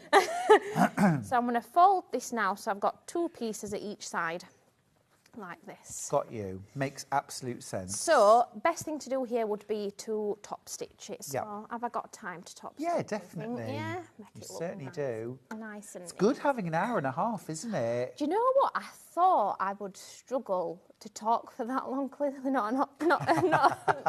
not something I I keep struggle you with. going. No, it's quite nice having it all in one show, because a lot of tools overlap with one another. Yeah, yeah, and also you've really built a sort of, quite a portfolio. Yeah, and big collection there, really. Yeah, Isn't there? there's a lot to go through. Although lots of requests coming in for you. Yeah. Katie asks, she says, "Happy birthday, Stuart." Thank you. Ooh.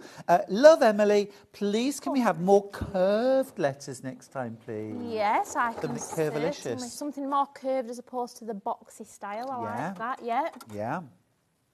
I We can want certainly lowercase, do we that. want bigger, we want punctuation and numbers. Love that.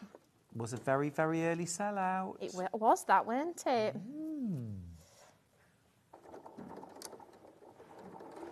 I just think if you can personalise. Yeah, like somebody mentioned, obviously bunting. That's Brilliant. for parties and Yeah. things. And like a lot of people have personalised buntings at weddings and all They sorts, do. don't they now? They So do. I didn't have any bunting at mine, I don't think. I think that's a bit of a No. shambles, that, isn't it, really? Say. Yeah. You might have to do it all again in 10 Maybe. years. Your 10th anniversary. Oh, I would. I'd do it all over again. Would every you? year. Your wedding looked Yeah. Oh, amazing, thank by you. the way. It was most definitely the most favourite day I've ever had so far. Oh. And the second favourite day was when we were on his honeymoon and I swam with dolphins, and I thought that were just... I nearly said it was best day ever, and I thought I best not. No, it weren't. We're up there. You just stop It were yourself a just close, before you said it. Close second. I think Sam, bless him, knew. He just looked at my face. I've wanted to swim with dolphins pretty much all my life, and I could not believe that I was swimming with. They're just lovely. Yeah. Animals, I love them. I'd have a pet dolphin if I could. It's a bit inhumane, really, isn't it? No. To have a pet dolphin. No. Right, so that's all nice and beautifully top Great. stitched. Let me just move some of this out of the way. So, we want to open the zip, probably not quite all the way, but most of the way. We're going to roll one side up so it's kind of stored out of the way. And I'm just going to work on these 2 pieces at this side. I'm going to flip it over like that and fold them so the right sides together. And I'm going to stitch down this edge. And obviously we'll have some turning to do then. Put my normal You get back your on. instructions, don't you, Yes, in with you your... do.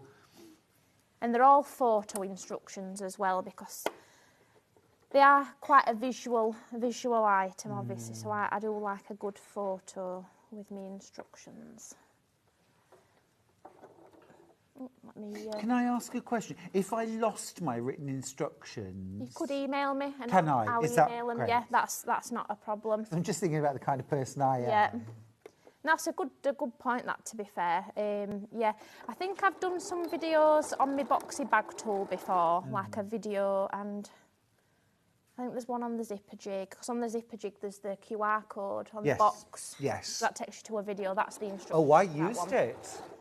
I used it. The video. Oh, yeah. Sam filmed that, you know. I was the star, you know, doing it, and then What Sam... a power couple you are. We are, aren't we? You are. Yeah. Bless him. Well, last time I were on with you, well, just after we'd got engaged, weren't it? And That's you got right. him. You got him on. I got him did. on TV, didn't you? I did. Bless him. Well, it's funny now because you'll like this. So, he has a group chat with his friends, and every so often the group chat photo changes, and the name of the chat. That's the screenshot of Sam on TV is currently the group chat photo, and it's called Mr. Hollywood or something like, or Paul Hollywood, or it's something like that. And we are apparently Mr. and Mrs. Hollywood. Very is what nice. we call us. Yeah. So that's made the group chat Pretty photo. glamorous, isn't it? Really. It is really, yeah. On Sewing Street. So using the zip that we've unzipped, I'm gonna pull this the right way out, so you've got to kind of have a bit of patience for this bit, but it will do it. Wiggle I it promise through. you. Yeah. There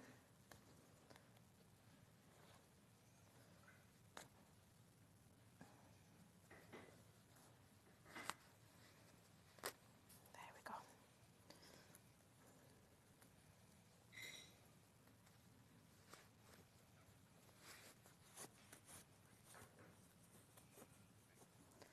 And then if I just zip it back up so you can see. Yes. Because then all you would have to do is top stitch these bits. Got you. And then this bit is what ends up getting top stitched onto. So obviously these are like your lining pieces. And you would top stitch that onto there like that.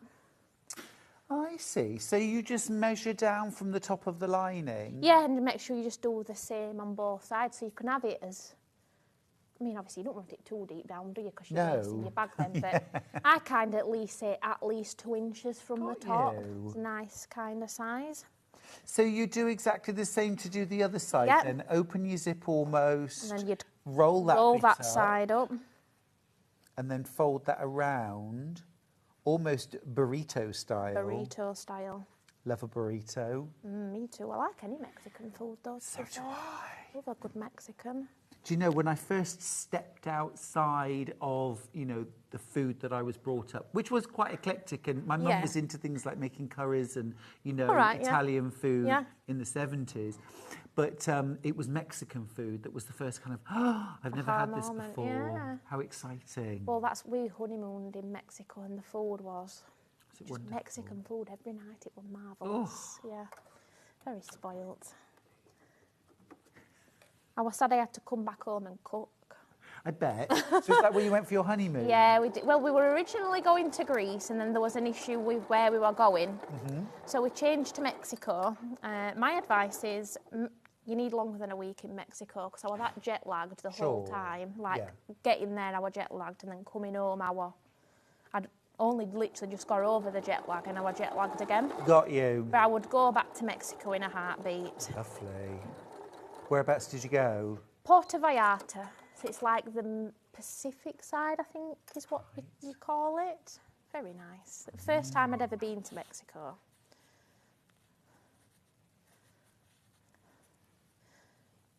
So this is the bit you just need to persevere. Yeah, you just pull it through. It's very clever. It's a very clever method. I like it a lot. I think it's something that would be quite daunting to do. All these kind of little fiddly bits on bags that hopefully I've made so they're not as daunting to have a go at. That's the thing. The measuring's done, the figuring's done. I think so often it's much easier if you've just got something to draw around rather than having to draft it yourself. Look at the measurements on a ruler, yeah, definitely. And look, there it is. There it is. Beautifully neat and finished and done. But yeah, you'll just top stitch down these bits. Very clever. Very clever. Isn't that cool? Nice bit of pattern match in there. I didn't realise. You didn't do that deliberately. Did it? You must have done. I did it on a purpose, like I really had to think about it, but I did do that on a purpose. I think that is pretty impressive. Very nice. Very nice. Has that sold out? Oh, it has, yes. What have we got left, Ben? What have we got left? We've got glue sticks. We've got glue sticks. We've got glue sticks left. Well, we've got what? Sorry, the XL. Yep. In XL. Oh, we've got the curved in both sizes, and we've got the boxy in all sizes. Well, I think these are the essentials, actually. Well, the curved, so obviously, I always confuse people because on the packaging it says curved corner tool, and on the thing itself it says curved bag tool. Gotcha. And that's because after I designed it, I realised you don't just need it for bags. So if you were doing like an apron with curved, you know, curved corners on it, you could use this. Anything really. Where or you shirt tail. Yeah. You want curved at the back. Like on collars, curved collars. Yeah, it's really useful. It's really useful. Another multifunctional item. Yeah. I'm sure some people have found other ways to use them as well. Oh yeah, we've thought you could of a few use them together. like in card making, you know, as well, the curved ones, you know, for like your backing papers. And I mean, I'm not an expert in card making. My mum's more that domain, but I should get her on to I was going to say, we'll get her onto hobby making next. Yeah. Get you on making cards. Yeah. Love that. And then we've also got the Boxy bag tool and the Boxy bag tool 2 and the Boxy bag XL. It's been very, very popular. We'll start with the Boxy bag. Half the stock has gone. This one gives you box corners in a 1 inch, 1.5, a 2, and a 2.5 inch. And I suppose it's fair to say your 1 inch creates about a 1.5 inch wide. It's like double. So every measurement Yep. ends up, well, it's not quite double after your seam allowance. Yeah. So yeah, you're probably right. Not more like 1.5. But depends what seam allowance you use. If you only use a tiny seam allowance, then it holds a special place in my heart, this original Boxy bag, because this is where it all began. Just over a year ago. No, I saw your first show and I thought just brilliant because you know, so many of us write patterns, and I know you write patterns too, but actually you've designed a set of tools that can be used on all of those patterns. Yeah. It just kind of, my thing with sewing is it can be quite a daunting thing. I've been there myself. Even now some stuff kind of like, well, I don't know if I could do that. Deep down I think, well, yeah, I probably could. I think I've been sewing long enough that I would have a go at just about anything. But if I can do something that makes sewing less daunting for someone and a bit more simple, because the scarier something is, the less fun it becomes, and then it loses what it's meant to be, I think, then sewing. So these are kind of hopefully the solution to that. Absolutely, absolutely. No, I think I totally agree with you, and it's where we said earlier on about if it requires a knack, then whereas if there's a tool that does the job, just does it, yeah, and that's what these are definitely. There's no knack required. Any skill level can use these as well. So if you're quite new to sewing and bag making, there's nothing to say that you can't. Yeah, obviously a zip panel, that's a bit more advanced than the Boxy bag tool, but again, I've wrote it in a way that's not.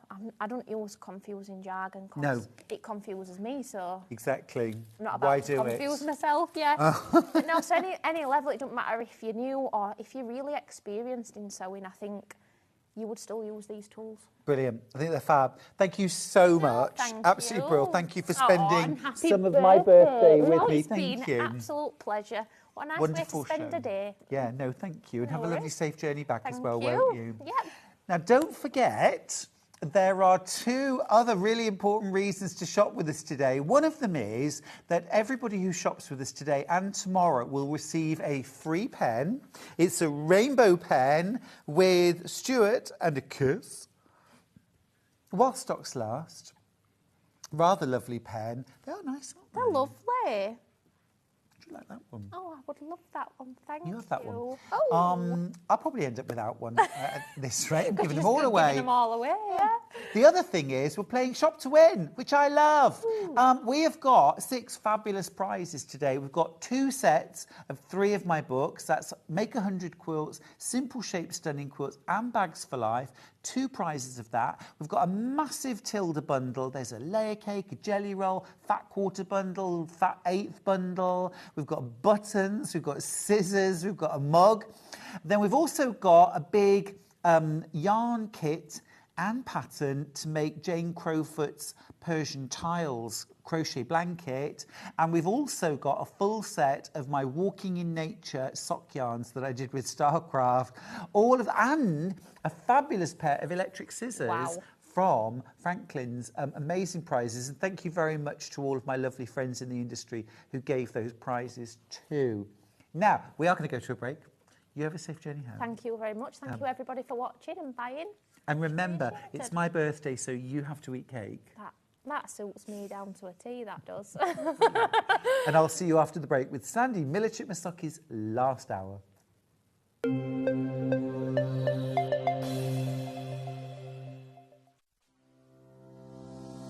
Hello, I'm Emma Bradford from the Swift Quilting Company. I've been a quilter for 25 years.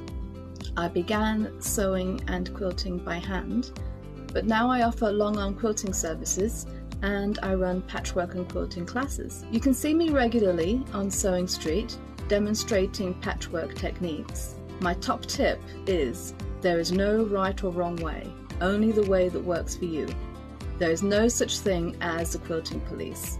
Outside of quilting, I am a qualified botanist and I enjoy riding my motorbike around the country. I hope to see you soon on Sewing Street.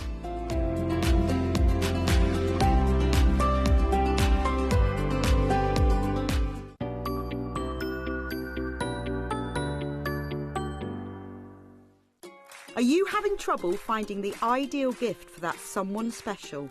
Then why not treat them to a Sewing Street gift card? Simply head over to the website and scroll down to the bottom of the page and click where it says gift cards. You can decide between posting the card or delivery by email, then decide the value that you would like to send. Whether it's for a birthday, a special occasion, or just a way to say thank you, the Sewing Street gift card is the perfect answer.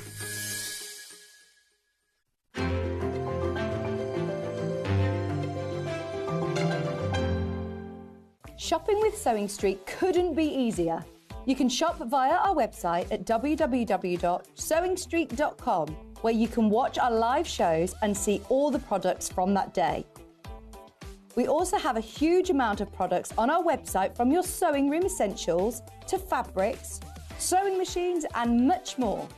You can download and shop on the go with our Sewing Street app. Simply head over to your app store and search Sewing Street. Alternatively, you can contact our UK-based call centre 24 hours a day on 0800 001 4433. Shopping made easy at Sewing Street. Did you know at Sewing Street that on various products we offer split pay? That means on certain items you can spread the cost over 2, 3, 4 or sometimes even 5 interest-free monthly payments. Just pay the first instalment when you purchase and you're away. So shop your way with split pay.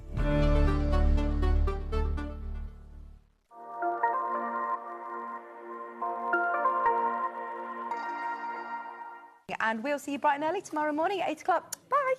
Did you know that you can continue shopping 24 hours a day, 7 days a week, even after we've finished broadcasting live? Just head over to www.sewingstreet.com for thousands of sewing supplies available from top brands. You still pay only 1p&p, with split pay available on certain items and an easy checkout service too. Plus, you can get expert advice and tips from our Sewing Street hub, and UK customer support is available 24/7. So head over to sewingstreet.com and continue your sewing journey. Never miss a show by watching on the go with the Sewing Street app. Head over to your App Store now and search Sewing Street and simply download to your smartphone or tablet. You can watch the shows live and see your favourite presenters and guests. Click on the Today button to shop all of the products that are featured in today's show. Want to know what's hot? Then click here to see today's bestsellers and highlights. Have you missed a show or want to watch one back? Then click the schedule button and you can go back 7 days to watch and shop, and you can also see what's coming up over the next 7 days. Want to say hello or ask a question to our guests? Then send a message to the studio. You can also keep in touch with all the latest news, events, product launches and much more by clicking here for our social media pages. Never miss a show by watching on the go with Sewing Street. Keep up to date with what's on Sewing Street, as well as all the latest news and special offers by signing up to our email newsletters. Head on over to www.sewingstreet.com, scroll down to the bottom of the homepage, type in your email address, click the envelope, and you're done. Never miss out on the latest news and special offers ever again. Shopping with Sewing Street couldn't be easier. You can shop via our website at www.sewingstreet.com, where you can watch our live shows and see all the products from that day. We also have a huge amount of products on our website, from your sewing room essentials to fabrics, sewing machines and much more. You can download and shop on the go with our Sewing Street app. Simply head over to your app store and search Sewing Street. Alternatively, you can contact our UK-based call centre 24 hours a day on 0800 001 4433. Shopping made easy at Sewing Street.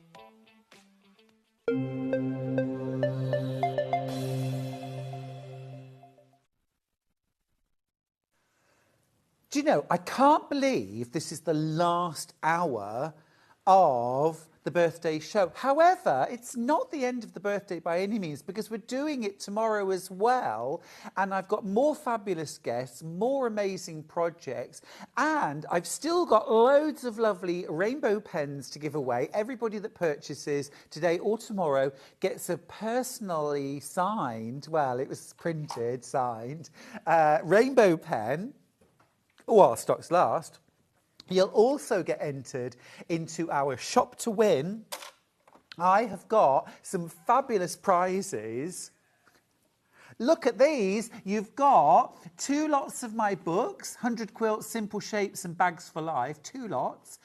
You've got a massive Tilda bundle. You've got a pair of electric scissors. You've got a full collection of my Walking in Nature sock yarns and a full kit to make Persian tiles from Jane Crowfoot. Look, amazing, absolutely amazing. And those prizes are going to be spread out over everyone that shops over the whole weekend. So it doesn't matter if you can't join us tomorrow, although I hope you will. Now, talking of joining me, hello. Hello. It's Sandy Miller-Chipsocki. And Sandy, you've done some beautiful projects for this hour. Thank you. Absolutely gorgeous. Will you just chuck me the blue pillow, please? Oh, Thank you. I am in love with this. How gorgeous is this pillow? We've got loads of inspiration coming in this hour. Don't worry, you don't have to sew those hexagons together unless you want to. It looks like you have, but Sandy's faked it. but not with on this one. Yeah. Yes, on this. Oh no. Look. Hello. Have we met? Look, blingy buttons, pom-pom trim, blue batiki fabrics. I mean, couldn't be more perfect. Now, before I go any further, there is something rather pressing that I need to just deal with, and that is this fabulous booklet from Sandy Miller-Chipsocki. This is called A Handy Guide to Needles and Threads. I love this. Stop it. Right. Can't believe, I thought this was £9.99. It's £4. Half the stock's gone already. I love stuff like this, Emily. Sandy. Sorry. What did I... Emily. Oh, I'm sorry, darling. It's all right. Forgive me. Sandy. Right, it's because I'm hearing 3 voices in one ear and 5 in another. I don't know how you do it anyway. my That's darling. quite all right. Sandy, I love stuff like this because this is about education. Yeah. What's in the booklet? I did a little sort of course in Orifil threads, and I've used them for a long time, so I love the Orifil threads. So I talked a little bit about them and sort of like what weight they all are from the different colours on the spools, which is the best bobbin thread to use in them, what's the best needle to use with them, and then just a little bit about needles as well. Because I think we mentioned in the last show, I think having the right needle and the right thread is really part of your project, isn't it? If you've got that, So you're halfway essential. there, really. And also for lots of us that, you know, perhaps didn't learn at grandma's knee and had all this information passed on, we've sort of come into it from YouTube videos, but we may not have this knowledge. And if you don't know it, you don't know it. When I started, it was really the colour of the thread. What was the colour of the thread? Picked up a needle that was in a pincushion somewhere and you'd sew. And yes, you can do that, it's fine. But if you can get the right thread and the right needles, then it really does help to level that project up to the next level, I think. Now, I know that you were talking about going on an Orifil course, but this isn't specific to Orifil, is it? No, it's not. You could be using Gutermann, you could be using another thread brand. Apart from the fact that this just tells you the colours that the Orifil thread spools are. Right, yeah. Because they've got all their different... So they do their weights by the colours. So that's what I sort of put in it. But it's a guide for all threads, really. It will tell you, you know, sort of if you're using a 50-weight thread, what to put in your bobbin. If you use a 40-weight thread, it's going to be thicker. And the fact that if it's an 80, it's the thinnest it's going to be. So this is standard things and needles as well. I love the fact as well you've said the sort of the type of needle, the size of needle that you should use with different weights of thread, some suggested uses as well. It's real essential know-how. As I say, you may not have learned at grandma's knee, but you can learn from a fabulously talented sewer, Sandy Millichip-Masaki, who basically has dispensed all of this information. It's £4.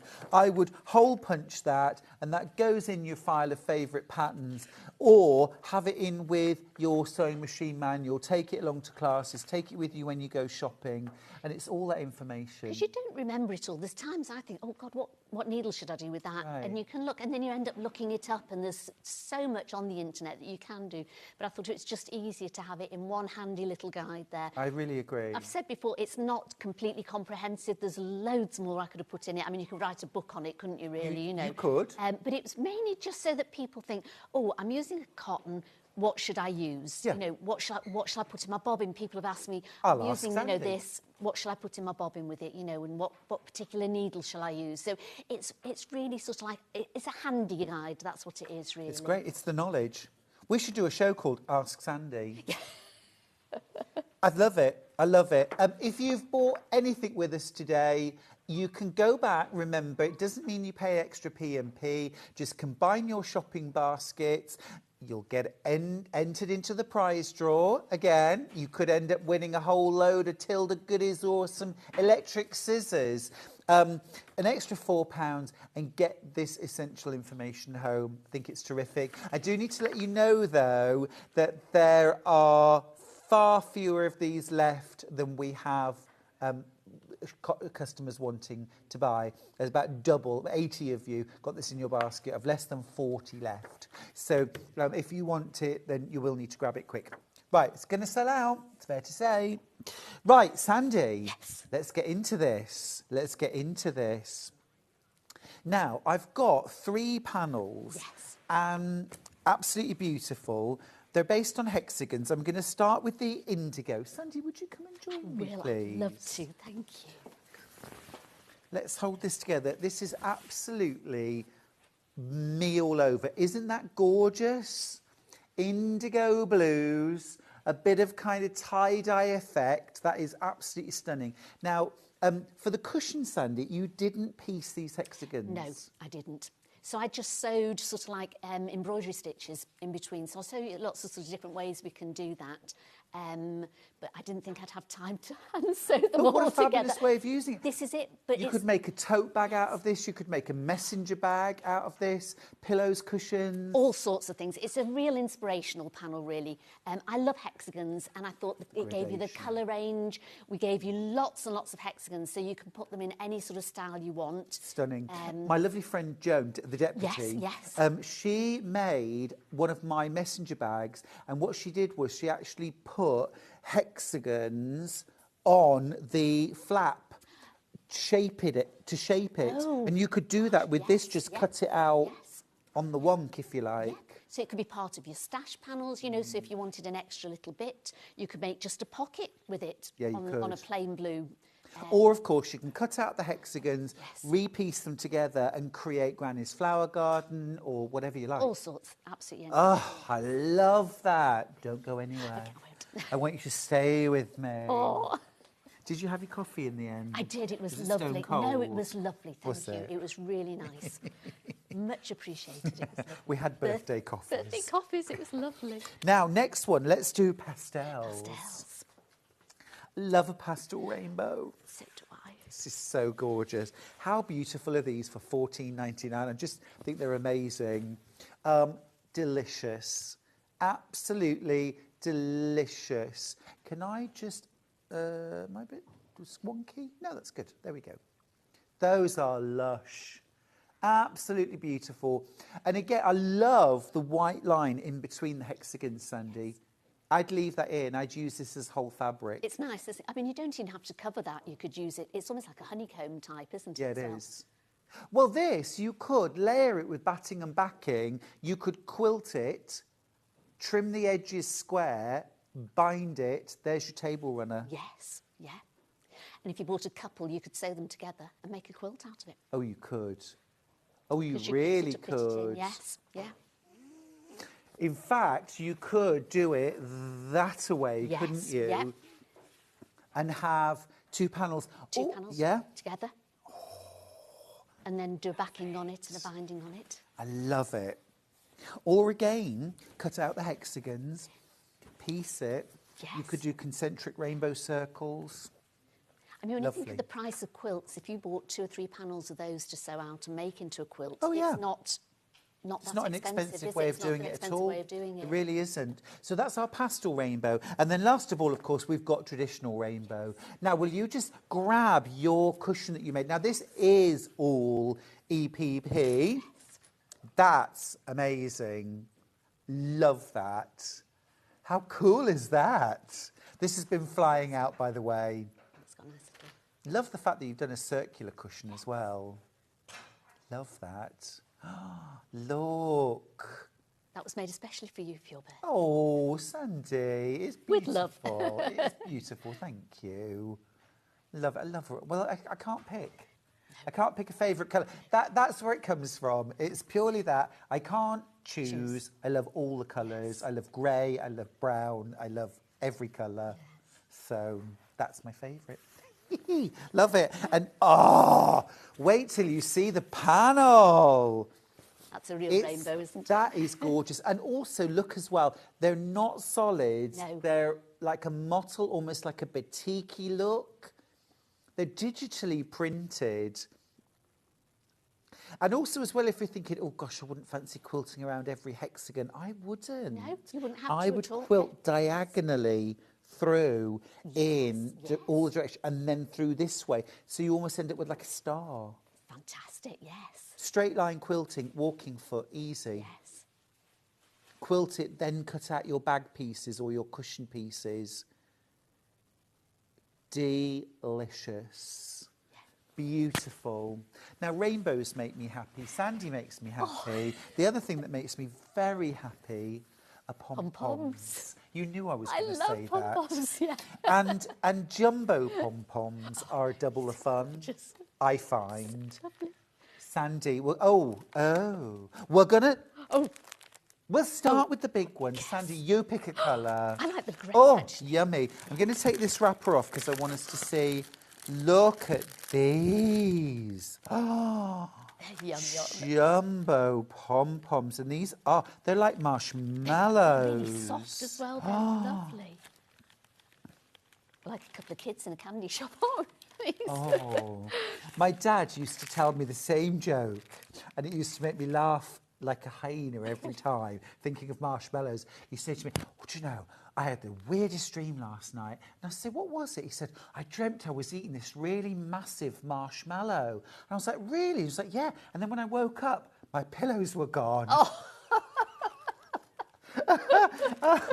And it just, you know, it's a proper dad joke, but it used to make me cry with laughter. Oh. But look at these for pom-poms. This is mega. They are big pom-poms, look. And I'm thinking, well... Do all sorts with those. Yeah, go on. I'd put them on a skirt. Oh, you're outrageous. I know. Love that, like a wraparound Yes, skirt. yeah. Nice. Yes. I was thinking down the lead edge of curtains. Yes. Or along the bottom of a blind. Yeah. On a tote bag, sort of across the middle of it. So Gorgeous. just so you can attach the handles and that would be across it. Love that. What about around the outside edge of a quilt? Oh, yes. Very nice. Very In nice. with the binding. Yeah. Or if you had a little poof that you'd made. Right. You know what I mean? You know, around the top of the seat part. Yes, you could I do. Gorgeous. Gorgeous. Great suggestion. That's... Shall I go Love now? it. Love it. So many ways you can use these. We shouldn't be allowed on together. Not We end up really. laughing. We won't again. He won't let us And on. also as well, the price is amazing. The price is amazing. Absolutely gorgeous. That's in the charcoal grey. Right, what colour should we do next? Let's go for The cream. Thank you, Dan. The creme de la creme. Do you want the... This is the cream. Yes. This is the cream. Absolutely gorgeous, look. And also as well, yes, it's attached to tape, so you can use it as a trim, but also you could snip these off. So I'm thinking for things like bunny tails or... Because Easter's coming up. It is. Very early. It is, isn't it? Yeah, very I can't early this believe year. that Ash Wednesday and Valentine's Day are the same day this year. Really? Oh, Yeah. They're that early, yes, yeah. Yeah. Very, very early, isn't it? Same But day. they'd make lovely bunny tails, wouldn't They would make lovely bunny tails. Yeah. They would. On my scrappy bunnies, you could put those on. You the back could. of the You could. bunny tails. Or a cluster of them for a sheep. Yes. Oh, yes. That'd be cute. That'd be lovely.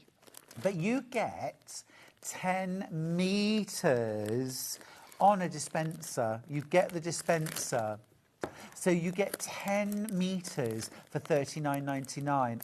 Absolutely fabulous. Fabulous. If you bought any of the Rope and Anchor Quilt Company quilts, Tracy often puts pom-pom trim inside the binding on her quilts. Yes. Perfect. Gosh, yeah. Perfect. They're lovely. Right, shall we do the white Oh, next? the white. Let's do white next. They're lovely. Right, this is the white. We'll speed through actually because we're yeah. So we've got the white. They look like cotton wool balls. You could wrap it round with like a wreath as well, couldn't you? Oh, so yeah, you could. you have a real bobbly wreath and use a couple of colours. Would be nice. Yep, gorgeous. Bright pink, hot pink. Hot pink. Hot Whoa! That's lovely. Now That is look lovely. at that. That's fuchsia, magenta. It is fuchsia, actually. That is absolutely beautiful. I'm thinking something like K-facet tula pink. Oh, yes. Bit of that. Cape, Beautiful. Cape quilt with that would be lovely, wouldn't it? Soft pink. Soft, there, that- Pink, pink. There we go. There we go. Pink to make the boys wink. There you go. That's a proper kind of candy floss pink. That's lovely, isn't it? Yes. And then last of all in the jumbo, we've got the turquoise. Turquoise, that's lovely as well. Delish. Absolutely delish. That's the blue. I prefer our turquoise. I prefer turquoise. Turquoise. Yeah, it's definitely...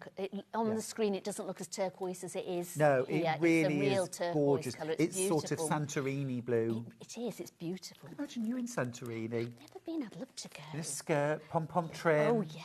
Supping on a cocktail.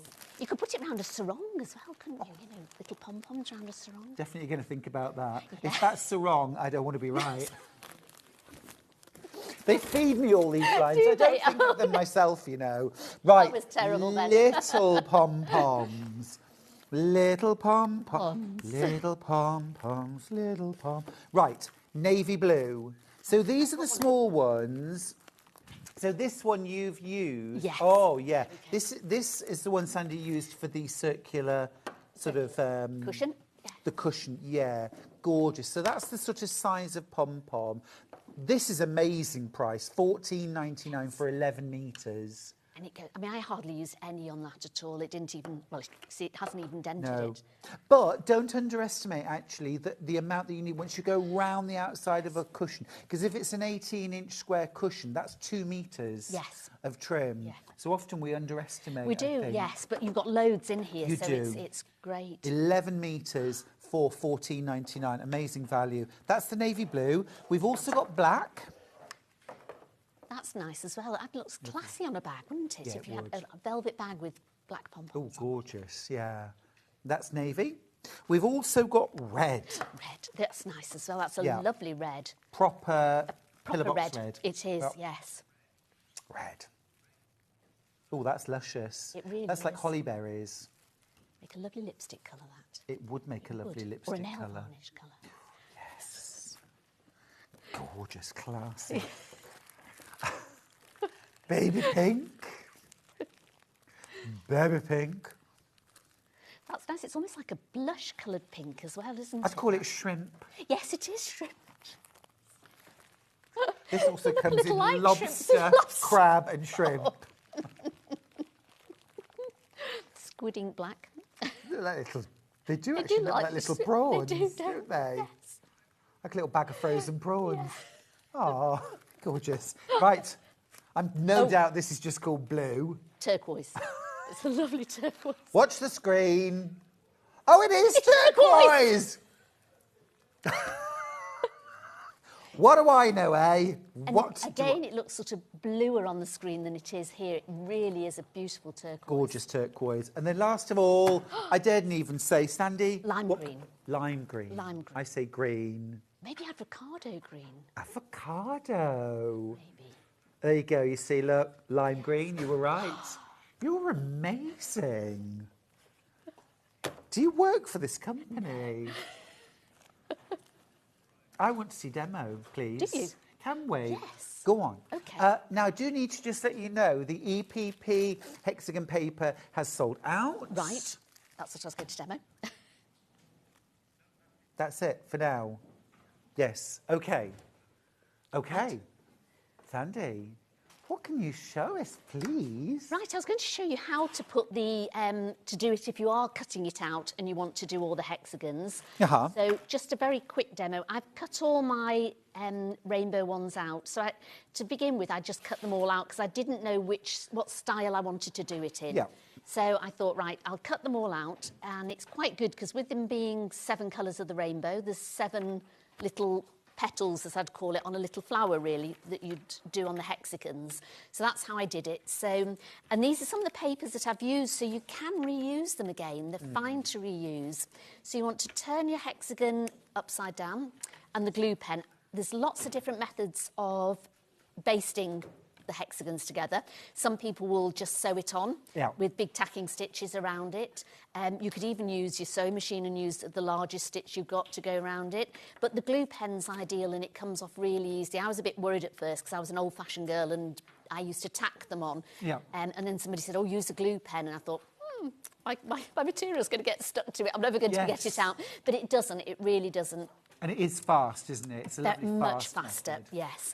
And I was called EPP a bit sort of like a Goldilocks sort of type thing because sometimes you've just got to get the middle range. So as in, when you're putting the glue on, you don't want to put it too close to the edge because the glue will sort of get stuck as you're sewing it. You don't want to get it too far away from the edge because you won't catch it all into your paper. So it's got to be just right in the middle. So we put some glue on here. And then fold it over. Whoops. There we go. And I turn it round and I miss one out and I do the third one. So again, do that one. Then turn it round again, miss one out. And do this one. Then I go back and I just put a little bit on the corners there. Oh, I see. And fold those over. And then pop a clip in it. And then just pop a little bit on here. And turn it over. And again, the Goldilocks one, if you pull it too tight when you're doing it, it will make your template crease because they're not very thick, and it'll sort of crease it. If you don't pull it enough, it'll be too baggy to sew. So again, you need to do it. You need to try and get it just enough so that you've got that little tiny bit of a gap so that you can sew it. But you need to make sure that they are all the same size, so that you can join them all together as well. Got you. There we go. And then we turn that one over and I put a clip in it.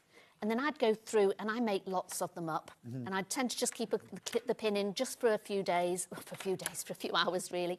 Yeah. And then we start. So I'll put one in the middle.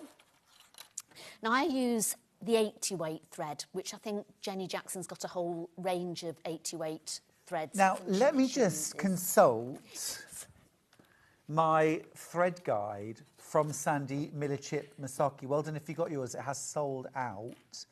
And there, sure enough, we've got all the information we need about using 80 weight thread, English paper piecing, hand applique, machine embroidery and applique, free motion quilting, free motion couching.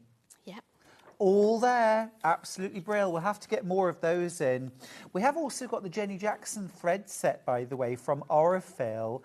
This is a pack of 10 small spools, 2,800 metres in total. Ooh, with the most delicious range of colours. Lovely, aren't they? Those are lovely. Love all the neutrals. Oh, love those. And Orifil threads always come in 2-ply. So you've got more on your reel than a lot of threads, because a lot of threads are 3-ply. So it might be the same weight, but the weight is measured on one thread. Okay. So Orifil wrap theirs for 2 threads. And then a lot of other thread companies will wrap 3 threads together. Okay. And so that means that with the Orifil, you'll get more, even though they're probably a bit more expensive than some people say, you've got more cotton on your reel. Oh, okay. So well. the length of the thread perhaps is more... Yes. Oh, interesting. Yeah, it is. Yes. 300 yards. Yes. So you'll find that they are quite a lot more. And because they're only 2-ply as well, they'll bed into your material a lot better. They disappear. Like with the quilting, the quilting weight ones do as well. And again, because they're only the 2-ply rather than a 3-ply, even at the same weight, it will still bed in a lot easier. So I've just put a very fine knot on, and you don't want very much of it. It can snap because it is quite fine. So if it does snap, don't worry, just rethread it again and just carry on going. Okay. So I tend to sometimes just pop my needle through so you've got your knot underneath. So it disappears. And then literally just take the little bit over there. And then you want to go over and through. And again, it's a bit sort of like that Goldilocks one. You don't want to pull this too tight because you will snap the thread, and you'll also make it, the tension won't be right on the hexagon. But if you don't pull it tight enough, it's going to be too loose and it'll start coming to pieces. So you want to get it just the right sort of tension on it. And just sort of literally take a tiny little bit. I don't know if you can see. You're just taking a little tiny bit through there. Oh, Charlie's coming in. Is he coming in? So you're literally just picking up a few threads? Yes, just a few threads really. That's all. And then just taking it through. And it's a lovely sort of portable sewing project, because you can sort of cut them out, put them all in a bag, take them with you. So I take them when we go on the camper van, so I've always got a bag of sort of hexagons in there, and it's nice so that you can sort of sit there. And I saw a little comedy bit on, I think it was on Facebook the other day, and this lady was quilting in bed, and her husband said, "Have you finished yet?" And she said, "Well, I have," she said, "but you can either help me look for the needle now or just wake up and find it when it's stuck in you." So I thought, right, good. So try not to quilt when you're in bed, or Yeah, if you definitely. do, always have one needle and make sure where it is. But as I say, you don't want to put too much thread on your needle, because when you're putting it in and out, there's a lot of pressure on it, and especially with it being quite a fine thread, you'll find that it'll suddenly start fraying around the eye part of the needle. So you'll want to change your thread quite often. You know, Sandy, I'm just thinking, Yes. wouldn't it be lovely to combine the Oh, bright and the yes. pastel rainbow together? Because I'm just thinking that you could actually, do you see what I mean? You could do a blend then. If I just shift this up here, you could do a blend from pastels through into the brights, if you were joining them particularly. That would be lovely, wouldn't And then it? you could do the same with the blues, have the pastel blues and then the brights, the greens and so on. That could actually make a really beautiful quilt, Oh, one of gosh, each panel. yes. And it's something that, I mean, they're not quick when you're sort of sewing them together like this, but it's very rewarding to sort of sit. And I think a lot of people will sometimes, when they're watching telly, they like to do something, so they'll sit and sew. Yeah. As I say, a lot of people nowadays go camping and camper vans and mobile Yeah. homes and things. And it's something that's so easy to take away with you. Yeah. But also, I mean, that's just one way of using them. You Yes. can actually, look, this is the faux English paper pieced cushion, no piecing required. No. This is and you can see obviously there's a size difference in the hexagons, but I wouldn't know by looking at this one that it hadn't been pieced together. And what Sandy has done, it's ever so clever if you look. She's used a variegated thread, and actually used a decorative stitch, or a number of different decorative stitches. Look at these, can you see? You've got like a wide satin stitch, and is this that stitch that sort of takes a bite to the left and then Yes. forward and then a bite to the right? Something like that. That's like a blanket stitch. So it's like a double-sided Oh, blanket have you done it stitch. twice, or? No, Oh, on my just- machine it'll do it on each side. Very So cool. I know. So you can have a blanket stitch where it'll just go to the one side, but down the middle I thought I'd do it to the both sides. So yeah. So I Oh, did that's it different. lovely. Really like that. So I mean, there's so many choices. Oh gosh, yes, because I've got the bag as well. Oh yeah, grab that too. So tell us how you did this. So with this one again, oh there we go. I used the pastel one. Oh, I love the stitching on this. And that's the blanket stitch, but I used different colours, so different variegated ones. And these were all a 40 weight thread, so they're just slightly thicker. So you can see that the thread a lot more. Oh, yeah. So if you want your thread to stand out, I would use downwards of a 40, yes. Yeah. So use a 40 or a 30. That's right, yes. Very nice. And that's no piecing required. No, none at all. And that was literally just the blanket stitch. And then on the back, I just had some spare material and then just did a little sort of rainbow going up. And So is that Bonder web? No, it's not. Oh. I put fusible fleece on the back of it and then just pinned them on. Oh, cool. So there's a bit of fusible fleece under each underneath hexagon. it's hexagon. That's really clever, isn't it? What a Yeah. lovely idea. So that sort of stops any fraying as such because you've got the fusible fleece under it. And then I just pinned it in the place that I wanted to. And then again just went round it in the hexagons. Love it. It's so clever. And then that's on a we've simple boxed tote. the corner, which Emily's tools would be fabulous for. Made a handle out of the panel as well. So literally I just cut a strip of it, folded it in 4, and I've padded that out as well to make it a little bit firmer. You could put a nice decorative stitch down the middle of that one. And then inside, it's just got a pocket. And again, the pocket inside is made out of the hexagons. Turn that Yeah, fully of inside course you out and we'll can, just yeah. have a proper look. Yeah. Oh, that's you could really almost cute. reverse it in a way. Yeah. There you go. Oh, that's really nice. Really nice. Bit of thread hanging off. What a creative way of using a panel. And did you Yes. make all of that from one panel? Yes, yeah, and had some left over as well. Awesome. Yes. That's for $14.99. I'll just show you that pastel panel again. So there's Absolutely plenty, because I did the length of the panel, it was the length of the bag. And then I did a strip for the handle, and then there's some left over for the pocket, and I could have probably done the back of it as well, but I thought I'll just do a nice plain back and just do a different style with some of the hexagons on their own with that Absolutely brilliant. Love that. Now, don't forget, we've got the pastel hexagons, we've got brights, and we've also got... Now, I know I say rainbow is my favourite colour. I am rather in love with this, because I do also really, really love blue. I do as well. This is just so gorgeous. It's that sort of Delft feel to it, isn't it? I just sort of... Delft, Santorini. Yes. It's gorgeous. Absolutely beautiful. And it just lends itself to these pom-poms, doesn't it? Yeah, it does. So you could use the white ones, you could use the blue ones, the turquoise even. Absolutely fab. Red would go nice Oh, with that it. would be amazing. Yes. Very nautique. Love it. Right, I'll let you go back to your station. Right, thank you. What can you show us? Right, so I was just going to show you how to finish this one off. So Yes, please. I've sewn the two together, and then I would sew the next one on. And I did it as sort of like your rainbow, so your Richard of York gave battle in vain. Which way you were going with that then?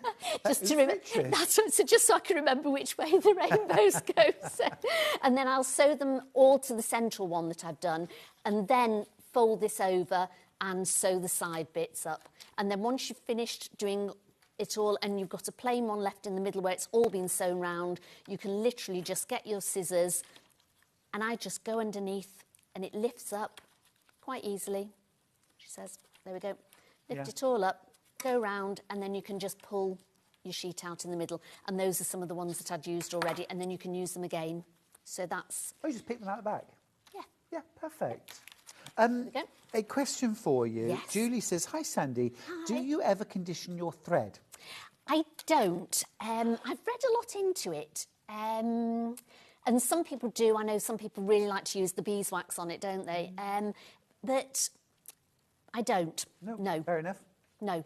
Yep. Do you ever do beeswax on your threads? Only if I'm doing something like sewing on buttons. So you want it to I'll be stronger? run the thread through, yeah, just to make it a bit stronger. And if I haven't got any beeswax, I'll run it through a tea light, because that will also do it at a push. Yes. You know.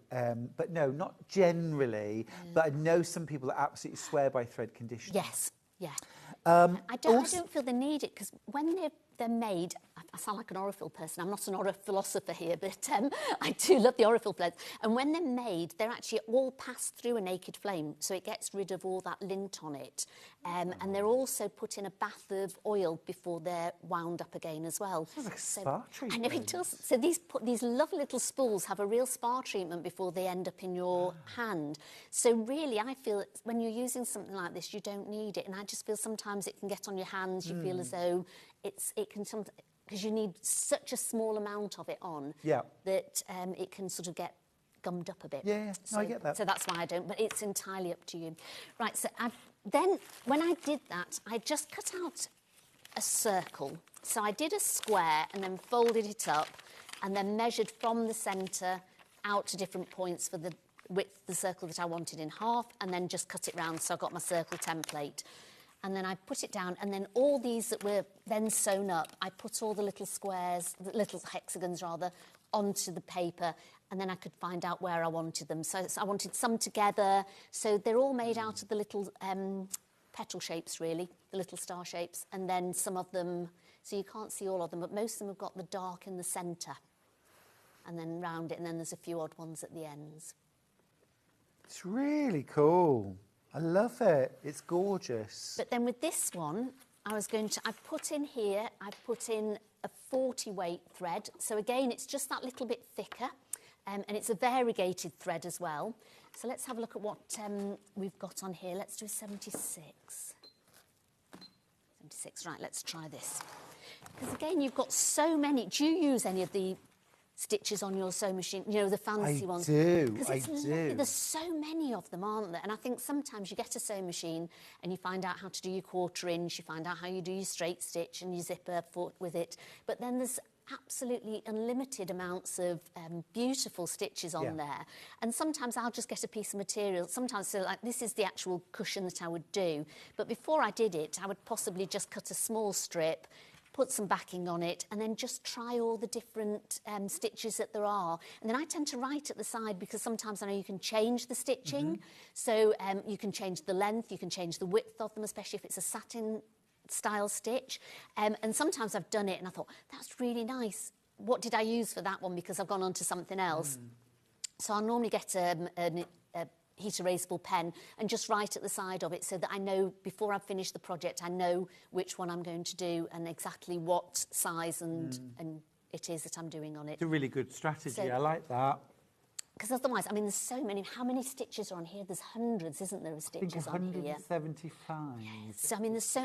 And again, you know, you try it and you think, that's lovely, I remember which one it is. And sometimes you just don't, or you've tweaked it slightly and you think, yes, I'll remember that. But you I love you things don't. like the feather stitch. Yes. Beautiful. Just quite quick, quite Yes. simple, but it just adds a lovely decorative effect. And of course, you could put, and you have, I can see, H640 on the back. Yes, yeah. I put an H640 or a fusible fleece of some sort of thing to stabilise it. And then it just makes the stitch stand out that little bit more as well, I think. So we've put a variegated one in here. Let me just sort of check this.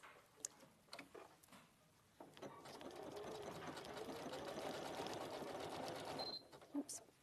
Right. Doesn't like that one. It's flashing something here on me. Oh, do you want to have a look? Yeah. Have I threaded it right? Oops. It didn't like Emily either, did it? It's on a go slow today, isn't it? Yeah, definitely. Oh, you're on a buttonhole. Oh. You've got it on a buttonhole. Oh, right. I wanted So what do you want? that one. I'll tell you what it is, because you're it's in a mode different 1. mode, isn't different it? mode. Yes. So mode number 2 Yes. and stitch. Stitch, what did I have? Stitch 31. 31. There we go.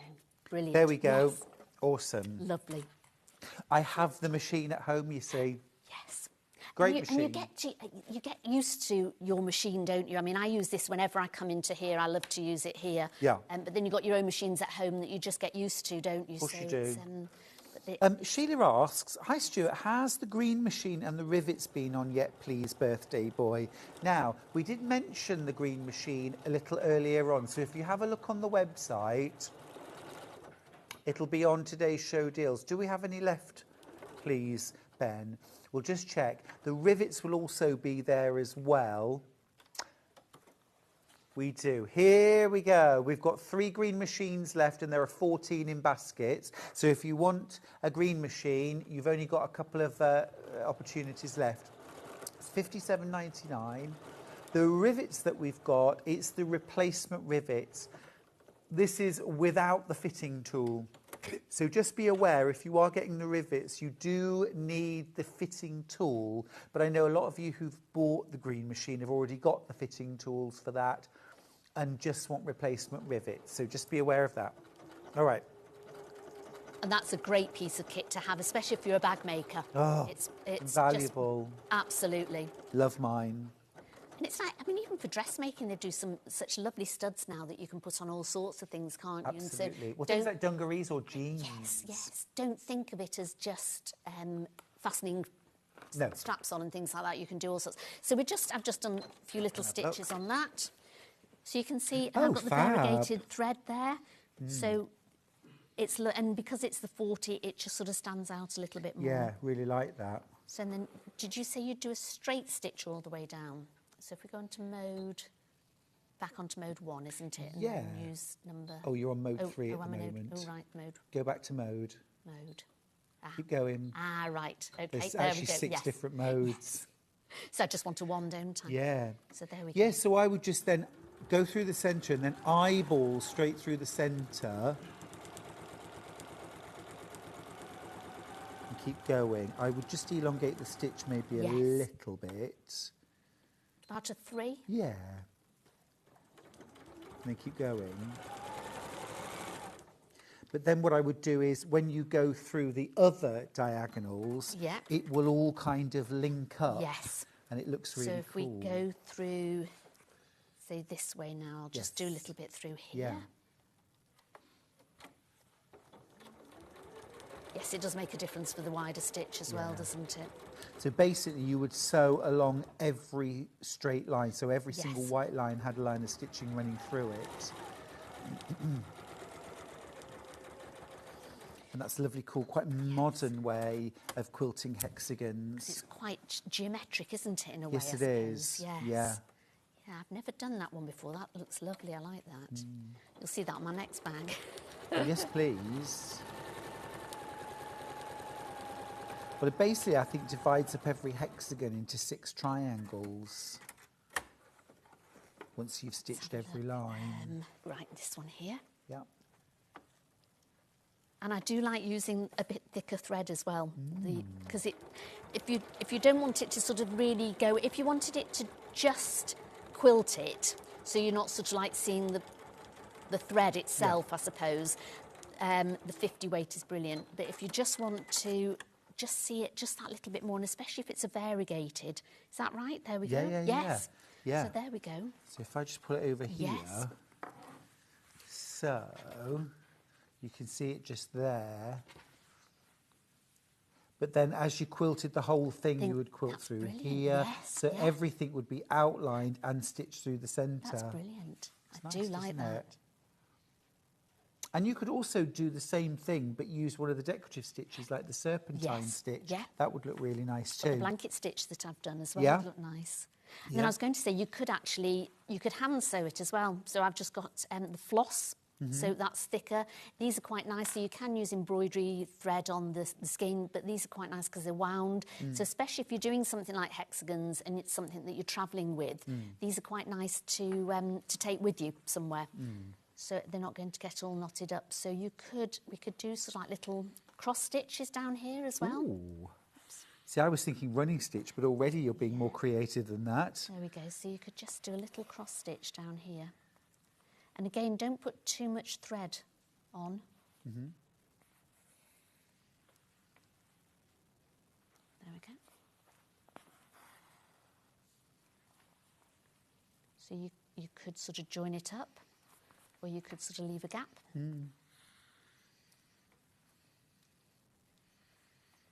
Oh, that's really nice.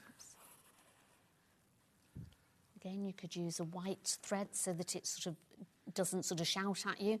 I've just used this purple so that you can sort of see what we're doing. Oh, but I like that. It's quite relaxing as well, isn't it? I quite like hand stitching it. Or you could use a bit of like rusty orange or a really bright orange. Or I got this sort of lovely bright sort of reddy colour, which would go really nice with it as well. And then if you wanted to just do a running stitch, you could just do running stitches. So it almost looks quite sort of sashiko, this sort of with the sort of colour, doesn't it? And then you're stitching in it. So again, you could just do a couple of running stitches. Oops.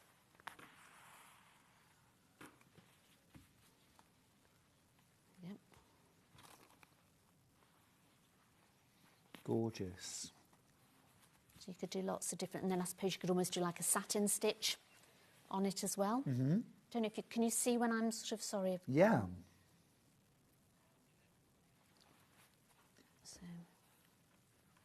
So if you just go across the lines and then come in, you can do it nice and, oops. Just have to be careful because the needle's slightly thicker because it's such a thick thread that it's just... So you could just go along there. I mean, that would take a little bit of thread, but it would look quite nice in between. Can you imagine? There's so much you can do with that. I like that one as well. You know where you like do a stitch and then you weave a different colour through it. Yes. What's that called? I have no idea what it's called, but I know exactly what you mean. So you could then put, say, like the red, and just so you do your little slip stitch, and then get the other colour, and then just sort of go in and out of there. Up. Yes. Or get like a dark blue, and you could do it with the tote bag. I've used different colours going down, so it started off quite pale and then goes through with the rainbow colours of your... Love that. You could almost use dark blue and then medium and then go through to light, couldn't you? Yes, and do it sort of like the other way around, so you could use the darkest on the light ones and then the lightest one on the dark ones. Gorgeous. So it'd really sort of show it. Such lovely ideas. I absolutely love this panel. I love it. It's so beautiful. Yeah, clever. Thank you. Stunning. Absolutely stunning. Right, I'm going to head back over the other side. Now, we do have a few other bits and pieces I should go through quickly. Should we do zip on a roll? I love a zip on a roll. I do as well. Well, and also this time we've actually got the zip jig. Well, we had the zip jig on earlier on. That's what I used for this. It was brilliant. It's so much easier. How many times have you sat there trying to fiddle and get it on? It's a nightmare, isn't it? So they really do help. They're fantastic. Oh, I've got no talk back at all, guys. Can't hit anything at all. So we've got our zip on a roll. Now we're going to do the blue first of all. This is that gorgeous turquoise blue, and it has rose gold teeth. How glamorous is that? Is this the one you use? I've got no, it's the red one with the rose. red. Yes. Oh, that is lovely. Absolutely gorgeous. You could put the turquoise pom-poms along either side, as long as it sort of didn't come in. Oh, you could. So it had I like a that little trimmer idea. on the side of there. Very nice, very nice. Now you get 4 metres. It's number 5 zip, and you get 4 metres. So absolutely loads to do a number of cushions or bags or whatever you wish. Yes. That's better. You can even use them for dressmaking because that's quite fashionable as well, isn't it? To have quite a nice big The exposed zip. exposed zip. Let's do the red one that you use next. So this is the red with rose gold. I love the fact This they've is got the the one rose you gold use. teeth, Let's just show it actually. Look. Beautiful. Absolutely beautiful. And that rose gold shimmers in the light, doesn't it, as well? It's really lovely. But also as well, these teeth, this is nylon. It is, yeah. It looks metal, because when I was cutting it, I thought, oh, I shouldn't be using the scissors that I had, and it went straight through it. And even when I was doing the sewing over the side of it, because I sort of always sew over it to just sort of finish the ends off. Yeah, me too. And I thought, oh, is this? And it just went through it, and I thought, oh my goodness me, that's fine. So it's absolutely fine. Yeah, you can cut it, you can sew over it. Just take it slow. Yeah. Awesome. That's 4 metres of zip pull. You then add your own zip pulls. We do lots of different zip pulls. Have a look on the website. You can customise. Next up, let's do purple. So this is the purple zip tape with rose gold. Oh, that's sold out. Oh. Well done if you got yours. And then last of all, we've got the black with bright rainbow teeth. Well, that's a bit of me. How cool is that? It's really cool. Love that. Love that. And again, actually, well, I did use zip on the sewing bee to customise a dress. Did you? I did a kind of punk-inspired dress. I did. I was a desperate man. Were you? I was. I was really. Measures, yeah. It didn't save me, Did but it no, it should have done. But that is rather cool, and you could use that in all sorts of ways. Not just about using it as a zip. You could use it as embellishment too. Yeah. I really want to make one of those bags. You know, that's a zip. Yes. That basically zips round, and it's a whole bag. Yes. So if you had that, you could do that, couldn't you? Yes. You could. Now, I also have some coverable buttons. Yes, I've done some of those. Very, very useful. This would be lovely on the cushion, actually, wouldn't it? Yeah. To cover some buttons, and then button them through the cushion. Yes, that's what I was going to do. Was it? Yeah. And again, I used just the hexagons. So I cut out the hexagons. And then I cut out a circle, so it tells you on the pack what size circle to use for it. Then I just glue a little bit of H640 on it, so it just makes the buttons quite nice and padded. And then pop it over, then just do a very tiny little running stitch all the way around, and it will pull together, and just finish it off, and then you clip the back of it on. And here's one I did earlier. Oh, that's lovely. Really nice. I like it with the H640. It just gives it that little bit of padding on it. And then you could put seed beads. Somebody phoned in earlier on about seed beads. You could always put some lovely little pattern on there, couldn't you? Or you could embroider it. So you could embroider the little embroidery. That would be like a little initial or something like that. Yeah. Would be lovely. Gorgeous. $2.99 for a pack of 4. And they're 29 millimetres, which in centimetres, that's got to be about an inch. It's just a generous inch, isn't it? Yes. So they're a nice size.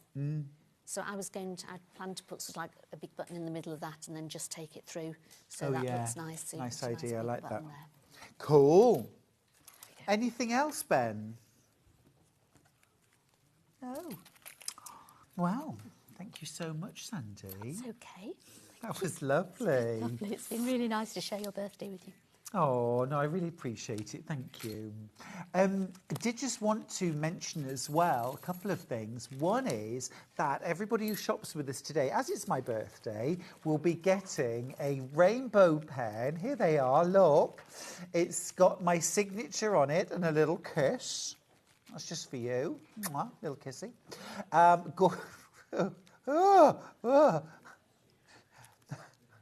Very strange noise in my ear. While stocks last. But also as well, we've got Shop to Win. Look at these prizes. Oh my goodness me. We've got books, we've got electric scissors, we've got a massive Tilda bundle of freebies. We've got a Jane Crowfoot fabulous kit. We've also got a set of 6 sock yarns, also from Stylecraft. Those are my ones, actually. Now, I did just want to mention as well tomorrow's menu. Tomorrow's menu. Because the birthday fun continues. It's not. You might as well make a weekend of it, I mightn't was going to you? say, Happy it's birthday, not Stuart. Sunday, but 8 a.m. Happy birthday, Stuart. We should change that to happy belated birthday, Stuart. At 9 a.m, it's the Fleur Bag with Delphine Brooks. Hurrah! At 10 a.m, happy birthday, Stuart. Again. It was yesterday. It was... At 10:30... Thank you, darling. Stop it! It's happy 60th. At 10:30, it's the flower wreath cushion with Delphine Brooks. That was a special request from me. And then at 11:30, it's the complete crochet handbook